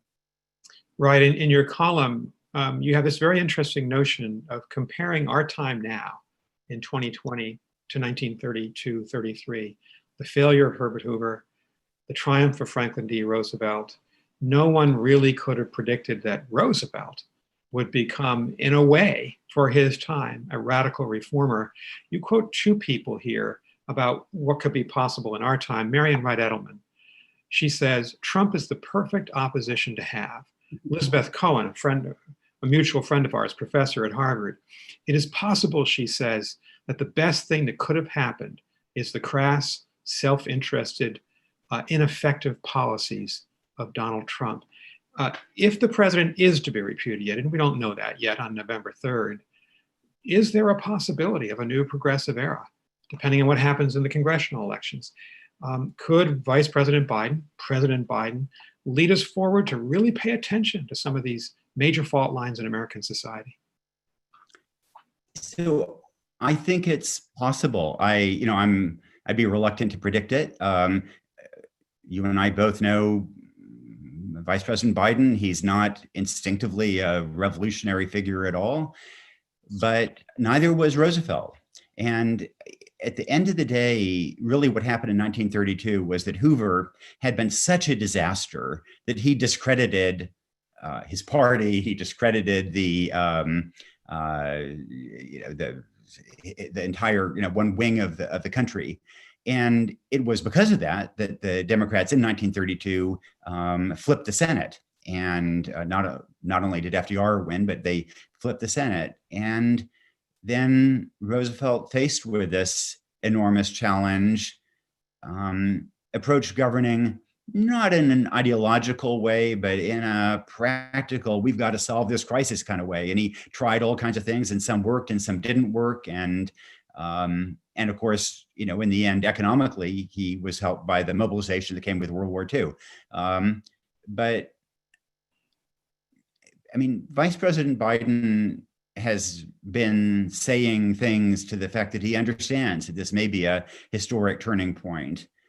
You look at polling on some of these progressive economic issues, healthcare, childcare, bandwidth for all, raising the federal minimum wage, and there's enormous support for some of these measures.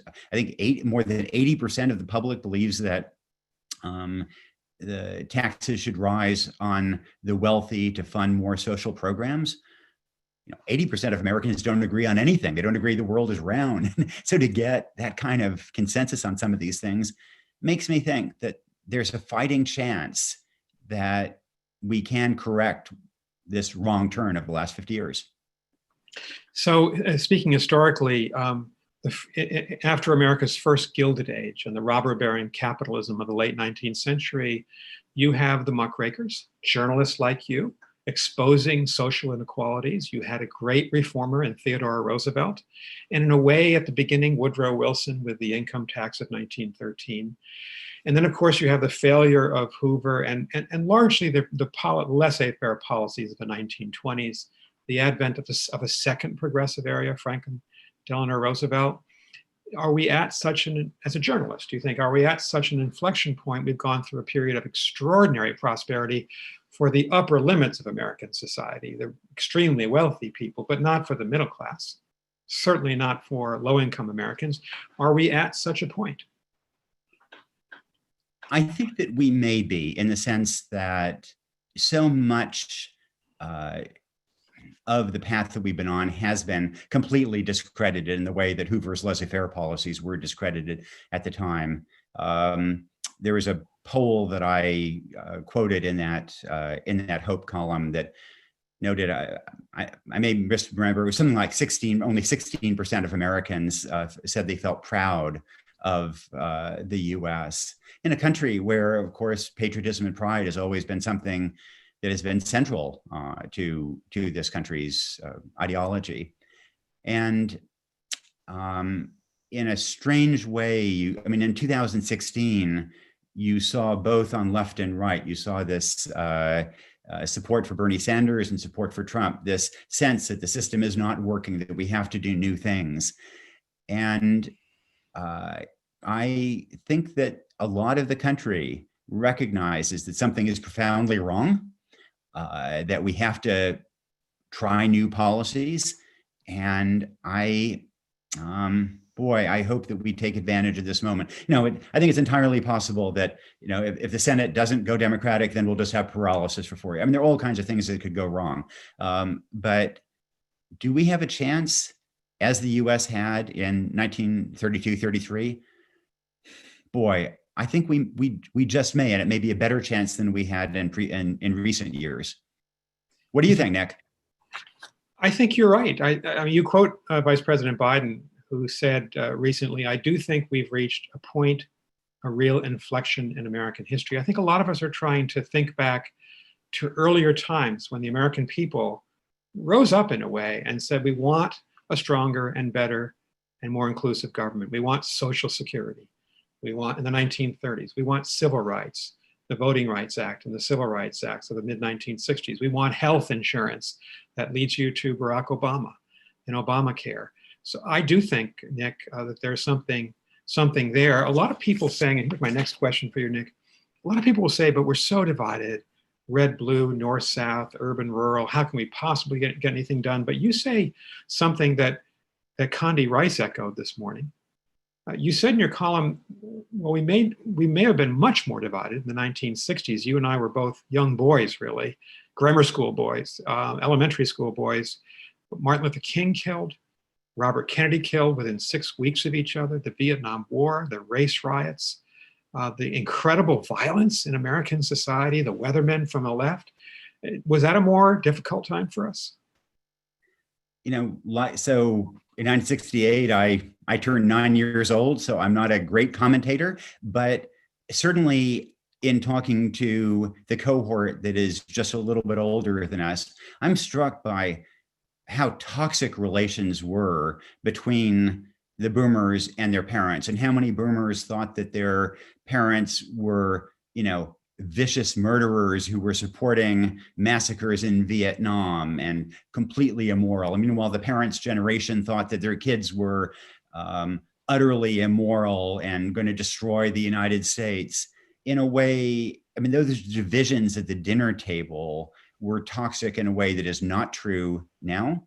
And, even if you go back to 1932, 33, I don't know that we fully appreciate how much hostility there was to Roosevelt, both from the left, from the Huey Longs of the world, and from the right, the Father Coughlins of the world, the Supreme Court, the degree to which it blocked him early on. That also was a time of polarization. A lot of people thought that Roosevelt was communist, et cetera. And despite that, we got an awful lot done.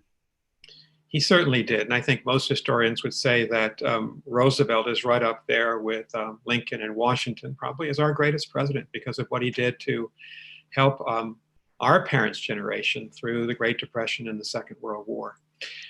Just say something about that too. So there's been this narrative. It seems to me that kind of one of the big problems in the US has not been that we don't have the tools, that we don't have the resources. In many ways, it's been a narrative. It's been a narrative that government can't do anything right.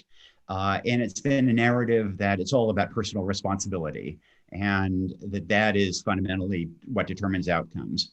And here in a rural area that has been hurt so badly over the last few decades, I'm struck that it was transformed by progressive government policies. The whole reason people came here on the Oregon Trail was because of a program for the disadvantaged, the Homestead Acts, which had its own issues with Native Americans, but was a way of turning landless Americans into middle-class families. And then the rural electrification completely transformed areas like this, the GI Bill of Rights. So it, it was programs like that that invested in the human capital of Americans. It created a middle class that had enormous returns. And yet now we seem to have forgotten the role of those programs, and we focus on personal responsibility in a way that to me seems myopic. I want to just say to the many people who are watching this, we're going to get to your questions. I already see 4 people who are lining up to ask questions. Nick, I've got 2 more questions for you, and then we'll go to our guests. So when I poll my students, I've been doing this for 5 or 6 years. It's interesting. These are students from all over the world, majority American, but lots of different nationalities. They're remarkably consistent in what they tell me that they're hopeful about. And these are analytical trend lines. They say in the last poll in May, we have lifted more than 1 billion people out of poverty in the last 40 years. Why can't we double that for the next 40 years? They say, despite the pandemic, the extraordinary progress on polio, it's going to be eradicated, we hope, the next 4 or 5 years. Bill Gates says that he thinks malaria can be eradicated in our lifetime. 500,000 children died in Africa last year under the age of 5 from malaria. Third, my students, men and women, are passionate about the rise of women to gender equality, to being able to compete in any way possible without the kind of restrictions that their mothers and grandmothers had. And finally, my students are passionate that tech, broadly defined, whether it's AI or biotech or quantum computing or the information revolution, they say it can really change life for the better. And I want to get you to react to that, because I know you've looked at this for many years in your columns. Well, your students are exactly right, and they're better students of history than the public as a whole. In polls, up to 90% of Americans say that global poverty is either stuck or getting worse. And in fact, as you suggest, the world has been transformed. When you and I were born, a majority of human beings had always been in extreme poverty, had always been illiterate, and more than and about a quarter of kids died before age 5. And now we are down to fewer than 10% of people living in extreme poverty. 4% of kids die by age 5. Now we're up heading toward 90% literacy. Every day over the last couple of decades, another 325,000 people have gotten electricity for the first time. You just think what that does, 325,000 people getting electricity for the first time, another 200,000 getting plumbing for the first time. Every day in recent years, another 600,000 people have gotten online for the first time, which goes to the tech transformation that you mentioned. Right. The more people worldwide now have mobile phones than have toilets. And mobile phones are important not just as communications devices, but as a banking system. In many places, it's hard to get a bank account, but you can store money on your phone. And the only other alternative is to buy chickens, and that's how you store money. And it's so much more convenient to store money on a mobile phone and to save that way. And so, as you suggest, COVID is going to challenge these gains. There is going to be, we are going to go backward for a little bit, but I don't think that this fundamental narrative of progress is going to be reversed for long by COVID-19 or by climate change, which will be another factor that will test it. And likewise, the rise of women. And you've written about that with your wife, Cheryl. That's right. We wrote a book called Half the Sky. Girls' education in particular was something that was always very secondary. And I think nothing is more transformative than educating girls. And now in elementary schools worldwide, there's virtually no gender gap in primary education. There still is in secondary education and in tertiary education, but in primary education, there isn't. And when girls get an education, their influence on society, their capacity to earn money, their ability to look after their children is vastly increased. And I mean, it always frustrates me a little bit that it seems to me the Taliban and Boko Haram, that extremists get this. You know, why does the Taliban shoot Malala in the head? Why does the Afghan Taliban throw acid in girls' faces? Why does Boko Haram kidnap Nigerian schoolgirls? Because they understand that the greatest threat to extremism is an educated girl. I wish that we understood that as well and were as willing to invest in girls' education around the world precisely to help reap those benefits, not just for those countries, but for the world as a whole. You know, it's interesting you should mention Afghanistan, Nick, because we've been there now militarily and politically almost 2 decades. And when we look back at some point when our troops have left, it may be the most significant thing we did was to build schools for girls and encourage girls to go back to school, millions of them in Afghanistan, and may that never be reversed at this perilous time where the Taliban seems to be coming back. Nick, a final question. And for those people who want to ask a question, it's quite simple. Just go down to the gray bar at the bottom of your screen. Under participants, just press the blue raised hand button. We'll call on as many people as we can. Nick, we were talking just before the interview that in government, I would say that 90% of the time of most people in government, and maybe this is the right proportion, is to defend. We're defending the country against all the ills, political, military, of our adversaries. You and I talked about the possibility we might adjust that ratio. And I've talked to my students about this.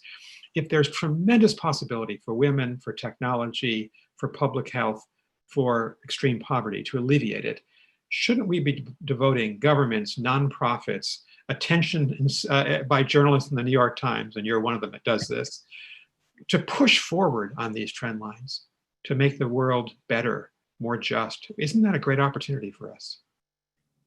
What was the Bobby Kennedy quote? Or I think he was quoting George Bernard Shaw about some things they are and ask why. I dream of things that never were and ask why not. Exactly. I think that is, I think the government could step into that a little more. And indeed, when one thinks about the steps that were most consequential for human development and human well-being in this country and abroad, they often were precisely those proactive steps. The public health and sanitation in the United States transformed Americans' well-being, transformed America's cities, made them much more habitable. Efforts at disease, smallpox eradication. Well, one might put pandemic management efforts in that. Right. Although they weren't really followed through this year in the United States, obviously. I think about malnutrition, about almost a quarter of kids worldwide are stunted from malnutrition. Mm-hmm. And that has consequences for their height, but it also has consequences for their mental development, for their cognitive bandwidth, for the rest of their lives. And we know how cheap it is to address that malnutrition. And yet we've been unable to, we haven't treated that as a high priority issue. Early childhood development in this country, as I think about what would have helped those quarter of kids who died on my school bus, there are no easy solutions, there are no silver bullets, but there's silver buckshot. And one of those buckshot is early childhood education, early childhood programs to help kids get on track so they can have better outcomes. Nick, I said at the beginning, I meant it quite sincerely, you're one of the few people I know, you have a big voice, there you are in the New York Times with a column, who really are putting people first. We're doing that for our society and for the world. And let's go to questions. A good friend, Ambassador Tom Korologos, came out of the Rocky Mountains in Utah and achieved fame in Washington. Tom, you're next. There's going to be a little bit of a delay between saying that, inviting Tom, and hearing him. Tom Korologos.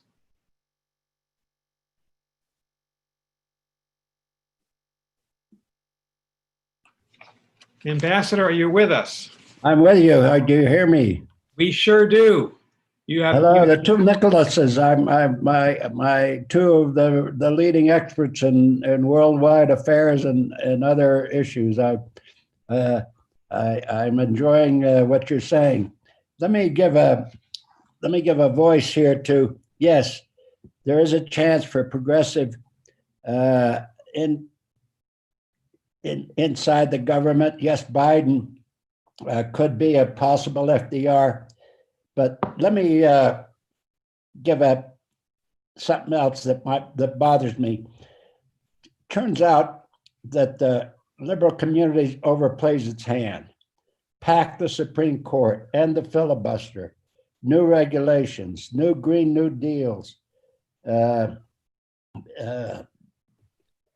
kinds of. I'm out here in Colorado, up in the mountains outside Aspen. I'm at 7,800 feet, and the only thing that moves are a bunch of cows. I'm standing away, but there's fracking machines around, and I get nervous over some of the backlash to any of these programs. That's gonna. What I'm trying to say is, don't overplay your hand. Yeah, I admit to a lot of the things that you say, but I get nervous over overdoing it on the progressive side. I'm a Republican conservative fuss budget. I'm not sure I know who to vote for, but that's my speech. And thank you for what you're both doing. You're two neat guys, and I like you. You've done so much for the United States, and I saw you when you were ambassador to Belgium. I know how much you did. So thank you for that question for Nick, Christoph. Nick. Well, thanks for a good question. And I share your concern about the capacity for progressives to bungle things. And, you know, frankly, I think they did in 2016. And if those progressives who had voted for Jill Stein had instead voted for Hillary Clinton in 2016, then we would be in the Clinton presidency right now. I mean, overreaching is something that both parties do, but I mean, I share your concern that this may well happen. I think one of the things that I worry about in particular in the next few months toward the election is that so many liberals are so disgusted by President Trump that they likewise feel nothing but outrage and disgust for any Trump voter.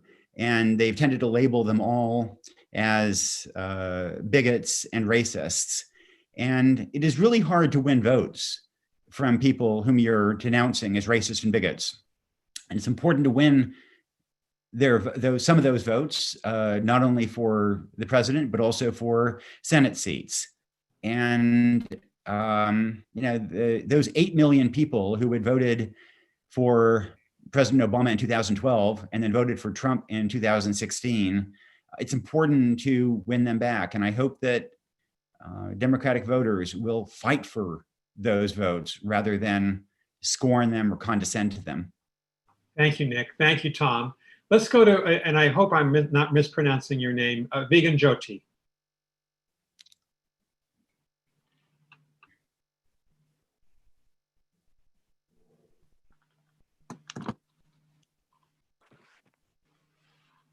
Hello, can you guys hear me? Yeah, we hear you fine. Thank you so much.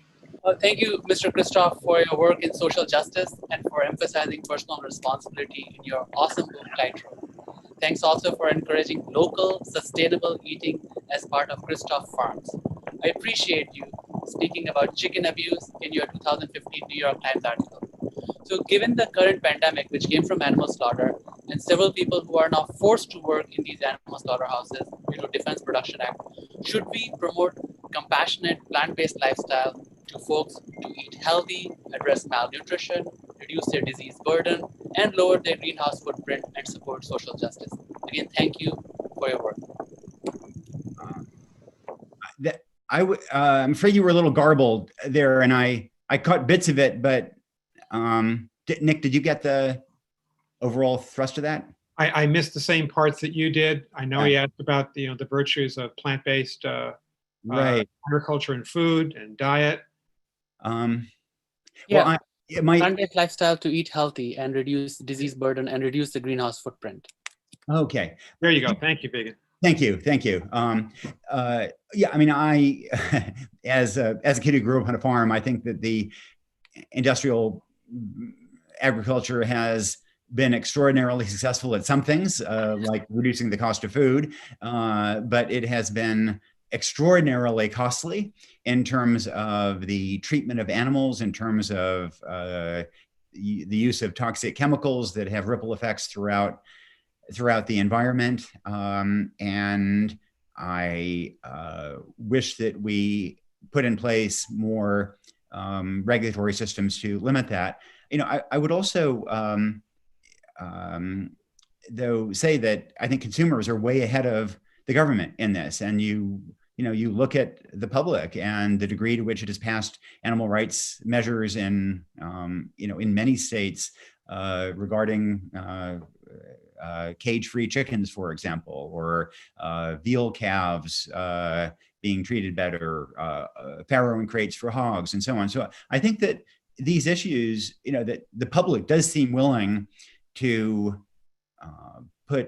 actually pay more for food that is not only more healthy, but also raised in a more sustainable way and pays more attention to the rights of animals. So that gives me, as long as we're in a theme of hope, a certain dollop of hope. Very good. Let's go to Elmar Thavisen, please.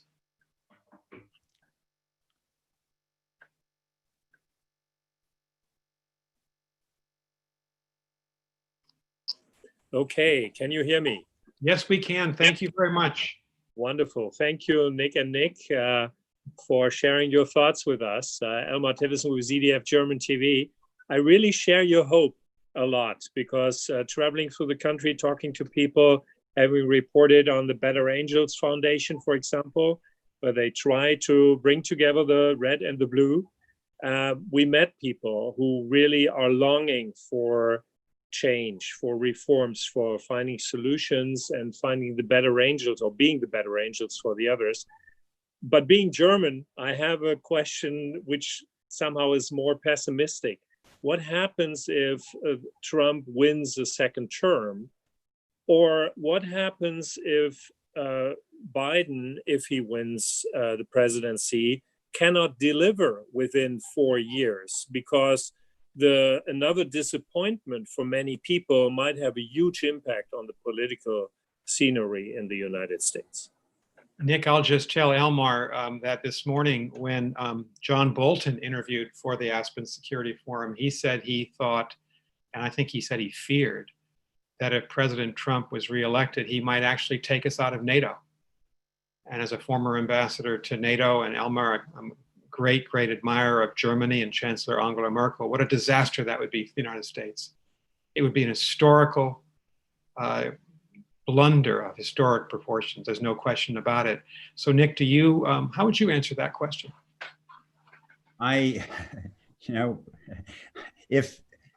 If the result of November is that President Trump is reelected to a second term, then you will not see me doing a hopeful column. And indeed, I would worry enormously about what that would mean in terms of foreign policy and domestically. I mean, frankly, I also worry about a war and conflict. I mean, they're whether with China in the South China Sea, whether in the Gulf between us and Iran, there are all kinds of things that can trigger a crisis. And I don't have full confidence in our ability to manage and de-escalate such a crisis while President Trump is in office. I would say that in some ways, President Trump, I think, has been costly us in terms of his erosion of norms and institutions. And there have been, I think, a lot of Americans who think that we will never fully recover, that those norms and institutions have really been damaged to the core. I don't think that that is right if this is a 4-year process. And partly, I mean, I'm kind of impressed by how well the American institutions have withstood the constant barrage of attacks. You look at the courts, you look at well, frankly, journalism. You look at civil service, you look at the intelligence community, look at the military. There really has been an effort to stand by historic norms and institutions. And so for 4 years, they've survived.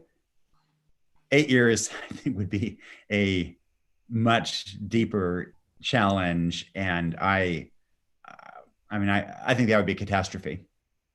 And Nick and Elmore, I worry about some of our institutions in Washington, the abuse of the Justice Department by the Trump administration, the abuse of the State Department, my old home where I served 27 years, and the exodus of officers and the president calling the State Department and Foreign Service the deep state. I mean, what could be more crippling to morale than that? So a lot to think about, Elmar, and thank you very much for your question. Let's go to Chris Bastian.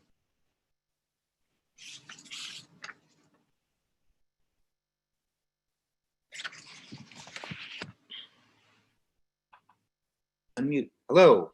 Chris, we hear you fine. Thank you. Okay, thank you. Nicholas, thank you very much for a very engaging discussion. The concern that I have is that while the progressive improvements of the 30s and the 60s came in the face of a lot of conservative opposition, they at least seem to have come with an agreement on both sides as to what the facts were. And then people could argue about the policy. And today we seem to be in a world where people fundamentally disagree about whether COVID numbers are going up or down and whether the Russians were supporting Trump or Clinton, and how many people are actually in an inauguration crowd. As a journalist, how do you see the nation returning to a setting where we can at least agree on what reality is and then have a debate on the policies we need to address and how to address them?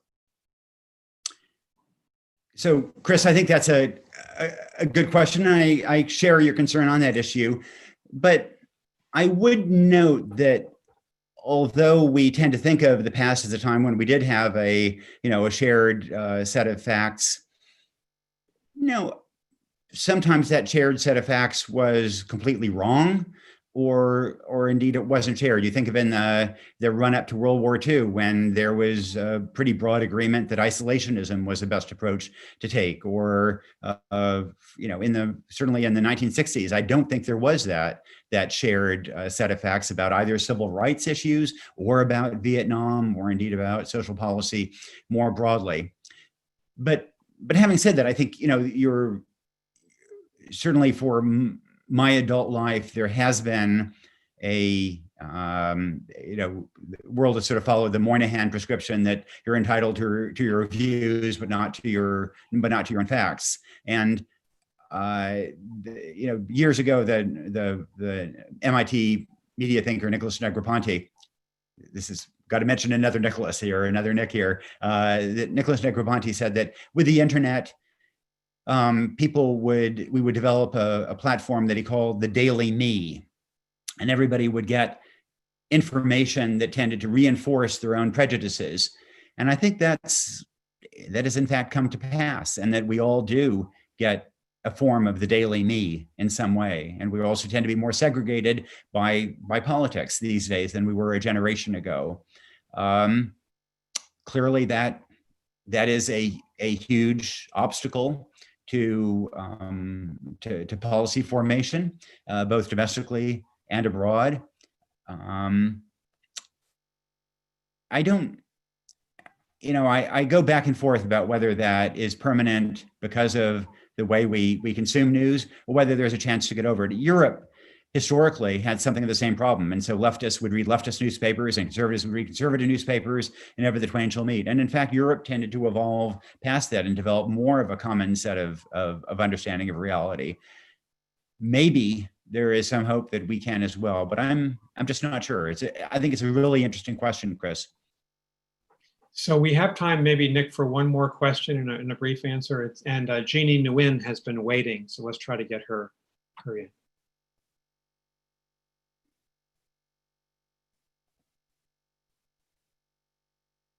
If you're still there, Jeannie. Well, perhaps not, unless we hear, oh, we might hear it right now.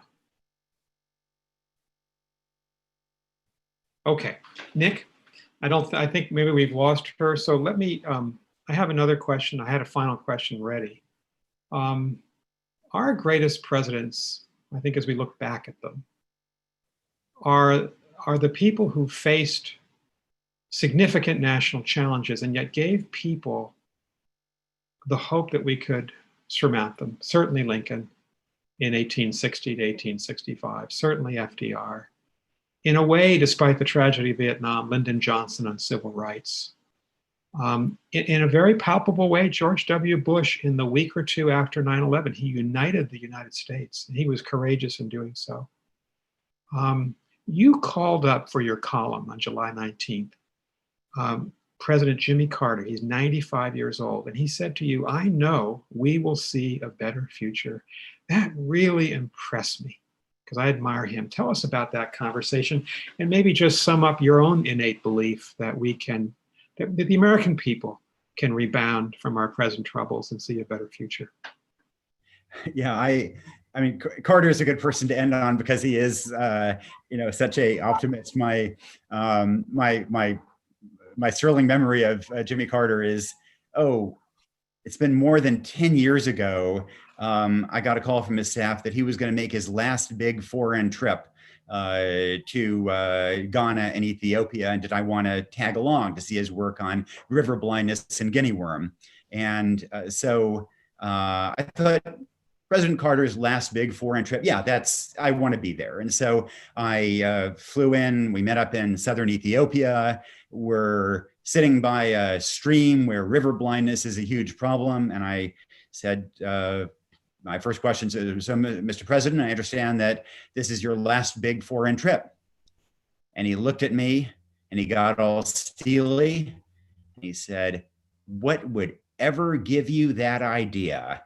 And his aides were cringing. And it was clear that President Carter planned to be still making big overseas trips until he turned 150. And, you know, I just, I admire the passion with which he has helped fight diseases and change the world, diseases like guinea worm and river blindness and so much more. And you know, his life has seen so many of these changes. He describes that as a source of his hope, that when he was a kid in Georgia, that there were plenty of kids with blinding trachoma, for example. And just as we got rid of it in rural Georgia, we can get rid of it in Niger and Mali and so on. And so I think that the point you made about our greatest presidents, and in some sense, our greatest moments of progress in the country, having come through the cauldron of crisis, is an important one.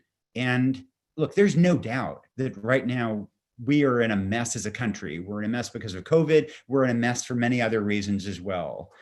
But it may be precisely that messiness that so discredits the path we're on, that then helps lead us to jump to new and better policies. And you know, we have the toolbox. We can look at what other countries do. They're on healthcare, there are multi-payer systems, there are single-payer systems. There are a lot of approaches. There are early childhood programs. There are plenty of ways in which we can make this a better world.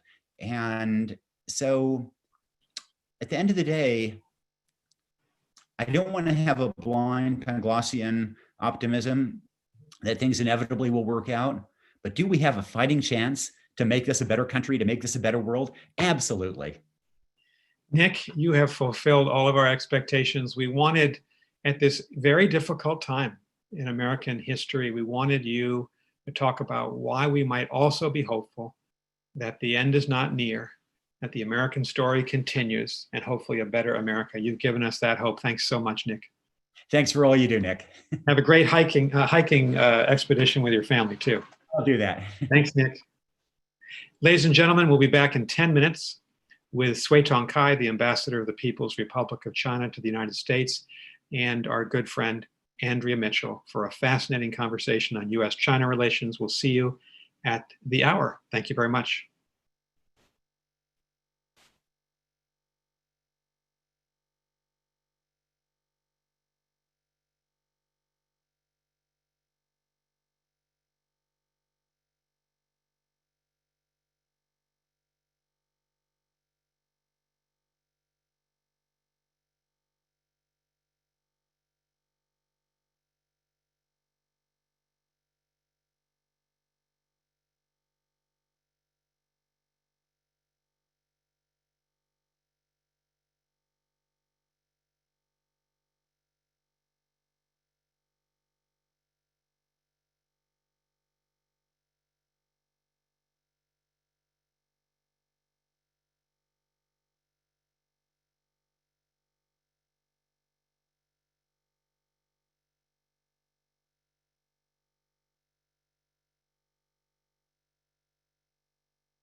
Please welcome back to the session Ambassador Nicholas Burns, Executive Director of the Aspen Strategy Group.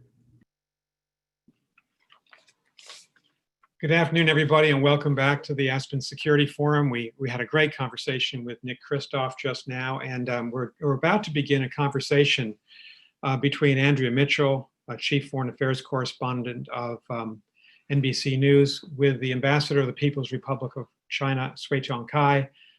Because of the vicissitudes of technology, we were just talking to the ambassador, but there have been some technical problems on their end, and so we're waiting for him to reappear. And until he reappears, we're just going to have a conversation about our program here. I'm going to invite Andrea to enable her video and to join me, and we can talk about the subject at hand. I do want to let people know that at 5:30 p.m. Eastern Time today, we'll be with the Prime Minister of Australia, Scott Morrison, and he'll be interviewed by Margaret Brennan of Face the Nation. But it's a real pleasure to see my friend Andrea Mitchell. We've known each other an awfully long time. I just wanted to say to this audience, she has been one of the most knowledgeable, skillful, expert foreign correspondents of her time. We've known each other a long time. We have traveled on presidential missions together. She is a journalist, me as an assistant to a president. And I've always admired you, Andrea. This is a tough subject to talk about today, US-China relations. Indeed, it is. At any time, there are always ups and downs. This is a difficult time. Both sides acknowledge that, and that's why we're so eager to hear from the ambassador. Nick, you as a diplomat, the former NATO ambassador, and when I first met you, you were the Russia expert at the NSC in the Reagan White House, I believe. George H.W. Bush White House. Yeah. And then, of course, over at the State Department, working with Madeleine Albright, and all those years, all those travels as well. So it's great to be with you. It's great to be back at Aspen, even virtually, because Aspen Security is always one of the highlights of the year for me and for NBC News as your media partners. And we've had some dramatic moments at the Aspen Security Conference. We have, and this gives me the opportunity to say, Andrea, we're so thankful that NBC News is our strategic partner. I know you're live streaming this event. You're live streaming most of the 3 days that we have. It's the most international focus we've ever had, because we have prime ministers, foreign ministers, economic and trade ministers, and we've got representatives of the Trump administration. We have Secretary Mark Esper tomorrow. I remember last year you interviewed our mutual friend, Ambassador Susan Rice. That was a memorable interview. That was a memorable interview in so many ways. She has such a wide range of experience at the UN, at the National Security Council, and now, of course, she's on the short list, we all understand, for Vice President, running mate for Vice President Joe Biden. So we all, of course, are interested to seeing who turns out to be the person chosen, but she has vast foreign policy experience. The others all have elective experience, and the vice president, as we understand, is weighing those issues and doing interviews, most likely virtually as well. And the subject today, Andrea, and I'm sure the ambassador is going to return to us. He was with us in the green room, the virtual green room. The subject today, I was going to say in introducing it, but I'll just ask this of you. I think we may be at the lowest point in the US-China relationship in half a century. I think you have to go back before Nixon's opening to China, before Henry Kissinger's secret trip in 1971, to find a time when the mistrust between Beijing and Washington has been so profoundly deep and palpable. And in the US, as you well know, and you're on television daily with your terrific noon broadcast, Democrats and Republicans seem to be a little bit united in competition. And here is the ambassador. He's back. Ambassador, welcome. Thank you. I'm sorry for the technical problem. No, I'm sure they were not your fault. It may be the weather. It may just be the vicissitudes of technology. But Ambassador, Andrea and I were just, what we say in the United States, we were filibustering. We were waiting for you to come and just beginning to talk about the US-China relationship. I've introduced Andrea, Ambassador Andrea Mitchell, as Chief Foreign Affairs Correspondent for NBC News. Let me just say, to our audience, Ambassador Cui Zhongkai is a distinguished ambassador, distinguished diplomat of the People's Republic of China. He's been the ambassador in our country, the United States, since 2013. Prior to that, he was Vice Foreign Minister of China. He was ambassador to Japan. The ambassador and I met, I think Ambassador Cui, 25 years ago, when he was the foreign affairs spokesperson of the Chinese Foreign Ministry, and I was the US State Department spokesperson. We met in Beijing and Washington, at the United Nations, all around the world. And you're most welcome here, Ambassador. I'm going to turn this interview over to Andrea Mitchell, but I just make one point that I was beginning to make with Andrea when we were waiting.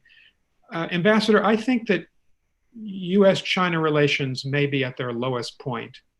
Since before President Nixon's opening to China in 1971, 72, there is great concern in the United States about the Chinese government abrogating its commitments to the people of Hong Kong, concern about the conflict along the border between India and China in the Himalayas, concern about Chinese activities in the South China Sea.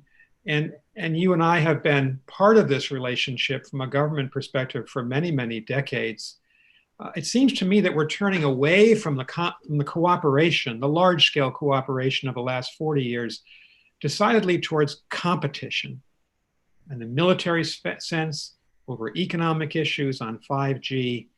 And the question I have for Andrea and you and for your interview is, as we compete with each other, and we're certainly competing, can we find a way to cooperate on climate change, on the pandemic, and other big global issues? So I welcome you. I welcome my friend Andrea Mitchell. And Andrea, turn this interview over to you. Thank you so much. Thank you, Mr. Ambassador. It's a great privilege. It's an honor to have you joining us today. And I want to pick up where Ambassador Burns set the table, which is that most people do believe in both of our countries that this is the most difficult time. I was going to say since 1979, but certainly Nick Burns just said really since Henry Kissinger's trip in 1971. So is there a way, well, first, do you agree that this is a perilous situation? And how would you correct it? Or do you think it needs to be corrected? Well, first of all, thank you very much for giving me the opportunity to have this conversation. And I certainly agree with Nick that we are at a very critical moment for our relation between China and the United States. And in a way, I think we can say it's unprecedented since Dr. Henry Kissinger's visit almost half a century ago. So the choices we're making today will really shape not only the relation between our two great countries, but also the future of the world. So we have to make the right choices. We have to base ourselves on the long-term interests of our two peoples and of the world. Well, a big source of the current tension from the US perspective and others around the world is the pandemic. The president blaming China for not alerting the World Health Organization soon enough to the human-to-human transmission of COVID-19 and doing more to contain it. How would you respond to that criticism? Well, actually, I think we have to base ourselves on real facts. And the fact is very clear. The timeline is very clear. China is one of the countries that reported such cases first. But now, of course, there's increasing reports and information about possible earlier cases elsewhere in the world. So scientists all over the world are still working very hard on this particular pandemic, on the virus. But we identified a few cases in Wuhan in late December last year. And even for the doctors, people like to call them whistleblowers. They say they have encountered some cases of pneumonia of unknown cause, which means at the time little was known about this new virus. very few people, I think nobody in the world knew anything about the new virus. But as soon as we had these cases, we reported to the World Health Organization. The first report was done on January the 3rd, right after the New Year's Day. So it's just a couple of days. And then the next day, the CDC, China's CDC and US CDC had their first communication on this particular virus. Even before people could give a name to this COVID-19 virus, people were still calling it pneumonia of unknown cause. Then on January the 12th, as soon as we discovered the genome sequence of this virus, we shared it with the WHO and the international community. So everything was done very quickly. Of course, people are still learning more, still trying to learn more about this virus. I don't think we already know everything about this virus. This is a fact. But as soon as we discover something, we share it with the international community. This is a fact. And at that time, when we first reported to the WHO, when we first share all this information, whatever we learned with the international community, I think you still have a single-digit number of cases here in the United States. That is certainly correct. But did you report human-to-human transmission? Is the question, because you did share the DNA, the sequencing, but did you share human-to-human transmission in the most timely way that you could have? Yeah, indeed. I think this is extremely important for our response to the virus. So that's why we send our national experts to Wuhan to determine whether this is transmitted among human beings. And once they determine that this is transmitted among human beings, we have the Wuhan lockdown.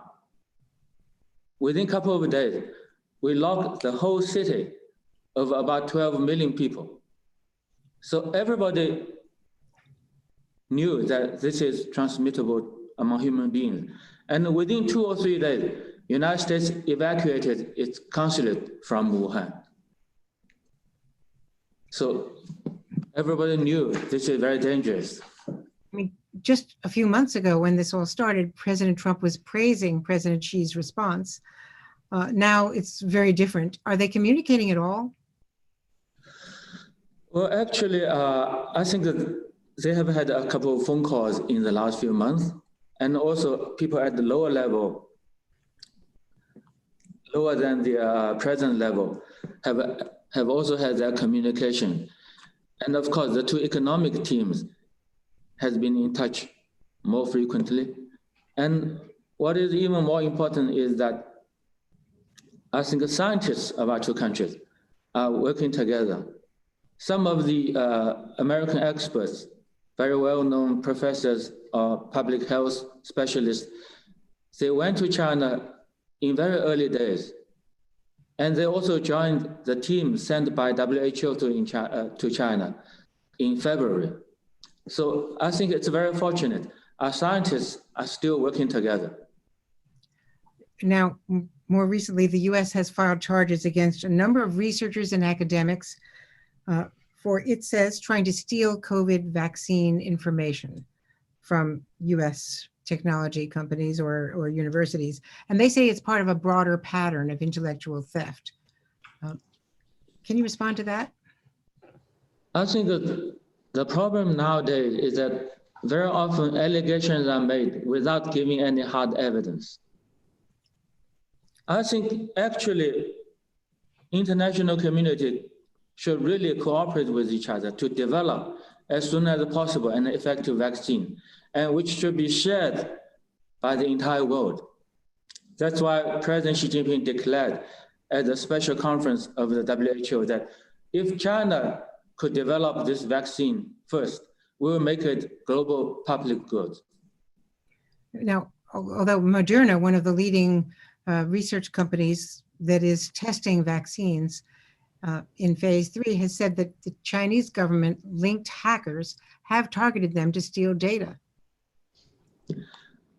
The fact is, I think as early as in March, some of the American companies even came to see me They ask for cooperation with their Chinese counterpart to develop drugs or vaccines. I think we should encourage scientists of our two countries and other countries to cooperate. And if people want to make allegations, they have to show the evidence. There, of course, is in the closing. It's quite possible. Hackers from other countries are trying to infiltrate or attack our research institutions. This is also possible. Let's talk about the Houston consulate, where, as you know, it was the first consulate opened back in 1979 by China, by the People's Republic in our country. So it's a very important foundational consulate. And China has responded by closing the US consulate in Chengdu. Do you think that this will escalate? Well, we did not start the whole thing. This is very clear. We certainly want to maintain both consulates. I think, as you said, our consulate in Houston was the first Chinese one in America. It was the outcome of Mr. Deng Xiaoping's visit in early 1979. And you see, people just like Texas, like Houston, they like the basketball, Rocket, Yao Ming, everything. Texas steak, everything. So the consulate has been doing a lot of these things to facilitate exchanges between the two countries, people-to-people contact, and cultural, sports exchanges, educational exchanges, a lot of good things for both countries. So it's really unfortunate. It's really so bad for the US side to decide to close our consulate in Houston. Then you see in diplomacy, the principle of reciprocity is always followed. So we have to respond. But we certainly don't want to have all this from the very beginning. We certainly want to see any escalation. I do have to ask you, though, about the allegation that on a broader scale, US officials claim that the Houston consulate was a haven for spying, for intellectual property theft. They say that 80% of espionage cases end in China and 60% of trade secret cases end in China, of all the countries in the world. So they are saying that China is more responsible than any other country by far for trade and intellectual property theft. I think that these allegations against our consulate or any of our diplomatic mission here are totally groundless. People cannot assume other people are doing all these things because maybe themselves are doing exactly the same thing in other countries. This is the problem, you see. Some of the people, they are doing all these things in other countries, but now they are blaming other countries doing similar things. We never do these things. Let me ask you about our top diplomat, the Secretary of State, whom you know well, because he gave a speech at the Nixon Library, which is highly symbolic since President Nixon opened the door to our opening with China, with the People's Republic. And he said some very harsh things. He said, if we bend the knee now, our children's children may be at the mercy of the Chinese Communist Party, whose actions are the primary challenge today in the free world. He went on to say, General Secretary Xi is not destined to tyrannize inside and outside of China forever unless we allow it. How do you view this? Is this a challenge to the direct challenge to the government of China? You see, I have been to the Nixon Library more than once. And a few years ago, when they had the renovation, they invited me for the reopening. I was there together with Dr. Henry Kissinger and a number of other people. I was very impressed by the Nixon Library. By the way, I've been to a number of presidential libraries here. All of them are very unique. I think if we have a close look at the history of our relation since Nixon's visit to China or since Dr. Kissinger's visit to China, several things are quite clear. First, the normalization of relations between our two countries and the growth of this relationship over the decades has served the interests of both countries and the world very well. It's quite clear all of us are still enjoying the positive outcome, the benefits of this growth of a relationship. Nobody can really deny this. Number two, our two countries, of course, are very different in terms of historical heritage, culture, economic development, and political system, and so on and so forth. These differences will be there maybe for quite a long time to come. But they should not be seen as barriers for closer relations between us. They should be seen as opportunities, possibilities for mutual learning, for cooperation. And to be fair, I think over the last few decades, we have learned many things from the United States. We have learned a lot of things from the United States. Of course, there are still things we have not learned from the US, and things I think we should never learn from the United States, such as obsession with global dominance. But still, we are two different countries. But we have to work together. We have to understand we are living in the same world. We are living in this small global village. There are so many global challenges we share. Neither of our countries can really handle all these things all by itself.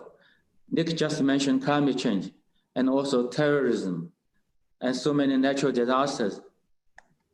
I think both our people have aspirations for better life.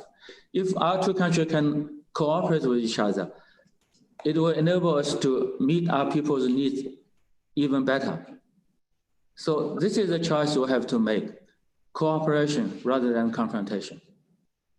Well, a leading Chinese foreign policy expert in Beijing, a professor, called Pompeo's speech a new Cold War declaration of the United States. Is that your view, that this is a declaration of a new Cold War by the Secretary of State? I don't know why people like the term Cold War so much. I think the correct lesson we should learn from past history is that such a Cold War serves nobody's real interest. And today, we are in the 21st century. Why should we allow history to repeat? Why we should repeat what happened in the last century?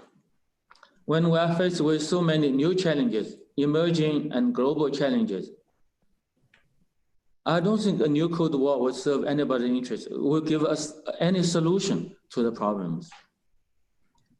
Is there a way to dial down the rhetoric as long as you speak of global dominance, the president speaks of the China flu? Those are harsh words. Well, it's certainly wrong to have such stigma. And the virus, as defined by the World Health Organization, is COVID-19.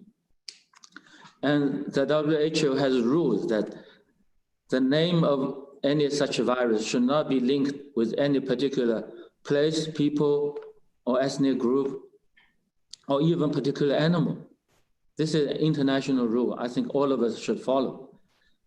As for global dominance, China certainly have no intention to seek global dominance.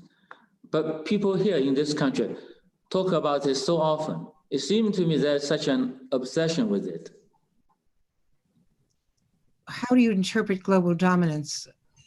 Is it the phrase America first, or what is your sense of what global dominance means as you see the United States? I think this is a very good question. So those who are seeking global dominance should give us an interpretation. I don't think anybody should try to do that. I want to ask you about the new law in Hong Kong, which the United States and British officials have criticized as well as others. China is now delaying Hong Kong's election that was to be held on September 6th for a year. couldn't the election be held safely despite the pandemic? Why delay the election for a year? And can you assure residents of Hong Kong and the world that there will be elections, democratic elections in Hong Kong? Well, the decision to delay election in Hong Kong was made by the Hong Kong government. And the reason is the pandemic. Because in recent days, people see a significant resurgence of the confirmed cases. This is very alarming. So the Hong Kong SAR government decided that if the election goes as planned, the risk, the danger of the pandemic spreading even wider will be very serious. And actually, in other parts of the world, I think maybe over dozens of countries or regions have decided to somehow postpone their election or events like this. As for the new law, the national security law in Hong Kong, by definition, it is about national security. And actually, Hong Kong should have enacted its own law for national security as provided for by the Basic Law of Hong Kong. But you see, 23 years have passed since Hong Kong returned to China. And this law of national security is still not there. So the absence of Hong Kong's own law about national security has led to a lot of serious consequences. People see rising violence in Hong Kong. The city is quite destabilized. People feel it's no longer a very safe place to live or do business. And of course, the absence of this law has hurt China's national security interests, but also has hurt the safety and security of the people both in the mainland and in Hong Kong of China.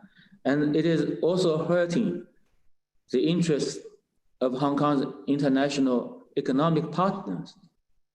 So in a sense, we were forced to enact this law so as there's a better guarantee for Hong Kong's stability. So the rising violence in Hong Kong could be stopped. Everybody could have a safer environment, a safer place to live. Hong Kong could continue to be an international financial, trading, and transportation center. And the system, the policy of one country, two system would continue. Of course, the Hong Kong government that delayed the election is hardly independent from Beijing. The people who are invested in democracy in Hong Kong wanted the election, and the people who want a stable economic base in Hong Kong around the world want elections and a stable democracy. Today, China has issued arrest warrants for 6 pro-democracy activists, including one who is an American citizen, and of course, the well-known Nathan Law, who is already in the UK. What actions were they taking that threaten the stability in Hong Kong? I don't think people should make the distinction between what they call democracy or anti-democracy. Actually, all these law enforcement actions are taken according to the law. Anybody, if they violate the law, they should be punished. That's it. It doesn't matter what kind of political views they might have. The law, nobody should violate the law. I want to ask you about TikTok. The president was talking about banning it. Now it is apparently possibly going to be purchased by Microsoft, the American entity of TikTok.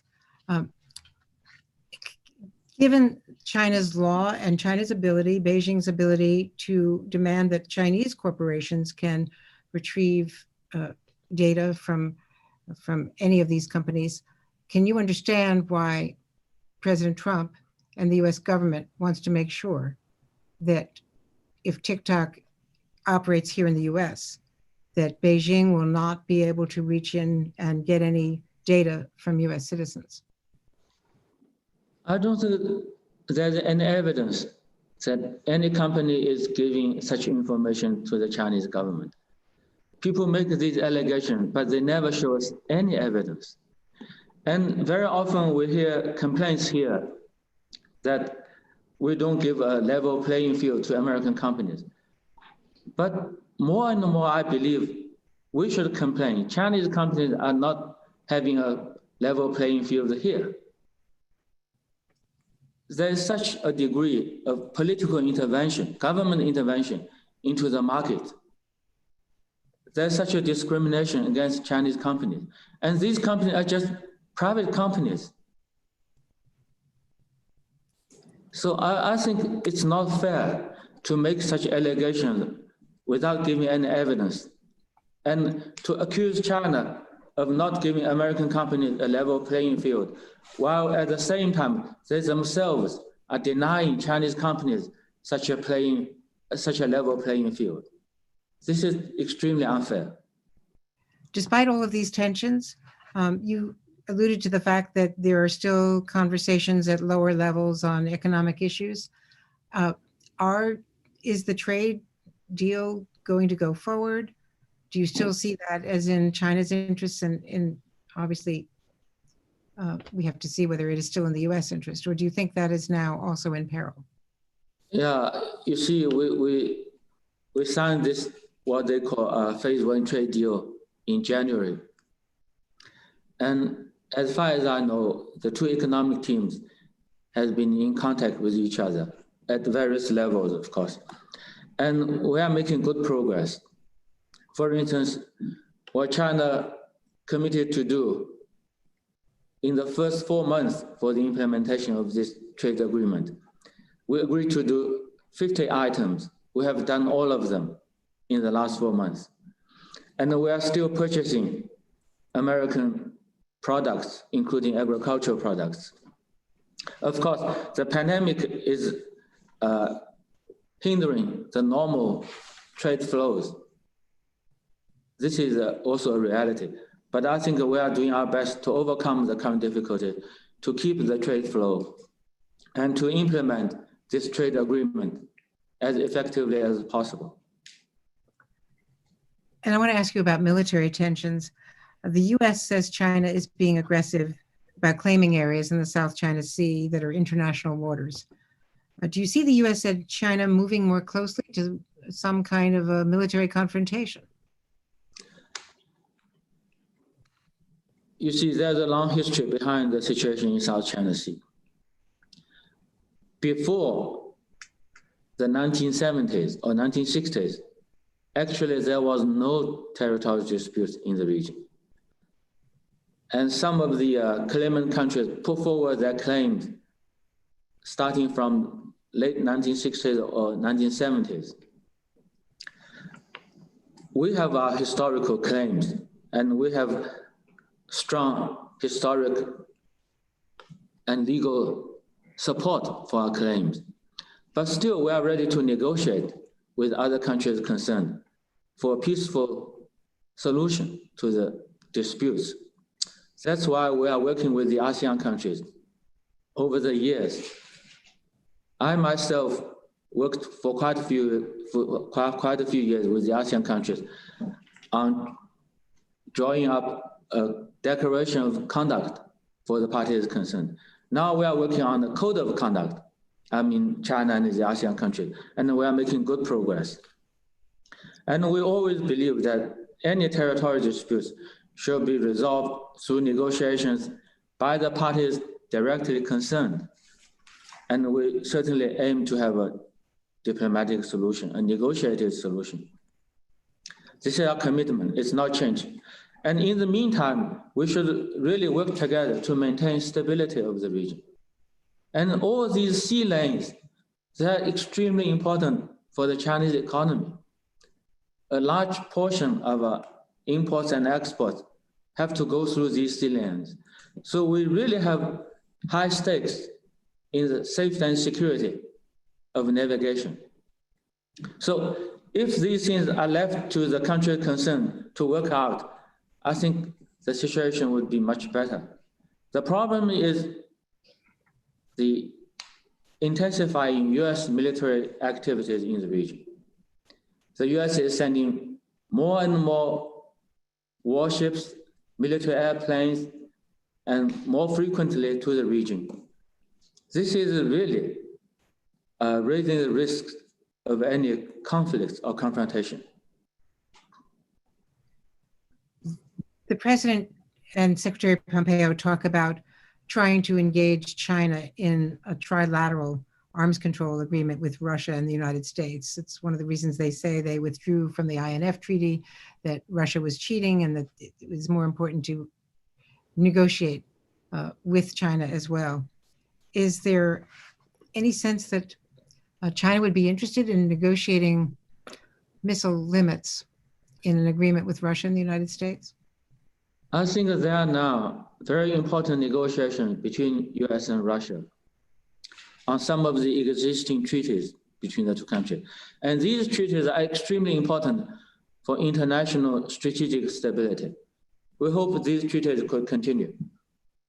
But I don't know what is happening between US and Russia. Maybe we should, I do hope we could have reason to be optimistic, but I don't know. We just pray that they will continue these treaties and keep the international strategic stability. So you see all over the world, United States and Russia have the largest nuclear arsenal. This is known by everybody. This is international consensus. So they should take the lead in international nuclear disarmament. Hopefully they could show us leadership. China has a very small amount of nuclear weapons. It's not at the same level. We are by far behind US and Russia. So I still remember some of my colleagues who are dealing with disarmament issues. They asked a very good question. They want to know whether the US is ready to reduce its arsenal to the size of China's, then we can start real negotiation. I hope we could be given a very convincing answer. I want to also ask you about the situation with the Uyghurs, because we hear devastating reports of what has happened with the people there. And tell the world why China feels threatened by this Muslim minority who have been imprisoned, tortured, slaughtered in large numbers, according to reliable human rights activists. The fact is, the people there, I know you are referring to Xinjiang. The people in Xinjiang, all the ethnic group people, no matter what ethnic group they belong, the people there were threatened by rising terrorist and extremist activities. In recent years, until quite recently, there were hundreds, even thousands of such terrorist attacks in Xinjiang, and hundreds of thousands of innocent people were hurt or even killed. So the people there were really threatened. We have to take measures to stop the spread and the threat of terrorist activities. Some of these groups are linked to ISIS, and they were also trying to spread extremist ideas. So people's safety and security were really threatened. Then, thanks to the measures that have been taken over the last few years, for the last 3 years and more, there has been no such cases of terrorist attacks in Xinjiang. So people are living in a much safer environment, and people can really enjoy good life there. This is happening to all the people there without any distinction between the ethnic groups. According to the United Nations, more than 2 million people there, Ambassador, are held in detention camps. No, this is not the United Nations figure. This figure is fabricated by somebody else, certainly not the United Nations. It's very clear.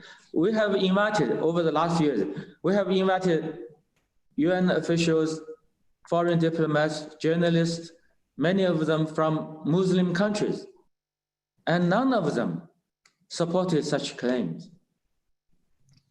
So you are saying there are not millions of people in detention camps? There's no such thing. I was there last year, April last year. I had a personal visit there. I even visited one of these training centers, met people, talked to people there, the Uyghur people. I even met a young Uyghur couple who opened a restaurant in one of these training centers and making good money. Well, obviously we'll have to do more work on that, but I know that this is a almost universally held criticism of China, and it's something that the world really needs to have more answers to. Well, Madam, with all due respect, I very often hear people in this country say this is something universal. But when they say universal, it's mainly maybe United States, a couple of European countries.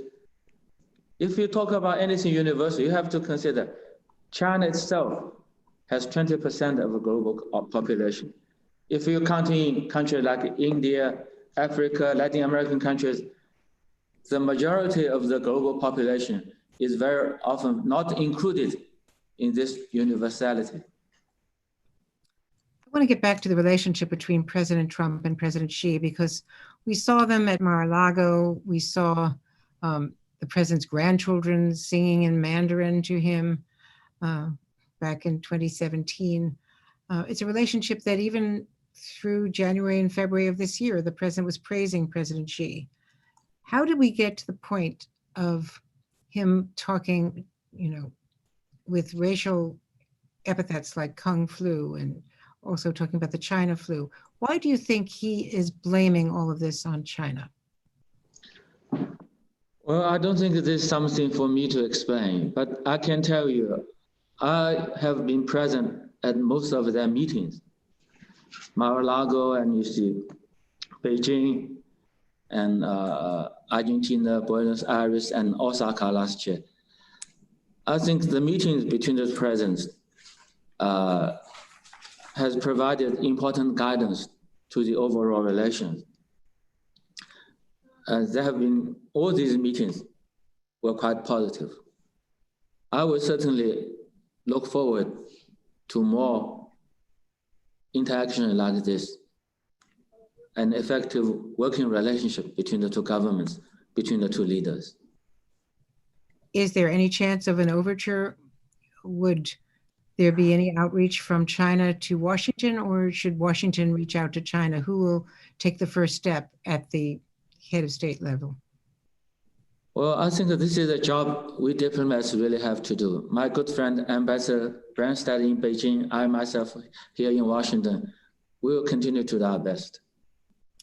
Nick Burns raised the issue of cooperation on global warming and climate change, perhaps the greatest threat facing the world, certainly the greatest threat facing the world. Can that progress be made as long as the United States does not rejoin the Paris Accords? Well, whether the US will come back to the Paris Accord, this is a decision up to the US to make. But it's quite clear, climate change is a very good example that we are living in a very different world. We are living in what we call globalized world, whether you like it or not. This is a reality.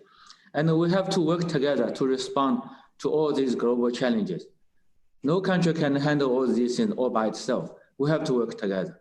But for China and the United States, since we are the two largest economies in the world, since we are permanent members of the UN Security Council, I think we do share special responsibility, not only to our own people, but also to the international community, that we should take the lead in promoting international cooperation to confront all these challenges.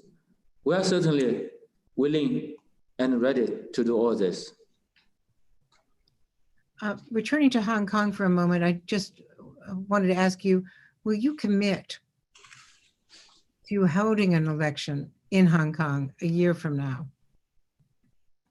I think this decision has to be made by the Hong Kong SAR government in accordance with the basic law and its own laws.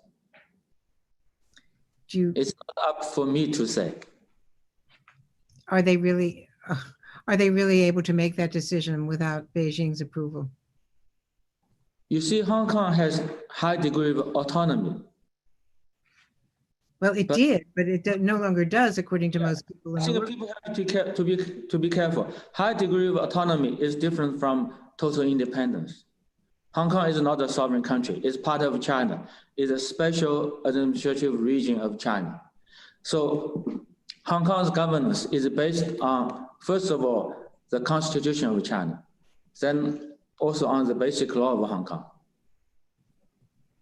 And actually, the Constitution of China and the basic law of Hong Kong, they provide the real guarantee for this one country and two systems.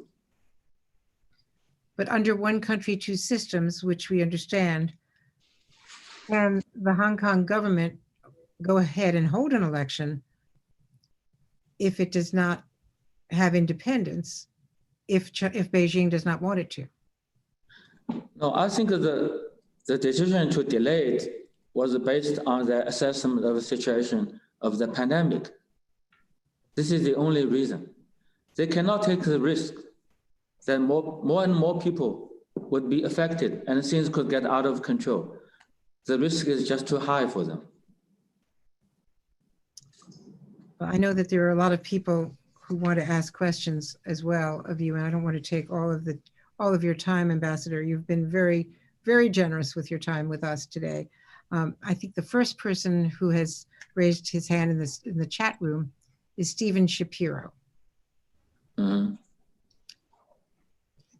We'll wait a few moments to see whether Stephen Shapiro can open his mic.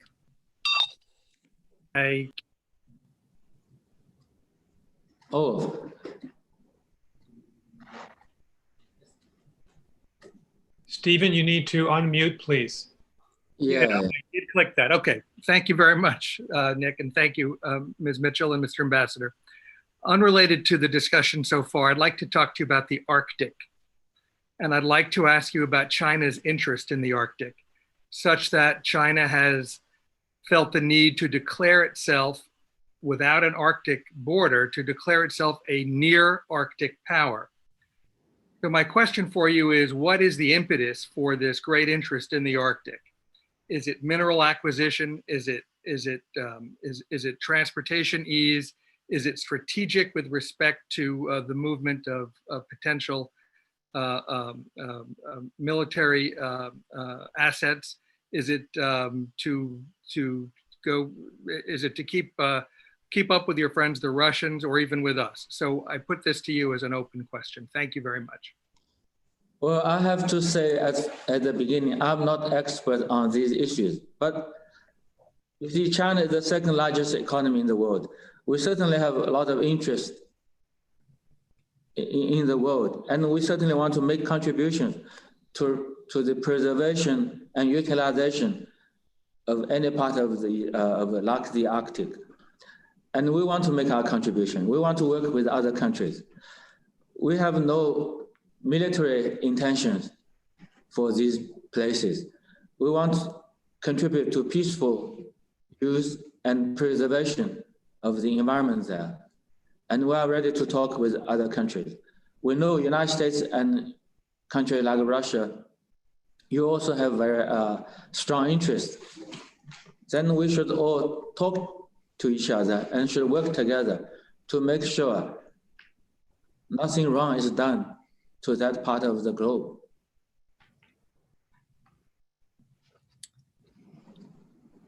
Okay, the next question is John Mallory, Mr. Ambassador. Can John Mallory unmute? Well, thank you very much. So my question is with regards to the policy of engagement.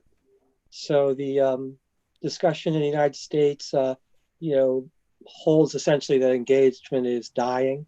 And Seems to me that in lieu of an explicit policy between the two countries, we will see the security issues dominating insecurity there, and then we see the downward spiral. So my question to you is, what do you see as an engagement 2.0 policy? What kind of steps would China be willing to take? What kind of steps do you think the U.S. would need to take? You know, and I think if we look at the USTR, the trade agreement, we have phase one already completed. It seems to me that phase two might be a big step in the right direction. What are your thoughts on that? Thank you. Well, I'm sorry, sir. So your question about the engagement between the countries for trade or in other areas? Across the board, it was a general engagement policy dating since Nixon and Kissinger, reinforced under the Clinton administration, and again with the ascension of China to WTO. Yeah. I think that there's clear need for our two countries to have all-round engagement with each other on trade, finance, environment, security issues, international regional conflicts, all these issues. Because we are the two largest economies in the world, we are permanent members of the UN Security Council. We do share interests and responsibilities. But I think what we have to do more and better now is to build mutual confidence, is to aim at a much better mutual understanding with each other's intentions, and not allow any miscalculation or misperceptions to hijack the relation. Without such a mutual understanding, our cooperation or engagement or coordination in any area would be very difficult, even for the trade agreement. If we really want to make progress in the implementation of the trade agreement, we have to enhance mutual understanding, and we have to enhance mutual respect, try to have mutual accommodation. You see, between two countries, it's very similar to relation between two persons. If you don't respect each other, if you don't understand each other, how can you work with each other? If we could have that basis, then the possibility and the prosperity, the possibility and the opportunities for our two countries to cooperate on so many issues is just there. Our next question is from Will Maudlin. Will Maudlin unmute?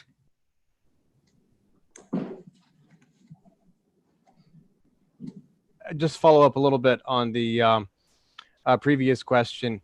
Is there going to be specifically a meeting in mid-August, August 15th?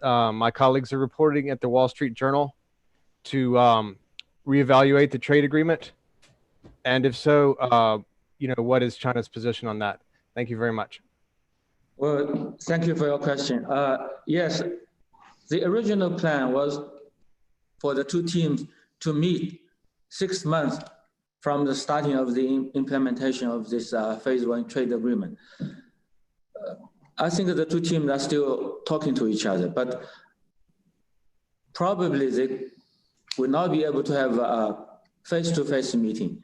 They have to have something like what we're having now, have a meeting online. But I think if they have reached a decision, it could be announced. If they do have such a meeting, I guess it will be very positive. And we have a question from Stephen Keenan. Stephen Keenan, unmute.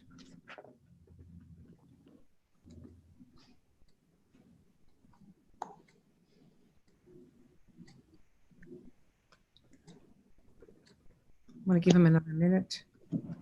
Hello, Ambassador. Thank you so much for a very kind and informative conversation. It's conversations like this that will hopefully bring our countries back together to be the friends that we want to be for a very long time. I personally feel that China is just going to the thousands of years where China was an equal in the world community.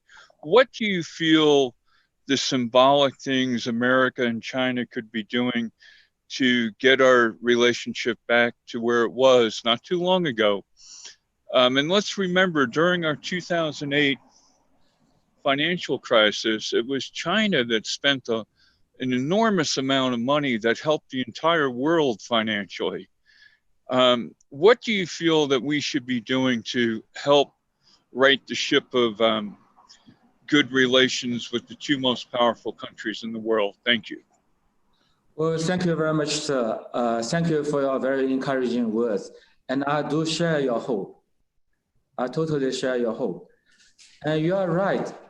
If we look at the three major international crises since the beginning of the century, the 9/11 terrorist attack, the international financial crisis, and now the pandemic, it's quite clear the global challenges we are faced with today are global in nature, and it requires global cooperation, and especially cooperation between our two great countries. Otherwise, we will not be able, none of us will be able to really solve these issues, to overcome such difficulties, and really make our future much better. And we are also working together on many of the international regional issues, from the nuclear issue on the Korean Peninsula to the Iranian nuclear issue, from Afghanistan to the Middle East. All these issues also require multilateral collaboration and cooperation between our two countries. And a very good example would be where we just talk about climate change. And another example would be the current pandemic. I don't think any country can really handle this pandemic all by itself. Of course, now we are faced with somehow different situations in various countries because conditions vary in different countries. But still, I don't think any country can say, I'm 100% safe from the pandemic, while other countries are still struggling. We have to help each other. We have to make sure that the pandemic is contained and hopefully overcome, and effective vaccine is developed, effective medicines are developed, and lives are saved.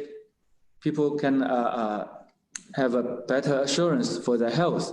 And this has to be done by the entire international community. And hopefully our two countries can really take a lead in this. Mr. Ambassador, I know Nick Burns is going to ask you the final question, but I just want to say, I want to thank you for making yourself available at a very important forum, the Aspen Security Forum. And of course, very good question. Thank you very much. And Nick? Andrea, thank you very much. Ambassador, thank you for the interview. Ambassador, I wanted to ask one final question, if Andrea would permit, and maybe Andrea can be the umpire. The ambassador and I met in Grand Rapids, Michigan 18 months ago. We spoke at a conference in front of 500 business people to mark the 40th anniversary of the establishment of the US-China relationship by Jimmy Carter and Deng Xiaoping. There was a little bit of a celebratory mood then that, you know, the United States and China had done a lot, accomplished a lot together. But Ambassador, as you know, the mood has shifted quite dramatically in the United States. There is widespread disappointment, I would say even anger in the United States about China's actions, anti-democratic actions to snuff out the democracy in Hong Kong. There is a sense that in the South China Sea, the People's Liberation Army moving out against both the Philippines and Vietnam, acting illegally on the extravagant legal claim that China has. Widespread opposition to what's happened in the PLA, assertive against India on the very long border in the Himalayas. And Andrea asked you a question about the Uyghurs. In this country, there's a lot of evidence. And we believe that the Uyghur population, maybe up to as many as 1 million people, have been subjugated unfairly and treated unfairly. So I want to say to you, and we've known each other a very long time, views are hardening here in the United States. And I would even say that most Democrats and most Republicans are united in the belief that China has been too aggressive in the Indo-Pacific, and that we may be at a fundamental turning point towards competition.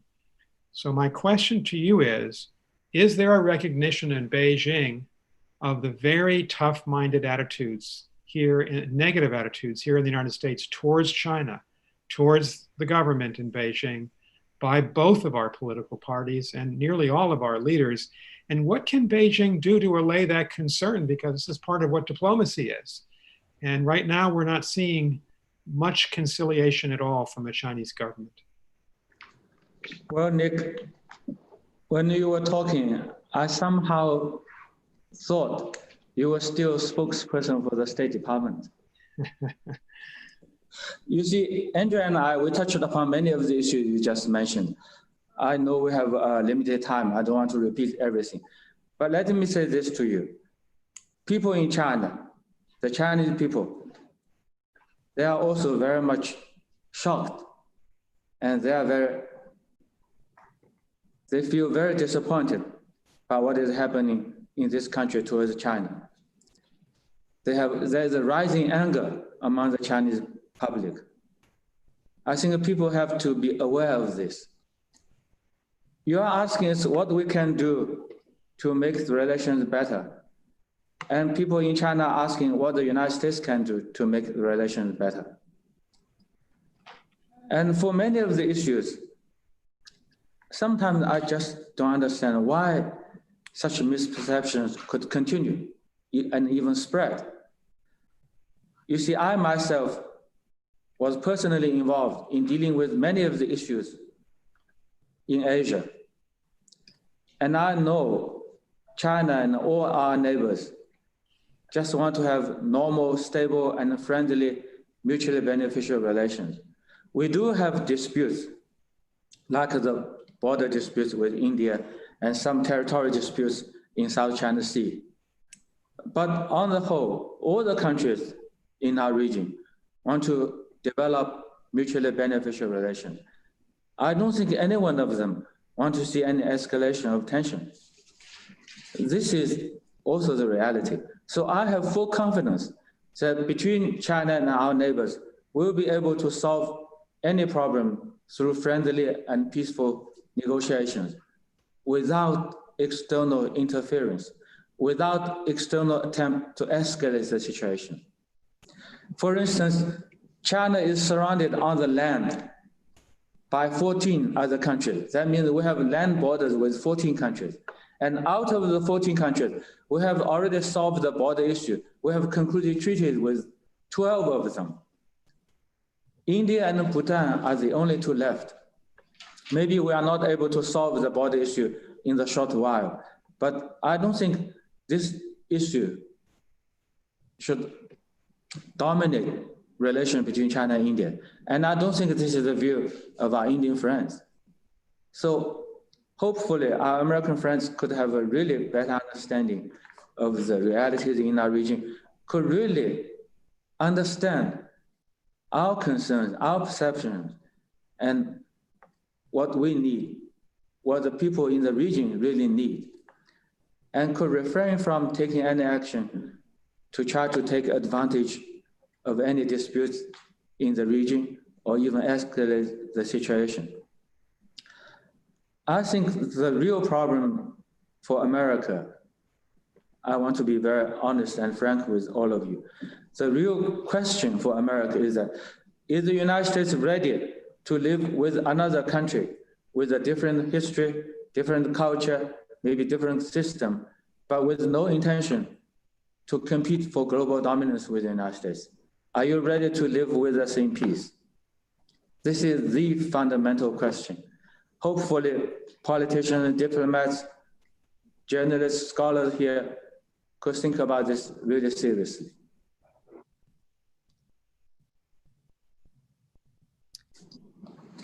Well, Nick disappeared. Thank you again. I think Nick correctly points out that there is political agreement among Democrats and Republicans on few things in the US right now, but suspicion and antagonism towards China is one of them. So both of our countries have our work cut out for us to try to overcome those disagreements. That I agree. We have both sides.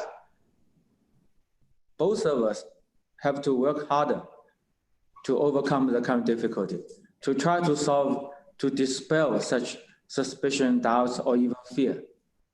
We have to build a constructive and mutually beneficial relationship for the future.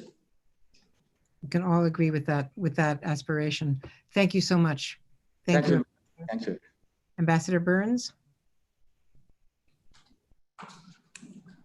我们可以下线了，是吧？ I think that is the conclusion of our conversation. My thanks again to the ambassador and to the Aspen Security Forum.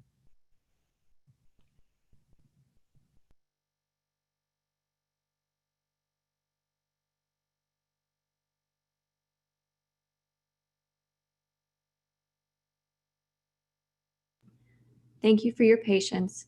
Our next session will begin at 5:30 p.m.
Please welcome Aspen Strategy Group Executive Director, Ambassador Nicholas Burns. Good evening, everyone, and welcome back to the Aspen Security Forum. I'm Nick Burns, the Executive Director of the Aspen Strategy Group. I should say good morning to the Prime Minister of Australia and to everybody in Australia. It's a real honor for us to welcome Scott Morrison, the Prime Minister of our great ally, Australia. He leads one of the strongest and one of the most impressive allies of the United States in arguably the most important region in the world, the Indo-Pacific. In his 2 years as Prime Minister, he's steered the country through several crises, the wildfires of last autumn, the COVID-19 crisis, where Australia has a very effective and impressive record. And in foreign policy, the Prime Minister has led a resurgence of Australia's influence in the South Pacific. Australia was the first government to exclude Huawei from its 5G networks. And Australia is currently undergoing, as are many other countries in the world, a challenge from China on many fronts that unites Australia with the United States, with India and Japan and others. And Prime Minister, I had the great good fortune to spend 3 weeks in Australia last autumn as a fellow at the Lowy Institute in Sydney. And I had worked with your government in the past, but was very impressed by the depth of everything that we're doing together. You'll be interviewed today by Margaret Brennan. She's moderator of the CBS show Face the Nation, and she's the senior foreign affairs correspondent for our great network, CBS. So Margaret, welcome. Prime Minister, welcome. We look forward to a good conversation. Well, thank you very much. And g'day from Australia. It's morning here. I don't know whether you want me to pass to Margaret first, but I'll be happy to proceed. Good morning, Margaret from Australia. How are you? Good morning to you. You know, I have to say thank you so much to Nick there. It is definitely a COVID first to be interviewing a world leader from my home studio and across the world. And I'm so glad that we can have this communication and conversation today. I think all of us miss the Aspen Mountains around us at the Aspen Security Forum, but I'm so glad we can have this conversation. As Nick said, Australia is such a vital ally of the United States, and you are in a very interesting neighborhood at the moment, finding yourself in the midst of these rising tensions between Beijing and Washington. I have lots of questions for you. I know our viewers will also have some questions, but you will start us off first with about 15 minutes of remarks. I just want to set the stage for our viewers online that if you look at your Zoom screen, you can get in the queue to ask a question if you just click that raise hand function.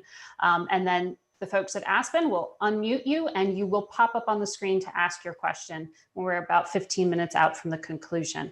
But first off, I want to hand it over to the Prime Minister. Well, thank you, Margaret. And again, g'day from Australia to all of us, to everyone who's joining us this morning. I want to thank you for the opportunity to talk to you this morning. And my remarks before opening up to questions, there are three things I wanted to cover. Firstly, Australia's assessment of the strategic outlook in the COVID-19 and post-COVID-19 environment. Secondly, Australia's response to this challenge. And third, how our two countries, Australia and the United States, such wonderful friends and allies, can work together to advance our shared goals of free societies, open markets, sovereign independence, particularly in our part of the world. In examining the international environment, I want to start from some first principles, and the reference the work of an Australian thinker who saw the world more clearly than almost anyone in his era or since, I believe. And I'm referring to Hedley Bull, whose 1977 work, The Anarchical Society, remains one of the most influential works on global politics of the last half century. There's one copy on my bookshelf behind me. Bull coined the notion of a society of states, an international society, said to exist when sovereign nations consider themselves to be bound by a common set of rules in their relations and share in the work of common institutions. So what is the state of today's international society, particularly in our shared Indo-Pacific region? Today, the Indo-Pacific is the epicenter of a strategic competition. Tensions over territorial claims are growing. The pace of military modernisation is unprecedented. Democratic nations face new threats from foreign interference. Cyber attacks are increasing in frequency and sophistication. Disinformation is being used to manipulate free societies. The trade rules that have allowed us to prosper have now evolved to meet new challenges, thankfully.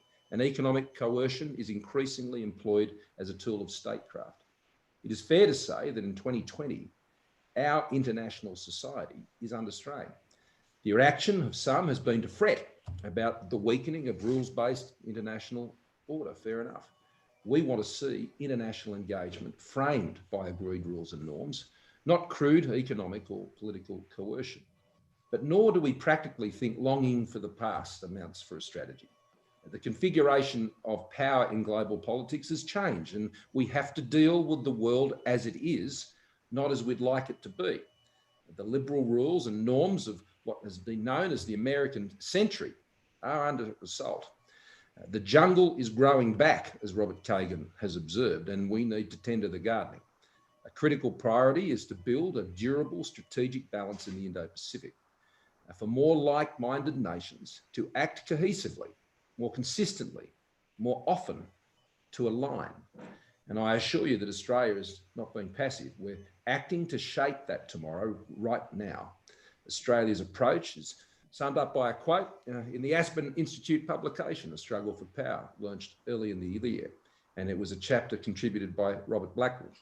And the quote came from someone not usually cited in foreign policy analyses, Leonardo da Vinci, of all people. The quote reads, "I have been impressed by the urgency of doing. Knowing is not enough, we must apply. Being willing is not enough, we must do." Now, we are doing in Australia. Last month, I launched Australia's 2020 Defence Strategic Update. That description doesn't do the policy commitment justice. There is a major strengthening of our force posture. This has been a major development. We are building the capability and potency of our Defence Force, sharpening our focus on our immediate region and increasing our capabilities to deter actions against our interests. We will increase our ability to respond to actions and operations in the grey zone, falling below the threshold of traditional armed conflict. Australia already spends more on our defence than most of the United States' alliance partner. 2% of our GDP is no longer a target, it's a floor for us, and we will spend even more. A commitment of $270 billion over the next decade. We will pull our weight, and we're continuing to invest in the relationships in the Indo-Pacific to pursue common interests in peace and stability and openness and prosperity. Just last month, a landmark economic partnership between Australia and Indonesia came into force. In June, our close friend, the Indian Prime Minister Narendra Modi, and I announced the elevation of our ties to a comprehensive strategic partnership. In a virtual summit with my good friend, Prime Minister Shinzo Abe last month, we added to our special strategic partnership through an agreement on space cooperation. And we're both taking concrete action to support our Pacific and Southeast Asian friends and family. My visit to Vietnam last year was the first standalone bilateral visit by an Australian leader in 25 years. We agreed to increase the depth and breadth of security, economic and education components of our relationship. And as its first dialogue partner, Australia is working more closely than ever with the Association of Southeast Asian Nations, ASEAN. These new networks of cooperation are absolutely vital. They're crucial for trade, science and technology, defence and security, people-to-people exchange. Again, to reinforce what Hedley Bull called the international society. It's the same for our family in the islands of the Southwest Pacific, where we have a special responsibility. We all want a region that is strategically secure, economically stable and politically sovereign. And that's what Australia's Pacific Step Up, which we have initiated, is all about. As we face the challenges of COVID-19, it has never been more important. We've provided PPE, testing equipment, medical expertise, and we're maintaining an essential services and humanitarian corridor so overseas experts and critical supplies can get where they're needed most. This is happening despite the increasing uncertainty in the Indo-Pacific and beyond. And Australia is not being a bystander. We are not leaving this to others, not in our region, that's not in our interest, and not in the multilateral system either. Not in the wake of the greatest health and economic twin crises of our lifetime. We are all using elements of statecraft to shape the world we want to see. I emphasise that we are not, though, uncritical participants in multilateral fora. We'll call it as we see it. International institutions are most effective when they're driven by and responsive to the society of sovereign states that form them. As Hedley Bull argued, there are symptoms of a well-functioning society of states, not the cause. When global institutions and their bureaucracies become unaccountable, when they become vulnerable to manipulation or coercion, when they lose the confidence of their membership, they fail in their task to help the sovereign nations that establish them agree a common set of rules to guide their relationships. In my Lowy Institute speech last year, I described this trend as negative globalism, and my view hasn't changed. As I said and repeat now, we believe in Australia in positive globalism, where nations like Australia engage directly with others as equal sovereign nations in the pursuit of common objectives through these fora. This is a cornerstone of our approach to the Indo-Pacific region and to our engagement with nations large and small. Ladies and gentlemen, we have welcomed China's rise as a major economic partner. It has been great for our economy and the global economy in the Indo-Pacific region. But with the economic rise does come economic and broader strategic responsibility. China has a role to enhance regional and global stability, commensurate with its new status. Such a role is about the broader global and regional interests, rather than a narrow national or aspirational interest. Because global expectations of China are now higher, and they have always been so for the United States. Together, China and the United States have a special responsibility to uphold what Bull described as the common set of rules that build an international society. Now, that means respecting international law and the peaceful resolution of disputes, including trade disputes. It means a commitment to rules-based economic interaction. Neither coercion nor abdication from the international system is the way forward. I want to make this point to some of the lessons that we've learnt during COVID-19. And we're all going through this as a global community. COVID-19 has been an unmitigated calamity for the world. And I won't dwell on those issues now because we're living them and experiencing. But COVID-19 has also created new opportunities, including the new groupings of like-minded countries now working together like never before, sharing information, supporting each other. Many new friendships have been made with foreign leaders, including from Australia. And we're energising old ones. The enhanced pathway we're working down is making a more dynamic system. This is a development that our nations must continue to build on. We must expand the scope and scale of cooperation by like-minded countries. And we must do this thoughtfully. As we build the network of like-minded countries, we need to build a greater sense of unity across all elements of our engagement. Now, that means taking a more pragmatic, which is a very Australian way, and rounded approach to our global and regional relationships. Got to do what works. The sense of unity necessary amongst like-minded partners can be undermined if positive political and security relationships are accompanied by abrasive or confrontational trade relationships. We should avoid cases where we build close strategic cooperation only to see the cohesiveness of those relationships undermined by trade disputes. The two have got to go together. Now, I'm not suggesting we should dull or seek to constrain the national instinct of business people and exporters to compete in global markets, God forbid. But I do not argue that any of us should turn a blind eye to unfair trading measures imposed by our friends. Security and trade policy approaches must be well integrated. They cannot work against each other in isolation from each other. A solely transactional approach to trading relationships can undo so many of the gains made in other parts of relationships amongst like-minded partners. Australia's foreign policy is not simply transactional. As we work with new global partners, our alliances with fellow liberal democracies will endure and strengthen. Important to have secure and trusted supply chains, particularly in these times. Australia is resolutely committed to our Five Eyes partnership and our even closer ties with our friends in Europe. And we look to and share a belief in the values and institutions that the United States has championed and we share. We respect each other as equal partners with the United States. We do our fair share of the heavy lifting. We've got each other's back. And as I said on the South Lawn with President last year, we look to the United States, as I said to President Trump, but we don't leave it to the United States. That's not who we are. Providing the ballast that underpins an international society depends greatly on the leadership of the United States. America has long been a major stabilising factor in the Indo-Pacific region, and its continued focus here and engagement is absolutely vital and welcomed. So the Australian way is clear. We will play our part in maintaining the strategic balance so necessary in the Indo-Pacific.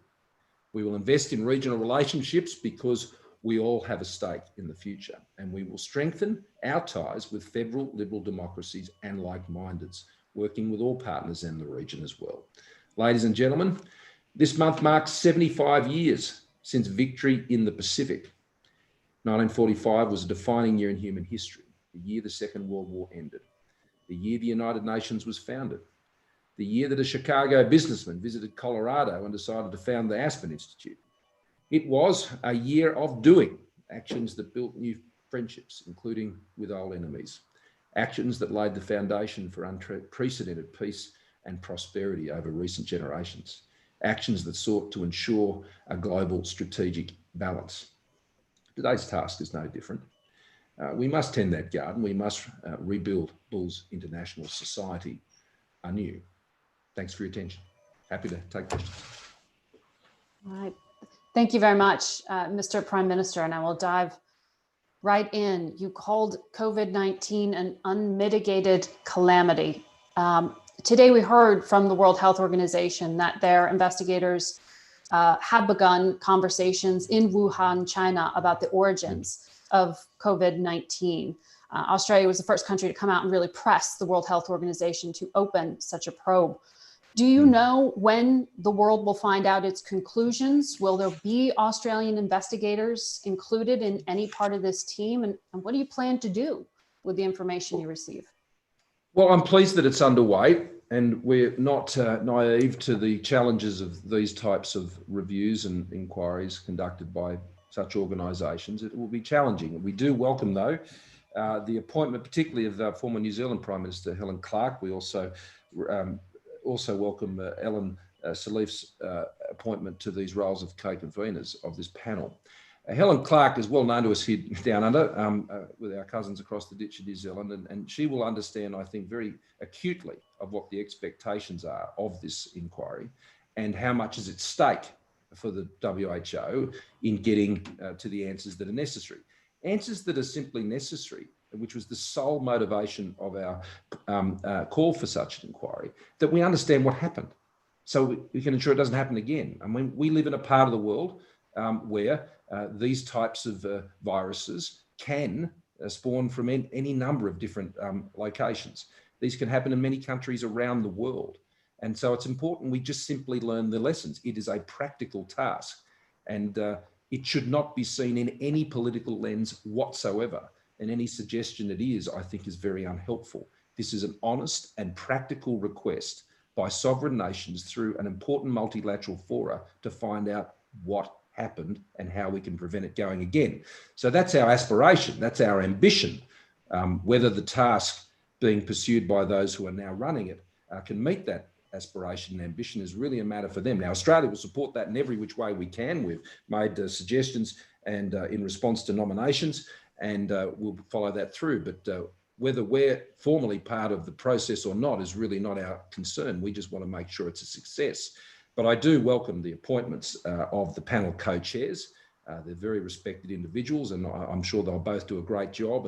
And we're very pleased that someone from down under was particularly involved at that senior level. Helen has a lot of experience at the multilateral international level as well, and with the work that she's done previously with the UN. And so I particularly took a lot of encouragement for that appointment. Will you be able to trust the results and the conclusions of this investigation if Australia's experts aren't part of it?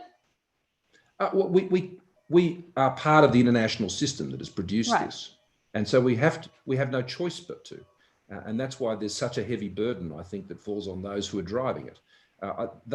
They understand, I'm sure, the world's expectations of them and this process. Now, Australia's happy to play a role in that. We don't consider that our direct participation is a necessary prerequisite for that to be a credible process. I mean, that would be an arrogant thing to say from Australia's point of view. That's not how we're wired.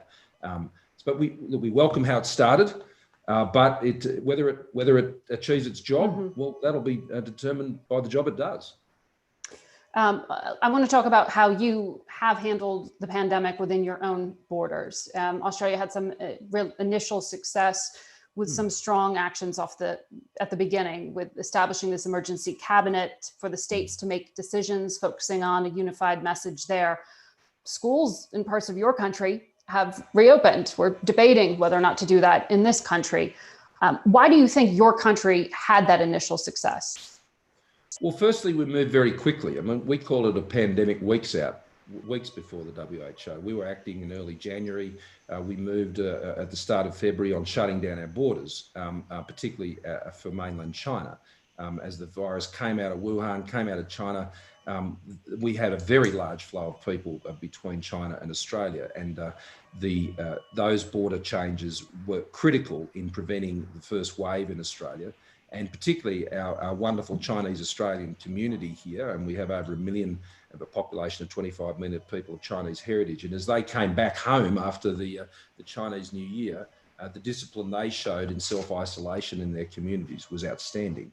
And so we were able to contain, and as you rightly say, we pulled together a national cabinet, as I called it, of all of our states, our provinces, states and territories, because under our constitution, they're the level of government that make decisions about whether schools open or close, or whether businesses open or close, and all of this. So it was very important that we got a nationally consistent approach to these things, which provided a sense of national calm. Calm has been critical. Now, 7 of our states and territories now are pretty much COVID-free.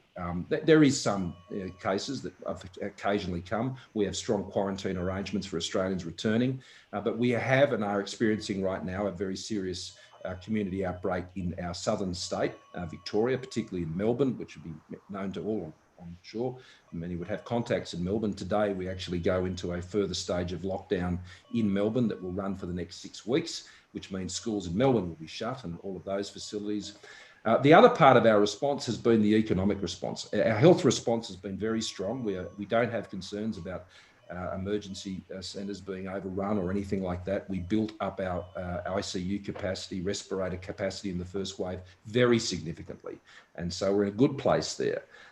But what we also did was put massive economic supports in. Over 300 billion balance sheet and direct fiscal interventions to support the economy, income support payments, stimulus payments to welfare beneficiaries, cash flow supports for businesses, supports for childcare centres, and the list goes on and on. I won't be tedious about it, but they are commensurate and similar to what's been done in Japan, for example, and many other countries.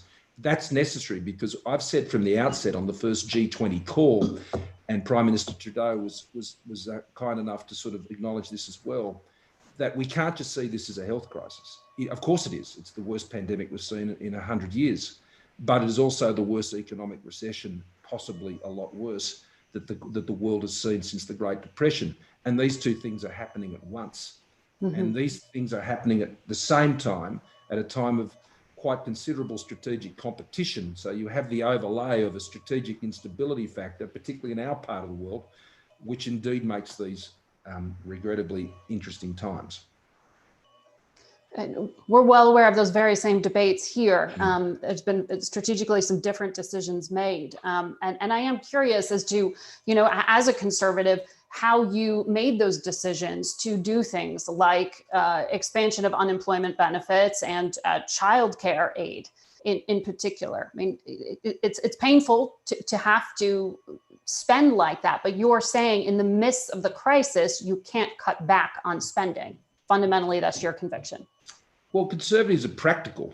I am a conservative and I'm practical. You use the tools you have to deal with the problem that you've got. You do it cautiously, you do it carefully, but you are very understanding of the circumstances you face. These are not things we would normally do in the normal run of events, but these are not normal times. People like Teddy Roosevelt many years ago, I think, had a very similar approach to the world which he faced. And he was, but I suppose you'd describe him as a progressive conservative. But that said, ideology just doesn't matter in times like this. And that's certainly our approach. Australians want their governments to help them through the worst circumstances they've seen in their lifetime. And what we've also done, particularly to your point, is we've time limited all of this. These are not things that go off into the never never. And what we are doing is for a time limited support to get Australia pushing through because of the failures we're seeing in the private economy. And the private economy is experiencing that, not because of any weaknesses or failures on their part. And I think this is important to understand this point. The world has gone into a recession, not because of some failure of the economic system. Capitalism hasn't failed. That's not what's happened here. There's a global pandemic that has necessitated the introduction of artificial restrictions on the private economy. And as a result, when government does that, well, it also has to turn up to make up the difference, to ensure that people can stay in their jobs and keep their businesses. And a lot of our interventions has been about maintaining the viability of businesses, because we know what I want on the other side of this is businesses to be viable and to be able to move again, to employ people, to invest. And at the same time, Australia is pursuing a series of longer term economic reforms on the supply side, on skills training, we'll be doing more on industrial relations, infrastructure, energy, gas, all of these things, very important to our future. I want to move on to China, but before I do, I quickly would like to get your read on where we are with vaccine diplomacy. If we are lucky enough to get a vaccine on the timeline that's projected, if the US or UK get there first, if China gets there first, will Australia have access to that? Do you know who will be first in line? Well, no one knows who's going to get there first, but through initiatives like Gavi and COVAX and others, we're very involved in ensuring that Australia, we have the ability to produce most of these vaccines ourselves. Not all the various strains, because there are some elements of the vaccine research which are quite unique to a production capacity in only the United States or places like that. That said, in all the discussions I've had with other leaders, there is, I think, a very strong view that whoever finds it must share it. Make it patent free. Is that what that means, or how would it sharing should be it work? out there as widely and freely available as possible to ensure that the world can deal with this? That's certainly our view, and we press that view. I think the idea of any country hoarding or seeking to restrict the vaccine in these circumstances would be, in our view, unimaginable.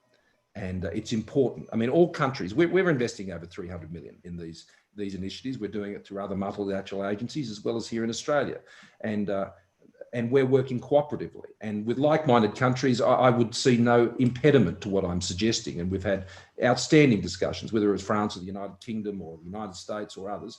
But we would hope any country that found this owes it to the global community to be as open and transparent. I mean, Australia was the first country to be able to reproduce the genetic code for COVID, and we shared it with the world. We didn't try to sell it. We didn't try to capitalize on it or leverage it. We shared it. So we've led by example there. And you've had this conversation with President Trump. Have you received reassurances that that is how the US will approach it as well? We this matter in all discussions we've had with all leaders. And I've said that publicly on many occasions now. I think the world would look very dimly on any country that found the vaccine that did not take a global response out of compassion and out of the global interest. When is the last time you spoke with Xi Jinping? It was at the G20 last year. Last year.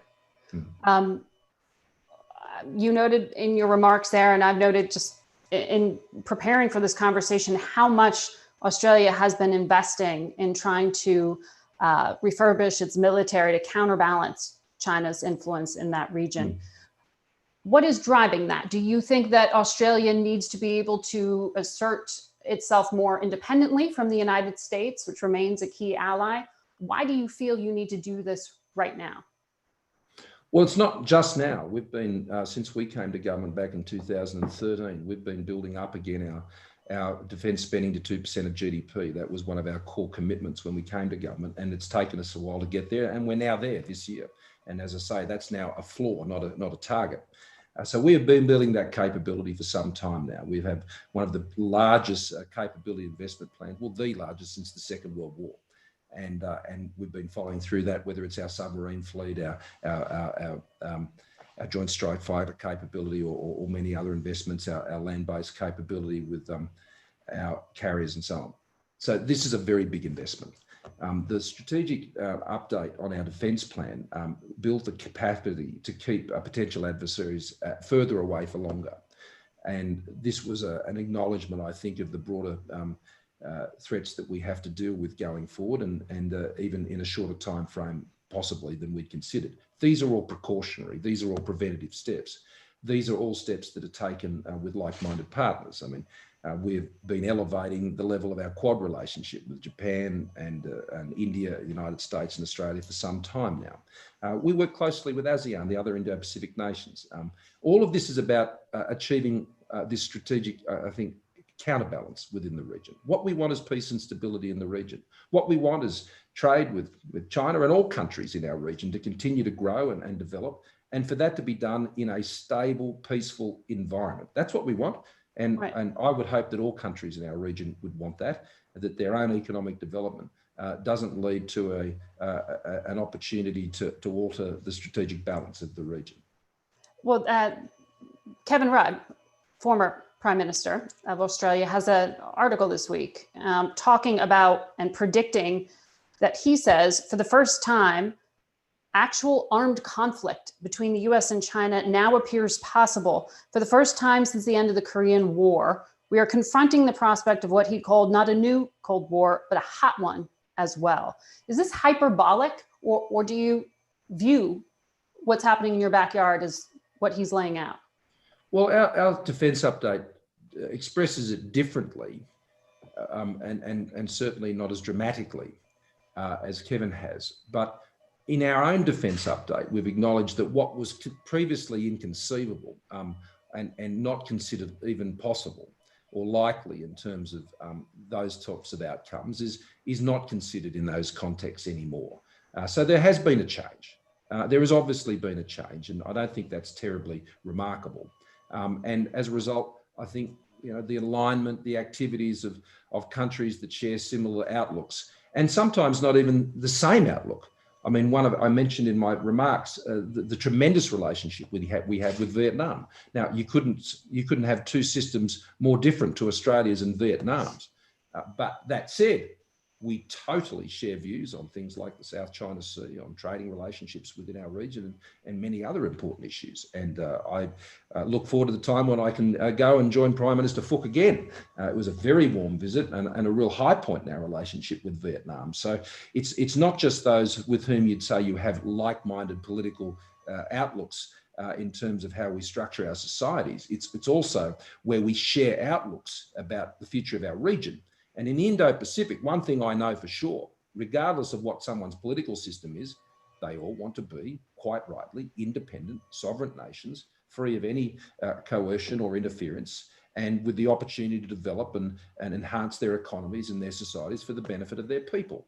And the United States' presence in the region has always been a very positive force to achieve that.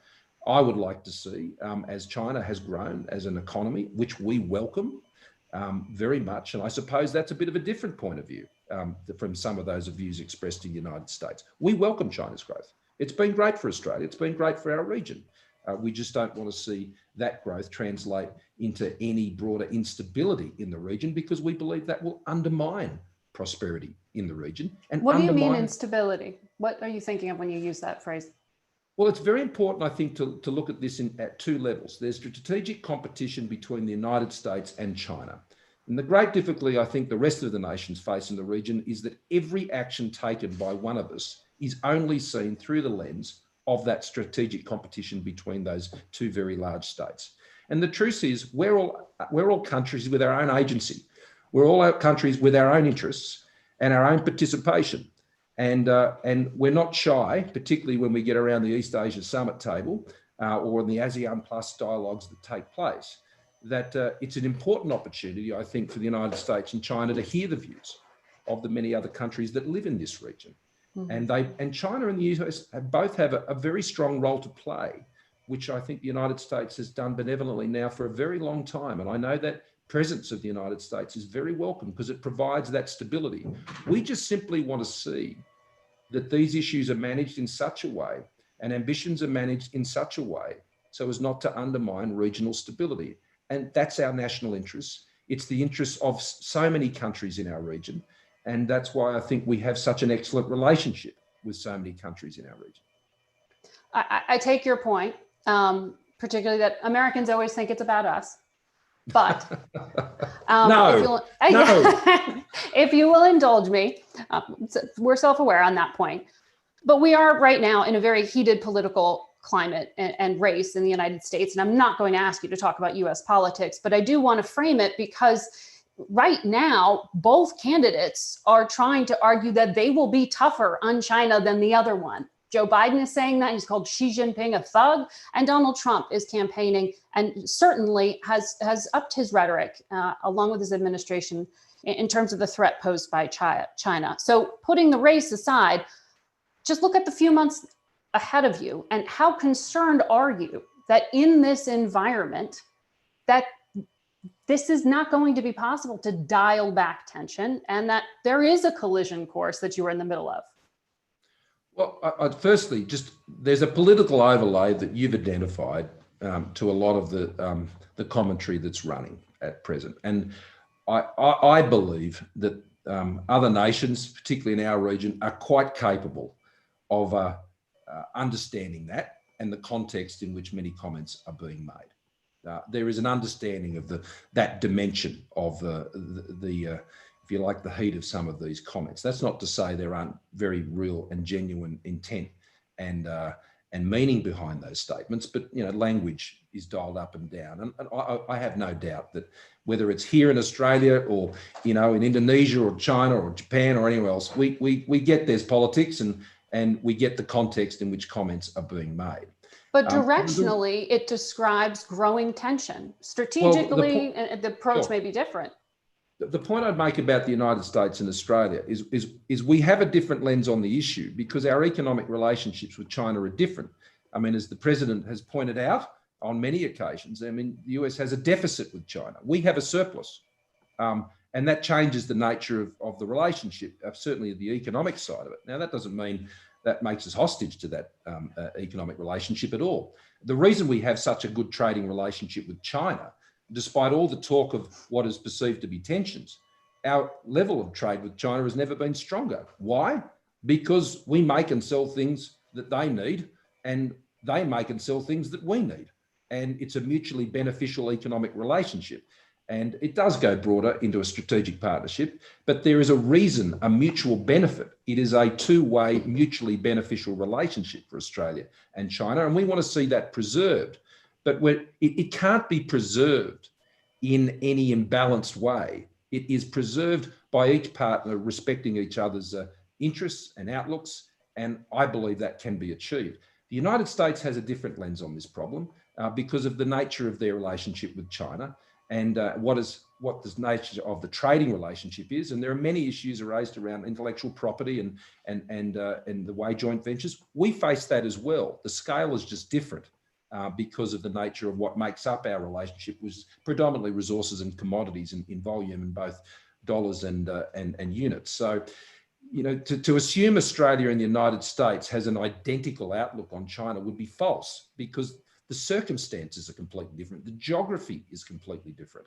And while we are highly integrated and aligned on our overall macro view, how we pursue that and express it and do it will be always uniquely Australian, as it should be. We're an independent sovereign nation. And I think one of the errors that is made about analysing Australia's position, and one of the criticisms that is made of Australia, is that somehow that it's tied inextricably to the precise rhetoric of what is done in the United States. Now, that is just simply not true. And to look at it in that way would be to misunderstand Australia and to miss out on the opportunity of working in Australia with Australia in a more constructive way. What did you mean when you said recently in a speech, we need to prepare for a post-COVID world that is poorer, that is more dangerous, and that is more disorderly? And you talked about the region facing an existential threat unseen since the 1930s and 1940s. I mean, exactly what I said. I mean, we have What never is that seen, threat? Well, what we're seeing is three highly destabilizing elements in the world today. And for Australia's point of view, they coalesce all here in the region in which we live. We have the biggest economic recession, if not depression, since the Great Depression.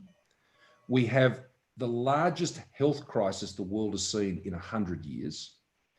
We have a strategic instability in the Indo-Pacific, principally that goes back to the strategic competition between the United States and China that has been expressed through the region.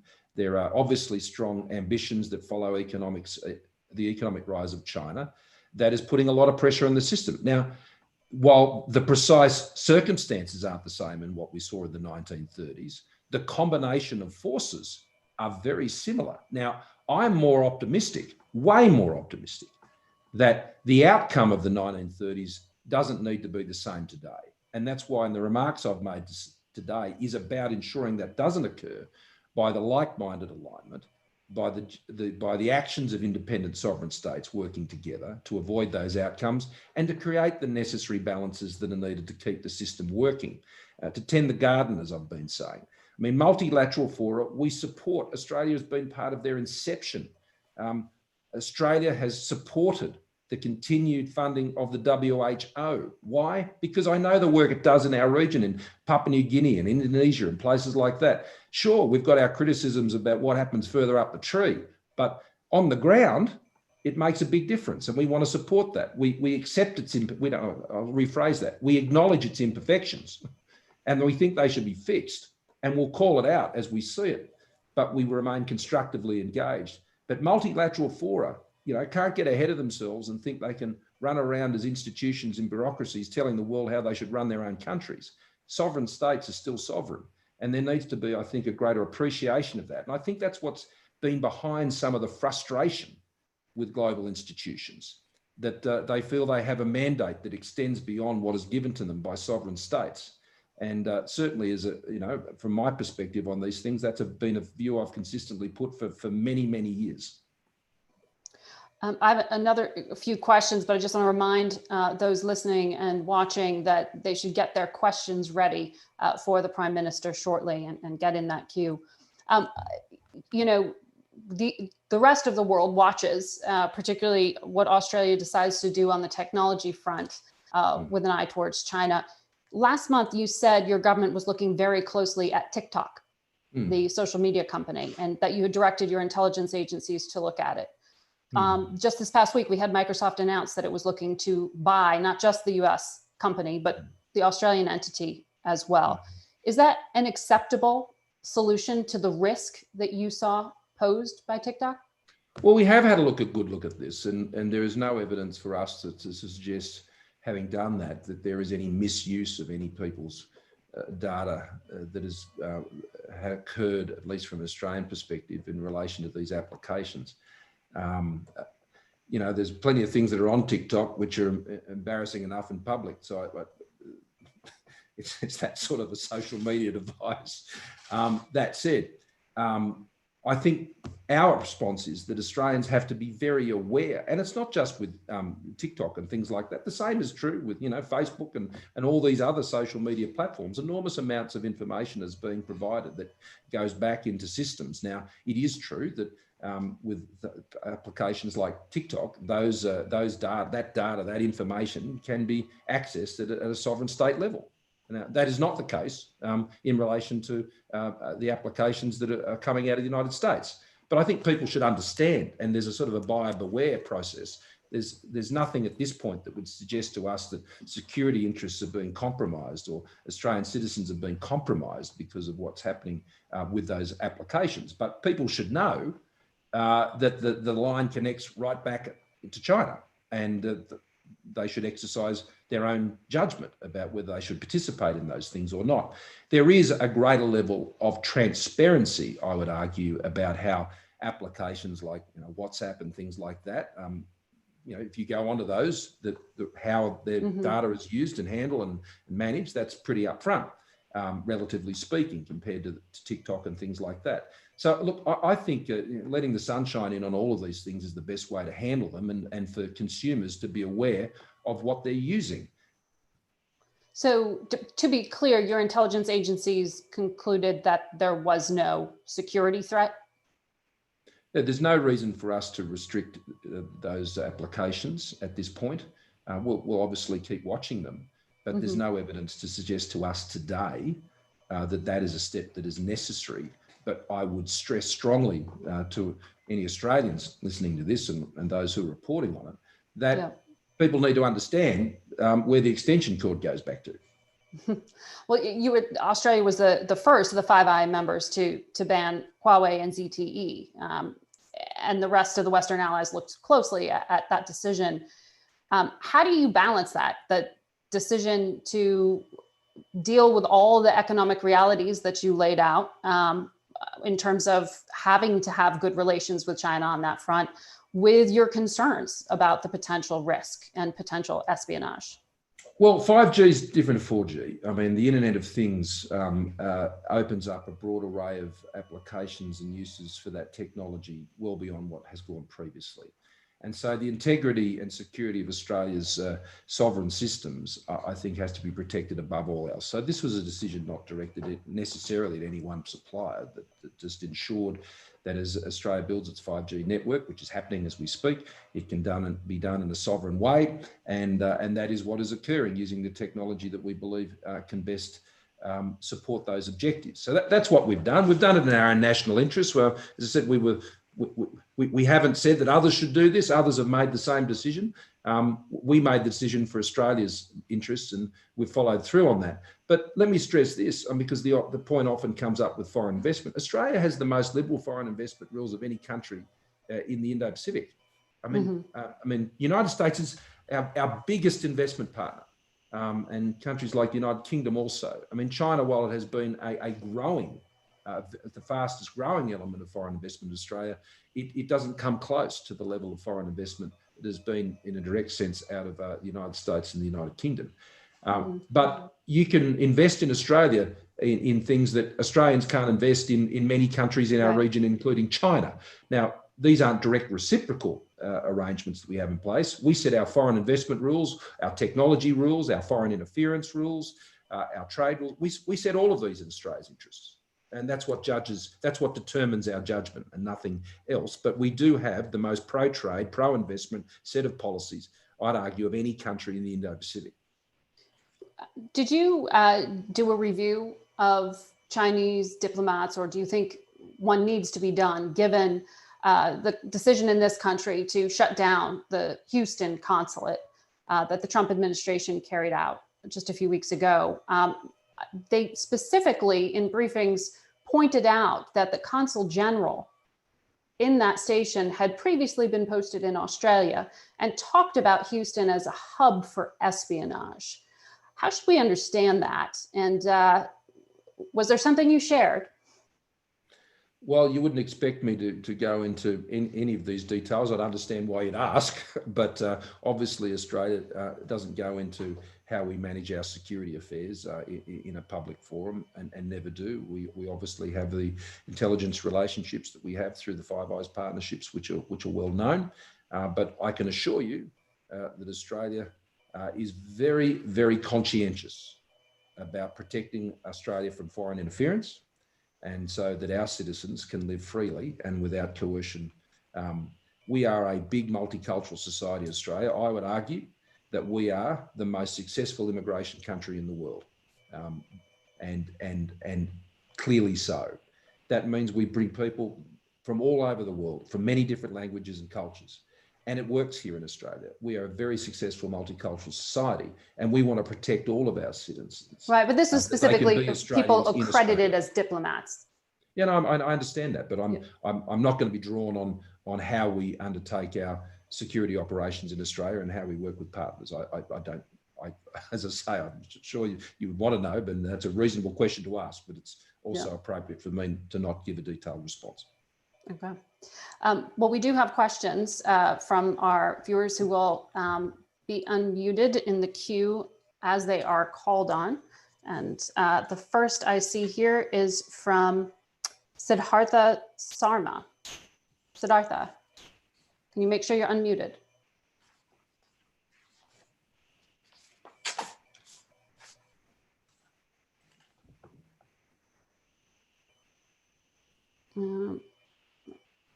If Siddhartha is there and unmuted. Good morning, Honorable Prime Minister. Siddhartha here. Australia has handled the COVID pandemic fabulously, and many congratulations on that. I have two questions. It's regarding one of the 2 points you had mentioned about the threat of disinformation to free societies. So in recent time, we have observed that strategic corruption has been used by certain states, and graft has been weaponized, and mostly in poor and emerging countries. And as a member of the Five Eyes Alliance, and as a stabilizing force in the Indo-Pacific, how will Australia act in preventing strategic corruption and preserving free societies in developing low and middle income countries? And how does Australia plan to engage with India going forward? Apart from its cricket career in the Commonwealth, do we see containment, constrainment, and confronting with respect to China? Well, thanks for those questions. There's a lot in all of that. Let me start by saying that our relationship with India has gone, Siddhartha, to a whole new level. And that has principally been, I must put down to the great friendship we have with Narendra Modi, who has been an extraordinary participant on the global stage and a great partner in the sort of things that I've been talking about today, and the alignment, the appreciation, the understanding of the world in which we live and what like-minded countries need to do to ensure stability and peace and prosperity in the future. That's why we've upped the relationship with India at a strategic level, and we want to see the economic dimension of that relationship grow, the defence relationship, the intelligence relationship. All of this is on an upward curve, and it's done in a shared appreciation of the very strategic issues that I've outlined today. And the Quad in particular is an important part of that relationship, and that is elevating, but it is doing it at its own pace and respectful of the pace of all partners, how they want to pursue it, particularly India. And so that's all been a very positive thing. So that is the principal means by which we would be working together to create this balance in the region. And I see India as absolutely central to that process. India's own development and growth is something we are invested in, supportive of, and we want to see flourish. But there are many challenges in the Indian economy. Narendra knows that better than anyone. And his pro-growth policies, his pro-investment policies have been very aggressive and right. And going back to his time as a governor in Gujarat, I mean, they're the sorts of things that we welcome and would like to see continue. So all I can really say is India is a huge part, a massive part of this strategic balance that's necessary to ensure not only India's success and growth into the future, but all of our success. And I'd say China's as well. Getting the right balance is good for China. I think this is an important point, Margaret. A strategic balance in the region is good for China. It's good for people living in China. It's good for their jobs. It's good for their investment. It's good for their education. It's good for their outlook. We want that. And we believe that is achieved through a balance in the region, which enables everybody to share and grow.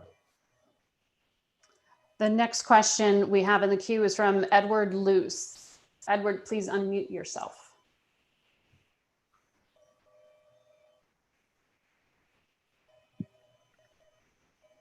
Thank you, Margaret, and thank you, Prime Minister, for sharing your thoughts today. I'm with the Financial Times. I wanted to ask you just to deepen a little bit your comments you just made about China, it being in China's interest to have balance in the region. Do you share the pretty much consensus view in Washington nowadays that we are in a new Cold War with China? And if so, how would you like the next American administration, whether it's a Trump administration or a Biden administration, to handle this Cold War? I don't know if I'd use that term, and mention was made of Kevin Rudd earlier, and he has made some comments on this and made some, I thought, some very good observations about how the differences between what we knew of the previous Cold War and today. I think it was Kevin who did that. So I wouldn't use the same terminology. I think the circumstances are quite different. But to go to your point about the United States, and again, this is no commentary on the political situation in the United States one way or another, that would be highly inappropriate. But I'd say this, our relationship and alliance with the United States is independent, frankly, of whoever sits in my chair or whoever sits in the president's chair. We made this point when we were together last year. it's up to all leaders on both sides of the relationship to make sure it remains as strong as possible. And that has always been the case. I think it's we've been celebrating a century of mateship between the United States and Australia most recently.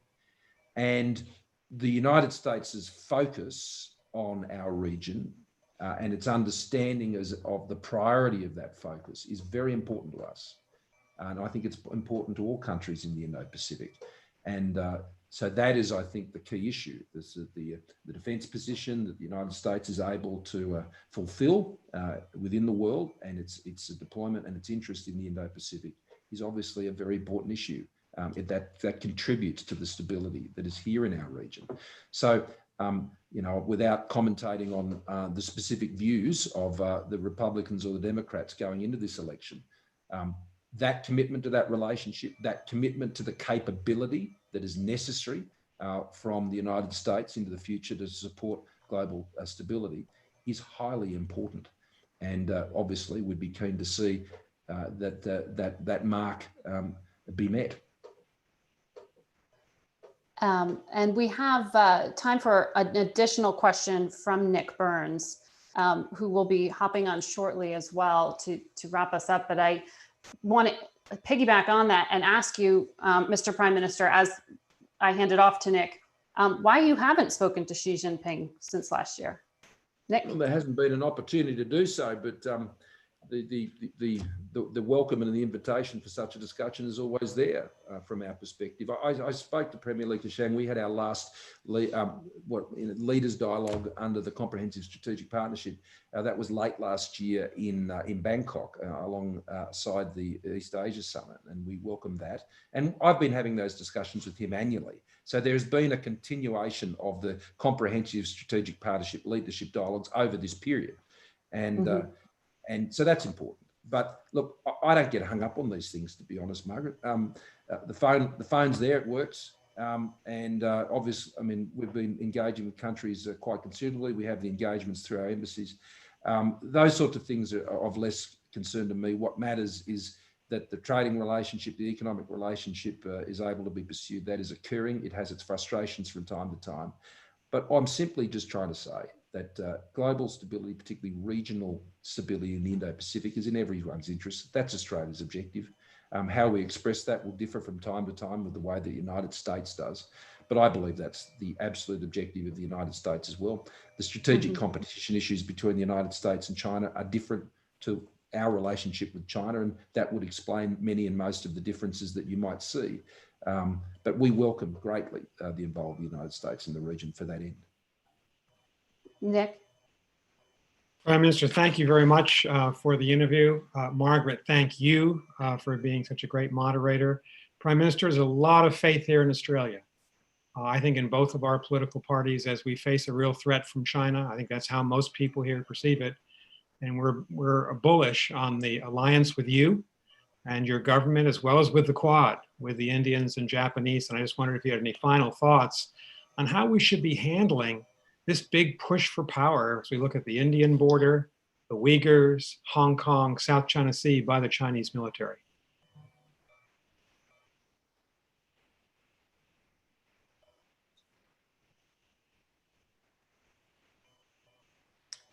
I think that line may be muted at the moment. Mr. Prime Minister, can you unmute your line? Yeah. Thank you, Nick. What I was saying is that is the question about all of these things. And I was saying that I'm an optimist. Australians are indefatigable optimists about these things, that it's our worldview. It's how we are always able to push through, whether it's COVID, floods, fires, depressions. That's just how we roll. And I think we have to take an optimistic attitude, but not an unrealistic or naive attitude. We are not naive about these tensions, these pressures, these issues. But we've got to set out, I think, and wed ourselves to the objective here. And that is not the suppression or the containment of any one state. It's about the productive and strategic balance that can be achieved. And that's why we're in the Quad. That's why we're engaged in ASEAN. That's why, I went to Vietnam. That's why we're doing all of these things. There is an objective here which we genuinely believe benefits all interests here. But it does mean, and I made this comment at Lowy last year, and I know that you were at Lowy, that there is a recognition that the balance has shifted based on just the practical issue of China's economic growth, which, by the way, we all championed and we all encouraged, and I don't regret, not for a second. I think it's great. But I think there were different perspectives on what that would lead to, both from the rest of the world and from China themselves. And so I think it's time to sort of take stock of that and say, well, how can that all be accommodated appropriately and ensure that we have a strategic balance that does not impinge on the independence and sovereignty of nations in this part of the world? And that's why things like the South China Sea, trading relationships, foreign interference, what's happening terribly in Hong Kong, all of this is very important because it goes to how this new strategic balance will play out. And our very strong view is it's in everybody's interests. It's in everybody's interest that that strategic balance is achieved, not to have one group up against another or vice versa, but to ensure that the citizens of all of our countries can have a more peaceful future. Prime Minister, thank you for being with us. All best to you and your government and the Australian people at a difficult time. Thanks so much. Well, thank you, and all the best to our friends in the US. You bet. Thank you so much. Thank you. Margaret, thank you so much. Thank you, Nick. Thank you, Margaret. And ladies and gentlemen, this is going to conclude our programming for today, but I do want to introduce the co-chair of the Aspen Strategy Group, Joe Nye, who's a specialist and a real expert on East Asian affairs. Tomorrow, before I hand the microphone over to Joe, tomorrow we'll be interviewing the Prime Minister of Greece. We'll be interviewing Audrey Tang, the very impressive Digital Affairs Minister of Taiwan, who led the fight to combat Chinese disinformation during the recent Taiwan presidential election. We'll hear from two former national security advisors, Tom Donilon and Steve Hadley, and we'll hear from Tony Blinken, who's a senior foreign affairs advisor to Vice President Joe Biden, and much more. But without further ado, Joe Nye, Professor Nye, please give us some words of wisdom as we close. Well, Nick, it's been quite a day for the Aspen Security Forum. I must say, I remember how different it was last year sitting in Dor Hosier Auditorium in Aspen and looking out at the mountains. This was indeed very different. But I think what's impressive is what you've done. I confess that Condi, my co-chair, and I had certain worries and tremors about whether we could do something like this on Zoom, but you and your team pulled it off. So kudos to you and to the Anya and to the whole team. But it's also worth noticing and concluding that there were some things that stayed the same. One was we were fully bipartisan, as Condi said at the beginning. Second is that we were willing to raise some very hard questions, as we saw in many of the interviews, particularly the one with Shui Tongkai. And finally, we were fully international. Anytime you can finish with Canberra, Australia, and have intermediate stops in Yamhill, Oregon, for a dose of hope, and also have me speaking to you from rural New Hampshire, where a bear just killed my chickens, that's quite a straddling of the world. So I think we want to say to everyone, it's been quite a day, and we look forward to seeing you tomorrow morning, where we'll resume in Singapore. So well done, and off to tomorrow and another 2 good days. Thank you, Joe Nye, and good night to everybody. See you all tomorrow. Thanks, Joe.